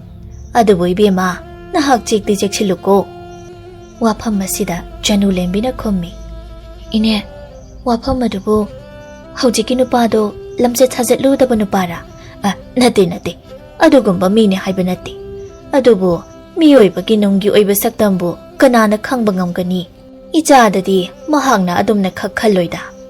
Aduga inena haibiribu wafam aduna kari. Aidi wakhal taba ngamdre. Kari sunateda. Angawbina asumna wa thaidoktuna. Haige khanba wafam aduma haidoktana tumina laikri. Chanu lembigi potpham maduda mi khara laktuna.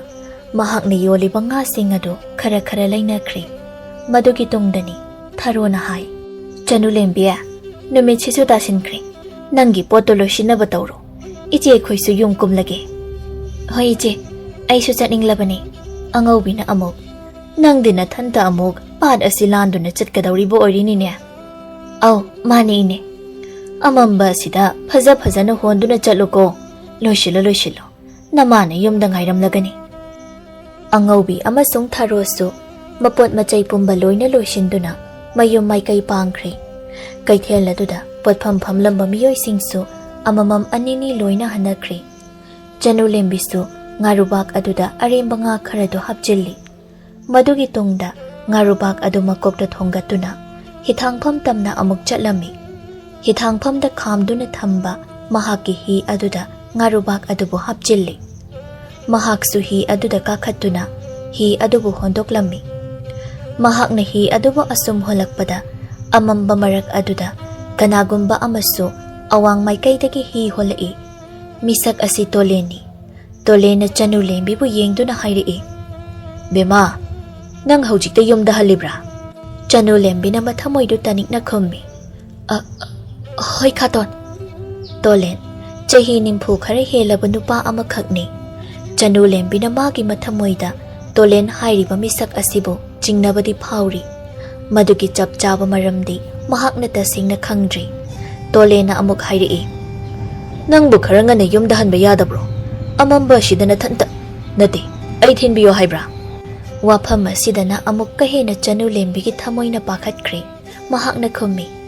Yarani, ai adum hanjakrage. Asi hairaga hi adubu khara kanna holammi. Aduga awang pangna chatkhirammi.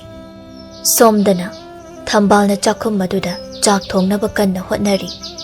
Tanja aduda machanupi halakpagi makhola adubu mahakna tarammi. Thambalna imagi chanu nang halaklabra. Chanu lembina ngarubak adu masu pusinduna chakhumda changlai. Aduga khummi. Hoi ima, mamabu yengduna amuk. Ima, haujikta chak mai thagatpada ngairibra. Ima do. Ima, yumsida kana laklamge. Wafam asida thambalna ngakchanaba mawong amada khummi. Kana lakane haibage. Kana su lakte na. Thambalna wafam asidagi wa thaidoktuna hangi. Ijana kaithelda nga yonba chatlubabu nga kayam yolakene. Khara yolae. Ngarubak manung asida nga khara yauribani. Imana phajana thamlo. Hoi. Icha waram lagani. Ngai hak pothajaruro. Imane chak thuna thonglake. Chanu lembido phuk haugatuna chatke tawi. Maduda wafam ama khangning ningsinglakduna mamada yengduna amuk hai. Aikhoidagi hek lakpa khatondo khangbana traima. Khangi. Kaidaurabagi. Mahaksibu kanano ima. Thambal mahaki maphamda. Ngasigi numit asida hangliba wahang asigumbadi mamang thagda amukta khak hangkhidri. Itha thajadana hanglakliba machagi wahang asina thambalgi thamoy adudi hena langtak nahanba haibado oirare. Thambalna khummi. Sel paiba misaknidana mahakdia. Mahakna ikhoidi hek lakliba sina karige. Thambal mama ama oibagi maguldo mahak ngakpa ngamdri. Thabom tara naupuduna hek pokjaba machanupigi maphamda phau wa minamduna mahak khumjillari. Imana mangondagi sel khara puruba adugi lawba lakpani. Kaya yamba selno aingonda karimata khanghandriba sibu karigino. Chanu lembina hangba wahang khudingmak asi thambalgi maphamdadi mamai makok chappaga chap manakri. Thambalna karigino nangna madu hanglibade. Madu angang nangina thaura. Leitaduna puribani. Pururabadi singnabu honnaba yadabra. Matungda mahakpa ikhoida changhalakano. Hai, tawbi mar khangdaba sajatto uthorakano. Ima ichagi punchise hanadi kari oirammi. Nang pumnamak khangliba natra. Chanu lembi mamana hairiba wafam asibu taba ngamdraduna thokre. Thambal mabukning aduda nikjai. Mahak masana ngangjariba adu karino haiba masana khangba ngamjadri. Chak adubu makhatana thongli. Mathangi numitni. Numidang wairamgi khara mamsilakpa matam amakhakni. Thambal potphamda thariba mapot machai sing adubu satchat loshilli. Potpham thangnana phamlibi tharona hai. Chatlage hairibro nangbo. Chatlage. Potsu sitre. Phamduna sum leibana kanararoi. Angaubina. Chalo. Yumduda nachanupi mathanta leibadu nungairoi. Thambalna ngarubak adubu phaisa saduna makokta thangatli. Aduga hairi. Chali koi chengaubiya. Asi hairaga thoglakli. Kaithel macha asida ngai yonbani thambal. Mahakna kaithel kaba ngamdaba numittana machanupi chanu lembina mahut chinduna amuk yonbani. Hi adubu honduna thodorei. Himai adu maikai amada oina holammi. Asum holakpana pat adugi mafam amada lairiba atawba phumdi adubu uraduna madu tamna honjilai. Phumdi mapal aduda hi amasu hana khamduna lairammi. Thambalna mahaki hi adubu mafam madu tamna honjinduna mafam chana khamlammi. Madugi tungda phumdi aduda kakatli. Phumdi mathak aduda nupa ama phamduna lairammi. Thambalna nupa adugi manakta changshinduna hai. Aibu mukauriba karigino. Nupa adu atai kanasu natte senjau paiba tolenni. Tolen haugalai. Matungda nilepliba thambalbu yengduna hairei. Aina nangbu kaubashe. Nangi nafamda yamna yetpa haibadu oirabra. Yetpagi wafam natte. Hauji yamna luba phibam amada lairi. Aigi ichanupina nang aigi lainariba aronba marise khangkhibagum tawkhre. Ai yamna pakhatli. Mahakna ngasi khangdrabasu nongbadi soitana khanglakadaba lairi. Maduda nangna karigi mipairiba. Nang aigi nungsiba se panthung yaudaba nungsiba ohenkrase haibra. Panthungi manglanto kaikhibagum tawrakli. Ichabu thadoktuna haujikpo aina karamna nangi natung induna chatlugani. Kairo leikaina ai asibu karamba nupini karamba mamani haina hainakhigani. Nangna kairo leikaigidamak khalliba. Thambal nang so amukta khalloni. Nangna aduk wana hinglambada nangi kairo leikai aduna nongbada nangi nafamda ching khuyama tingbanglabrో. Aitana nungsibagi mayaina ikai iki pumba thadoktuna nangidamak lepkhiba natra. Nangtagi lepkhiba upalengonda urigum yetkeninglamdraba nangna. Ai madumakti haidi lasing mapol oiba wakhalse kariso khantha hautre. Pukning amadi wakhal anida ngaihaktangi oina phaurakpa ithiloduna natambakta humduna tarure. Aiba hojikpo lambi asida sumak changchinkhiba tarabrane. Lan changni haina changlaga yiknabubu kiduna samai laituna muk handorakpabu kanana hongnabagi. Shiba changba adudi konagi wani. Lambi aduda changshinbani marudi. Pumnamak asigi mathakta aina nangidamak chingchaugumna lepli. Mashida nangna karigino amuk kiriba. Thambal nauna lukhrabi oiduna piklibi machanupibu chaunaba wana hotnarakhibani. Punshigi lambi aduda machanupina pungkak chaurakpa matam adudagi hauna tolenga mahaka thingnaki. Tolena mama macha anigidamakta yamna khanki. Adubu laikai miyamgi mamangda karamnadi saktam adubu phongdoklugani. Tolena thambagi maphamda nungsi haiba wahai se tattana haiki. Thambal tapna tapna mabukning olakki. Aroibada tolen bu nungsibada mahak daki. Takpa kallabadi nung phawbu tummi haiba aduni. Matam asida chanu lembi leisama pung pharakpani. Thambal na tapna khummi. Sangshinbada kiraba lambi asibu. Imit asi ushinduna adumak changba taribra. Ai mama amani. Ichabu nungsiba masak khangi. Taibangi khuraba lankai nung asida. Ichabu di naitom tahaningde. Icha chanu lembibu ainu hundokani haikrabra. Mahak aigi ichani. Nang aigi punchigi wari asida mahakisu saruk yauribani. Thambal aina haibu wafamase nang asidi yaro. Aikhoyani aigi yumda ngasi chatkrasi. Tolena handak muk hairakliba wafam masida thambaldi gumgi angawba nonglaina maikai salai khangdana silakpaga chap manakri. Ai ngamloi tawbi mal khangdaba misak amani haina sukhanbigano. Ai migi minokki jai. Adudi hayo asukkoiba matam asibu aigi thamoi asi phajinduna nangna karigi thamlibano. Ai asibu nangi kanabu lapham oina tamak nangna khanbra. Aigi su punchi ma leiramgani haiba nangningdabra. Thambal nungsibase chahi khairamtre. Thamoi thamoi aninabu yanarabadi oithokpa yaba posak ama oiramle. Aitana nungsiba aitana khanjaba asidadi khak ohengano. Law aiga punna satkrasi. Thambal na machanupigi damak khanbada tolena hairibu wafamdu hoi haina hekta yaba ngamjade. Aduga amaromda macha leisabi pharabi ama lairaba mahakna amuk atopa nupa amada mayum panba asi phajaba sajat amadi natte. Miyamna mahakpu ubada tinchina ningai ama soidana oigani. Masi pumba mahak khangdabadi natte. Khubam nungda takraba ahingi tandan mahakna karamna nanthokluggani. Nanthokpham leitraba mafam aduda madom leiba taba haibasi hauna sani. Paisilliba khubam aduna thadoklaktri phawbadi adumak leiba tari. Tolena thambagi makhudang adubu paiduna chingi. Mahaki hi aduda mahakpu chingthai. Mahak sutongduna mayum tamna holakli. Mafam aduda thambagi hi amadi ngarubakti tauduna adumak leihauri. Somdana Chanu lembina mamabu halakpa ngairi. Halakpa ngaina numidangi chak adusu thongba pumloi loiri. Mapalda amuk thoklai. Khoiru thaumai aduna darida thammi. Mahakna sumang aduda mabukning yamna langtaknana hangat handa chattuna leiri.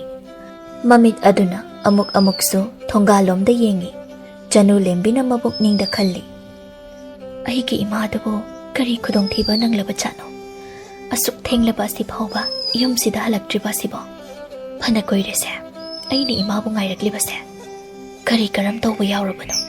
Aibu aswai phawba chatlaga yengubana phagadawribra.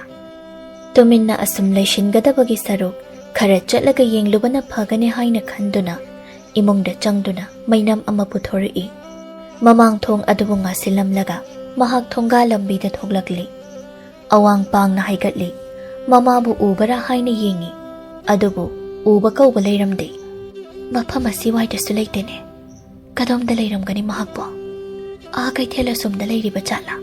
Aibu kaithela sitamna chatpana chumlagadra. Mamabu thibada kakngaunaraba Chanu lembina. Thenglak matam maduda mahak mathanta pat adu tamna chatlami. Laibakna pharaduna hi thangpham maduda hi ama khamduna leirami. Pharida hi asi honduna kaithel tamna chatlage. Hi aduda kakhatli. Mainam aduna hi maton aduda thammi. Makutna nau adubu holaklami. Pat aduda taibang mi kana ama leibagi makhol tadre. Maphamdu ichik-chikli. Adubu Chanu lembi achikpana pirakpa akiba pumba adubu loina tungoina duna ikhawlangba amaga loinana hi adubu adumak holakli. Pat adugi mayai khara hendorakpada mi yaudaba hi amakhakna tauduna leiriba adubu mainam adugi maingalna mahakna hek ururami. Hi nini asida tauduna leiriba side. Mapu kana amatasu yaude. Kanagi oiraba chatno. Chanu lembina hi adubu munna yengluba matamda mahaki thamoida chingnaba ama phawrakli. Mahaki hi aduna tauduna leiriba mafam adu tamna thuna yangna honjilli. Hi adubu tasengna uruba matamdadi mahaki mamana honkhiba hi adune haiba mahak khangjarakli. Mapukningda khalli. Aigi ima kadaida satkre. Hi asi imagini. Hirobakta yauriba ngarubak asisu imagini. Aigi ima adubu irol nungda tasengkraba satla. Kadomda satkraba na mahak. Amamba marak aduda maikai marida koyeng yenglammi. Adubu amamba saktam nattana atay ahenba karisu uramde. Mamabu kauduna mahakapchay. Hi adu angawba malang na yaybada asum tawkhirammi. Chanu lembi mitki pi adubu phazin bangamda pena kapchari. Kapna hi adubu hithangpam tamna amuk hondori. Chanu lembi mayum tamna chatli. Mayum yauraduna ningol ka aduda changi. Phamung aduda mamaydu upsenduna mamabu kauduna mahakapli. Chanu lembigi tengtha asigi tengtha roldi iyaida satjabi thambal nattana taibang migi thambal nadi khak khangbangamloi. Kapna ahingna duma adumna haujin khirami. Mathangi numitni ayuki matam aduda Chanu lembigi thonggal aduda nupi ani khak yamna tahana senchilai. Nupi ani asi tharoga angawbigani. Tharona kawi. Chanu lembi nang batabro. Mapalda mugda thoklauni nangbo. Makhoi anina ahum marira kawbada tadrabaduda mangol aduda amuk kakhatlami. Thong adubu namduna yengluba matamdadi thong adu lolamdre. Mamang thong asidi londine. Ije hekda changlaga yengsi. Tharo amadi angawbina imung aduda changlami. Aduga Chanu lembi bu kawrami. Chanu lembigi ka aduda Chanu lembina phamang aduda phamduna mamai aduna phamungda upsenduna tumduna leiriba adubu makhoi anina urami. Maduda mahaki manakta phamthaduna ꯆꯅꯨꯂꯦꯝꯕꯤꯒꯤ ꯃꯁꯥ ꯑꯗꯨꯕꯨ ꯄꯥꯏꯗꯨꯅ ꯅꯣꯝꯗꯨꯅ ꯍꯧꯗꯣꯛꯏ꯫ ꯑꯗꯨꯝꯅ ꯇꯧꯔꯕꯗ ꯆꯅꯨꯂꯦꯝꯕꯤꯁꯨ ꯃꯤꯀꯞ ꯊꯣꯛꯂꯛꯏ꯫ ꯃꯈꯣꯏ ꯑꯅꯤꯕꯨ ꯌꯦꯡꯗꯨꯅ ꯆꯅꯨꯂꯦꯝꯕꯤꯅ ꯍꯥꯏꯔꯛꯏ, "ꯏꯆꯦ, ꯏꯅꯦ."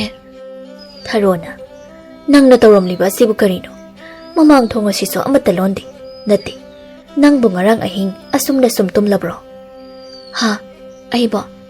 ꯑꯁꯤ ꯍꯥꯏꯔꯒ ꯃꯊꯟꯇ ꯑꯃꯨꯛ ꯌꯦꯡꯖꯩ꯫ ꯑꯉꯧꯕꯤꯅ ꯍꯥꯏ, "ꯅꯪꯕꯨ ꯋꯥꯐꯝ ꯑꯁꯤ ꯇꯥꯔꯕ꯭ꯔꯣ?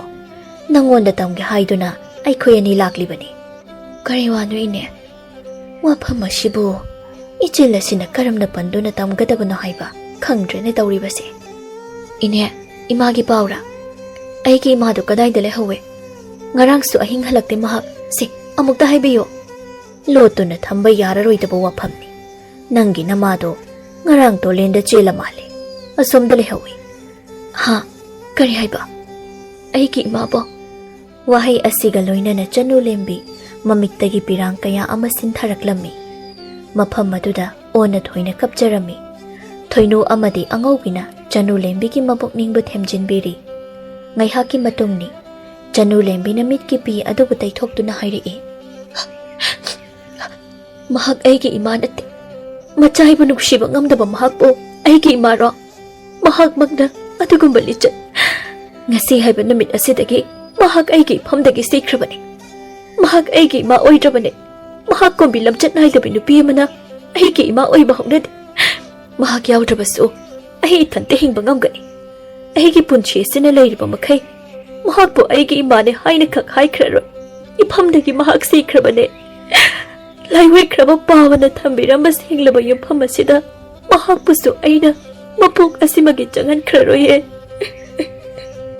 ꯋꯥꯍꯩ ꯑꯁꯤ ꯍꯥꯏꯗꯨꯅ ꯍꯤꯛꯅ ꯍꯤꯛꯅ ꯃꯈꯣꯜ ꯊꯣꯛꯅ ꯀꯞꯊꯣꯔꯛꯏ꯫ ꯆꯅꯨꯂꯦꯝꯕꯤ ꯃꯇꯨꯡ ꯇꯥꯔꯛꯄ ꯄꯨꯟꯁꯤ ꯑꯗꯨꯗ ꯃꯍꯥꯛ ꯃꯊꯟꯇꯅ ꯊꯕꯛ ꯁꯨꯖꯗꯨꯅ ꯁꯦꯜ ꯇꯥꯟꯗꯨꯅ ꯍꯤꯡꯂꯝꯃꯤ꯫ ꯊꯕꯛ ꯏꯪꯈꯥꯡ ꯋꯥꯅ ꯁꯨꯔꯨꯔꯒ ꯅꯨꯃꯤꯗꯥꯡꯒꯤ ꯃꯇꯝꯗ ꯐꯃꯨꯡ ꯑꯗꯨꯗ ꯍꯦꯛ ꯌꯥꯇꯥꯕ ꯃꯤꯀꯨꯞ ꯑꯗꯨꯗꯗꯤ ꯃꯍꯥꯛꯀꯤ ꯃꯃꯥꯕꯨ ꯍꯦꯛ ꯍꯦꯛ ꯅꯤꯡꯁꯤꯡꯂꯛꯏ꯫ ꯈꯜꯂꯔꯣꯏ ꯍꯥꯏꯅ ꯈꯟꯈ꯭ꯔꯕ ꯋꯥꯐꯝꯅꯤ, ꯑꯗꯨꯕꯨ ꯍꯦꯛꯇ ꯈꯜꯂꯛꯏ꯫ ꯃꯁꯤꯕꯨ ꯀꯔꯤꯒꯤꯅꯣ? ꯅꯨꯡꯁꯤꯕ ꯍꯥꯏꯕ ꯑꯗꯨꯒꯤ ꯅꯠꯇꯕ꯭ꯔꯥ? ꯃꯍꯥꯛꯅ ꯑꯁꯤꯒꯨꯝꯅ ꯃꯃꯥꯕꯨ ꯀꯥꯎꯕ ꯂꯩꯇꯅ ꯅꯤꯡꯁꯤꯡꯂꯤꯕ ꯑꯁꯤꯒꯨꯝꯅ ꯁꯥꯒꯩ ꯑꯣꯟꯈ꯭ꯔꯕꯤ ꯃꯍꯥꯛꯀꯤ ꯃꯃꯥꯅꯗꯤ ꯅꯤꯡꯁꯤꯡꯕꯤꯔꯝꯒꯗ꯭ꯔꯥ? ꯈꯜꯂꯔꯣꯏ ꯍꯥꯏꯅ ꯈꯜꯂꯨꯕ ꯃꯤꯀꯨꯞꯇ ꯍꯦꯟꯅ ꯍꯦꯟꯅ ꯅꯤꯡꯁꯤꯡꯂꯛꯏ꯫ ꯅꯤꯡꯁꯤꯡꯂꯔꯣꯏ ꯍꯥꯏꯅ ꯈꯜꯂꯨꯕ ꯃꯤꯀꯨꯞꯇ ꯁꯔꯨꯛ ꯆꯥꯝꯃ ꯆꯥꯝꯃ ꯍꯦꯜꯍꯜꯂꯛꯏ꯫ ꯃꯃꯥꯕꯨ ꯅꯤꯡꯁꯤꯡ ꯄꯦꯟꯅ ꯄꯦꯟꯅ ꯀꯞꯆꯔꯤ꯫ ꯑꯁꯨꯝꯅ ꯃꯇꯝꯁꯨ ꯂꯦꯞꯄ ꯂꯩꯇꯅ ꯆꯠꯈꯤꯔꯝꯃꯤ꯫ ꯆꯍꯤ ꯑꯃꯒꯤ ꯃꯇꯨꯡꯅꯤ꯫ ꯑꯌꯨꯛꯀꯤ ꯑꯉꯟꯕ ꯃꯇꯝ ꯑꯃꯅꯤ꯫ ꯆꯅꯨꯂꯦꯝꯕꯤꯅ ꯇꯨꯝꯕ ꯍꯧꯒꯠꯂꯗꯨꯅ ꯃꯄꯥꯜꯗ ꯊꯣꯛꯂꯛꯏ꯫ ꯃꯗꯨꯗ ꯙꯥꯔꯤ ꯑꯗꯨꯗ ꯀꯅꯥꯒꯨꯝꯕ ꯑꯃꯅ ꯃꯀꯣꯛ ꯃꯔꯨꯗꯨ ꯐꯤꯅ ꯀꯨꯞꯁꯤꯟꯗꯨꯅ ꯇꯨꯝꯗꯨꯅ ꯂꯩꯔꯤꯕ ꯑꯗꯨꯕꯨ ꯃꯍꯥꯛꯅ ꯎꯔꯝꯃꯤ꯫ ꯃꯗꯨꯒꯤ ꯃꯅꯥꯛꯇ ꯆꯪꯁꯤꯟꯗꯨꯅ ꯃꯍꯥꯛꯅ ꯍꯥꯏ, "ꯀꯅꯥꯅꯣ ꯙꯥꯔꯤ ꯑꯁꯤꯗ ꯇꯨꯝꯂꯤꯕ ꯅꯪꯕꯣ?"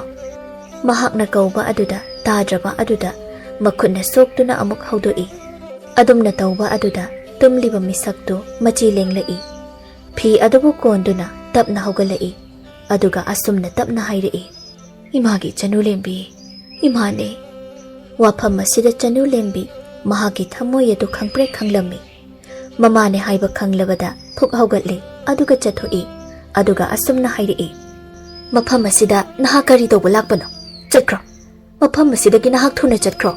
ꯊꯝꯕꯥꯜ ꯄꯨꯟꯁꯤꯒꯤ ꯑꯁꯥ ꯑꯃꯅ ꯃꯈꯨꯠ ꯈꯨꯖꯦꯡ ꯑꯗꯨꯕꯨ ꯄꯥꯏꯗꯨꯅ ꯆꯤꯡꯗꯨꯅ ꯄꯨꯗꯨꯅ ꯆꯠꯂꯨꯔꯤ꯫ ꯅꯨꯡꯉꯥꯏꯕ ꯏꯄꯥꯛ ꯑꯃꯅꯤ ꯍꯥꯏꯅ ꯈꯜꯂꯨꯕ ꯑꯋꯥꯕꯒꯤ ꯏꯄꯥꯛ ꯑꯃ ꯑꯣꯏꯔꯝꯂꯤ꯫ ꯃꯐꯝꯗꯨꯗ ꯃꯍꯥꯛ ꯃꯤꯅꯥꯏ ꯑꯃꯗꯒꯤꯁꯨ ꯍꯦꯟꯅ ꯇꯣꯟꯅ ꯂꯩꯔꯨꯔꯤ꯫ ꯈꯥꯡꯕ ꯉꯝꯗ꯭ꯔꯗꯨꯅ ꯃꯆꯥꯒꯤ ꯃꯅꯥꯛꯇ ꯑꯍꯤꯡ ꯑꯗꯨꯗ ꯃꯍꯥꯛ ꯂꯥꯛꯈꯤꯕꯅꯤ꯫ ꯊꯝꯕꯥꯜꯅ ꯍꯥꯏ, "ꯏꯃꯥꯒꯤ ꯆꯅꯨꯂꯦꯝꯕꯤ, ꯏꯃꯥꯕꯨ ꯋꯥꯔꯧꯔꯤꯕ꯭ꯔꯥ?" "ꯀꯅꯥꯒꯤ ꯏꯃꯥ? ꯅꯪꯕꯨ ꯀꯅꯥꯅꯣ? ꯑꯩ ꯅꯪꯕꯨ ꯃꯁꯛ ꯈꯪꯗꯦ꯫ ꯑꯩꯒꯤ ꯏꯃꯥꯗꯤ ꯁꯤꯈ꯭ꯔꯦ."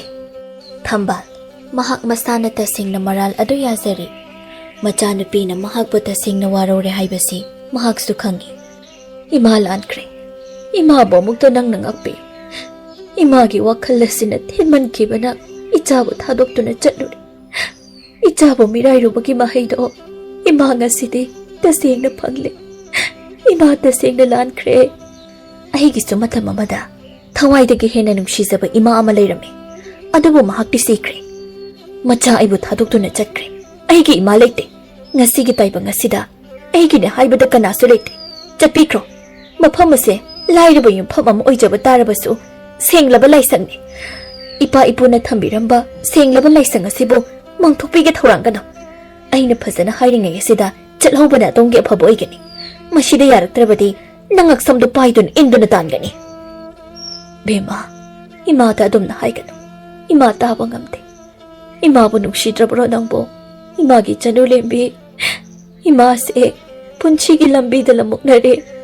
Mafam asi nattana aigi jagsafam lektre. Ima ba mukta nungsibiyu ne ima gi bema. Sa onkraba thamoy amada minungsigi irikiklaga sagi saramchat adubu thado aibadi khagyaroi. Matam amada aise mama bu yamna nungsiba misak ama haibada oirame. Adubu aigi ima aduna hek sikhiba mikup adudagidi mama bu nungsidaba misak haibada oikrabani. Ai kana amatagi tengtha khonjal taningde. Mafam asida law khongliba nangbu kanano. Yamasiga nanga kari mari leinai. Imagi chano lankre haibu wahai asidagi hena hainingai wahai ama ani suna leitre. Nama aigi phatraba iralasibu nangna amukta ngakpiyo. Ichagi khongkonduna nama aina haijari. Asi hairaga thambana machanupigi makhong adubu konge dawi. Maduda chanu lembina phatcha thoktuna hairi. Aigi phamda minungsi haibadu leite. Aigi thamoibu nauthemge haina khalibada kaidau nungdo oithokloi. Chalo nangsu nangalam chatmanaba kana amabu thiruso. Thunglu mafam aduda nangi yarik pham oyo. Karigumba nangna mafam asida leitaba yade hairagana ayhak mafam asi thadoktuna chakhige.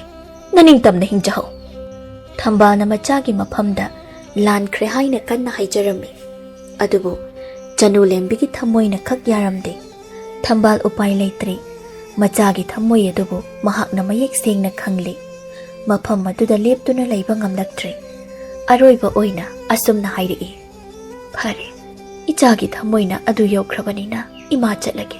Imagi chanu lembi nakok phawba chiktana nungaina leiba oyuko. Ngakpi pham thoktraba irala seba puduna ayamuk chatkrage. Ichagi mangda amuk hanna aigi sak asi utlaroige. Asumna haiduna makhong khongthang adu ani ahumlak thangi. Chanu lembi thotlabi magi thamoina mamitna ujariba mamagi saktambu miraiduna leiba ngamlaktre. Mamagi thangkhriba khongthang adubu konduna hairi. Ima naja aigi thamoise mairina waina jagleni ima. Chaina kaya se khangba gamtre. Naja aigi mitmangda uriba saktam sing asibu karino. Idom lenba punchi se mapung phaba ngamtre. Ahing khuding kapchabana aigi ithaudang oirere. Nachaibu thadoktura khakchatpi gano ima. Chanu lembi mitki pina mai thongada mapum chotli. Mama bu nungsidaba macha kanabu leiramgani. Thambana machabu hugatpi aduga hai. Ima lankre. Imagi thamoy ase warakpa ngamhodre. Ichabu naitom thamlamduna lambi amada ima chatluri. Ima yamna lale. Nacha aidi panthausu nganna kaina khido. Ima nangna panthausu ni palemsu ne haina khanjaduna hingjarakpane. Adubu ima nangna nacha ibu thadokduna chatkhiba numit adudagi nacha ai chaksu amata chade ahingsu amata tumde. Imagi wakhalda khanduna macha aigi nakta amukta hanbirakho haina mapu mahakta ni jaribani. Adubu ngasidi halakle. Ima nachabu warokanu ko. Imagi mafamda hairoidaba wafam kaya ma haikre. Yumse thadokduna chatpikhiganu ima. Thambana machanupigi mitki pi adubu taithokpi. Mama macha makhoi anido ngayak wari sanaraba tongda imung aduda changminakhirami.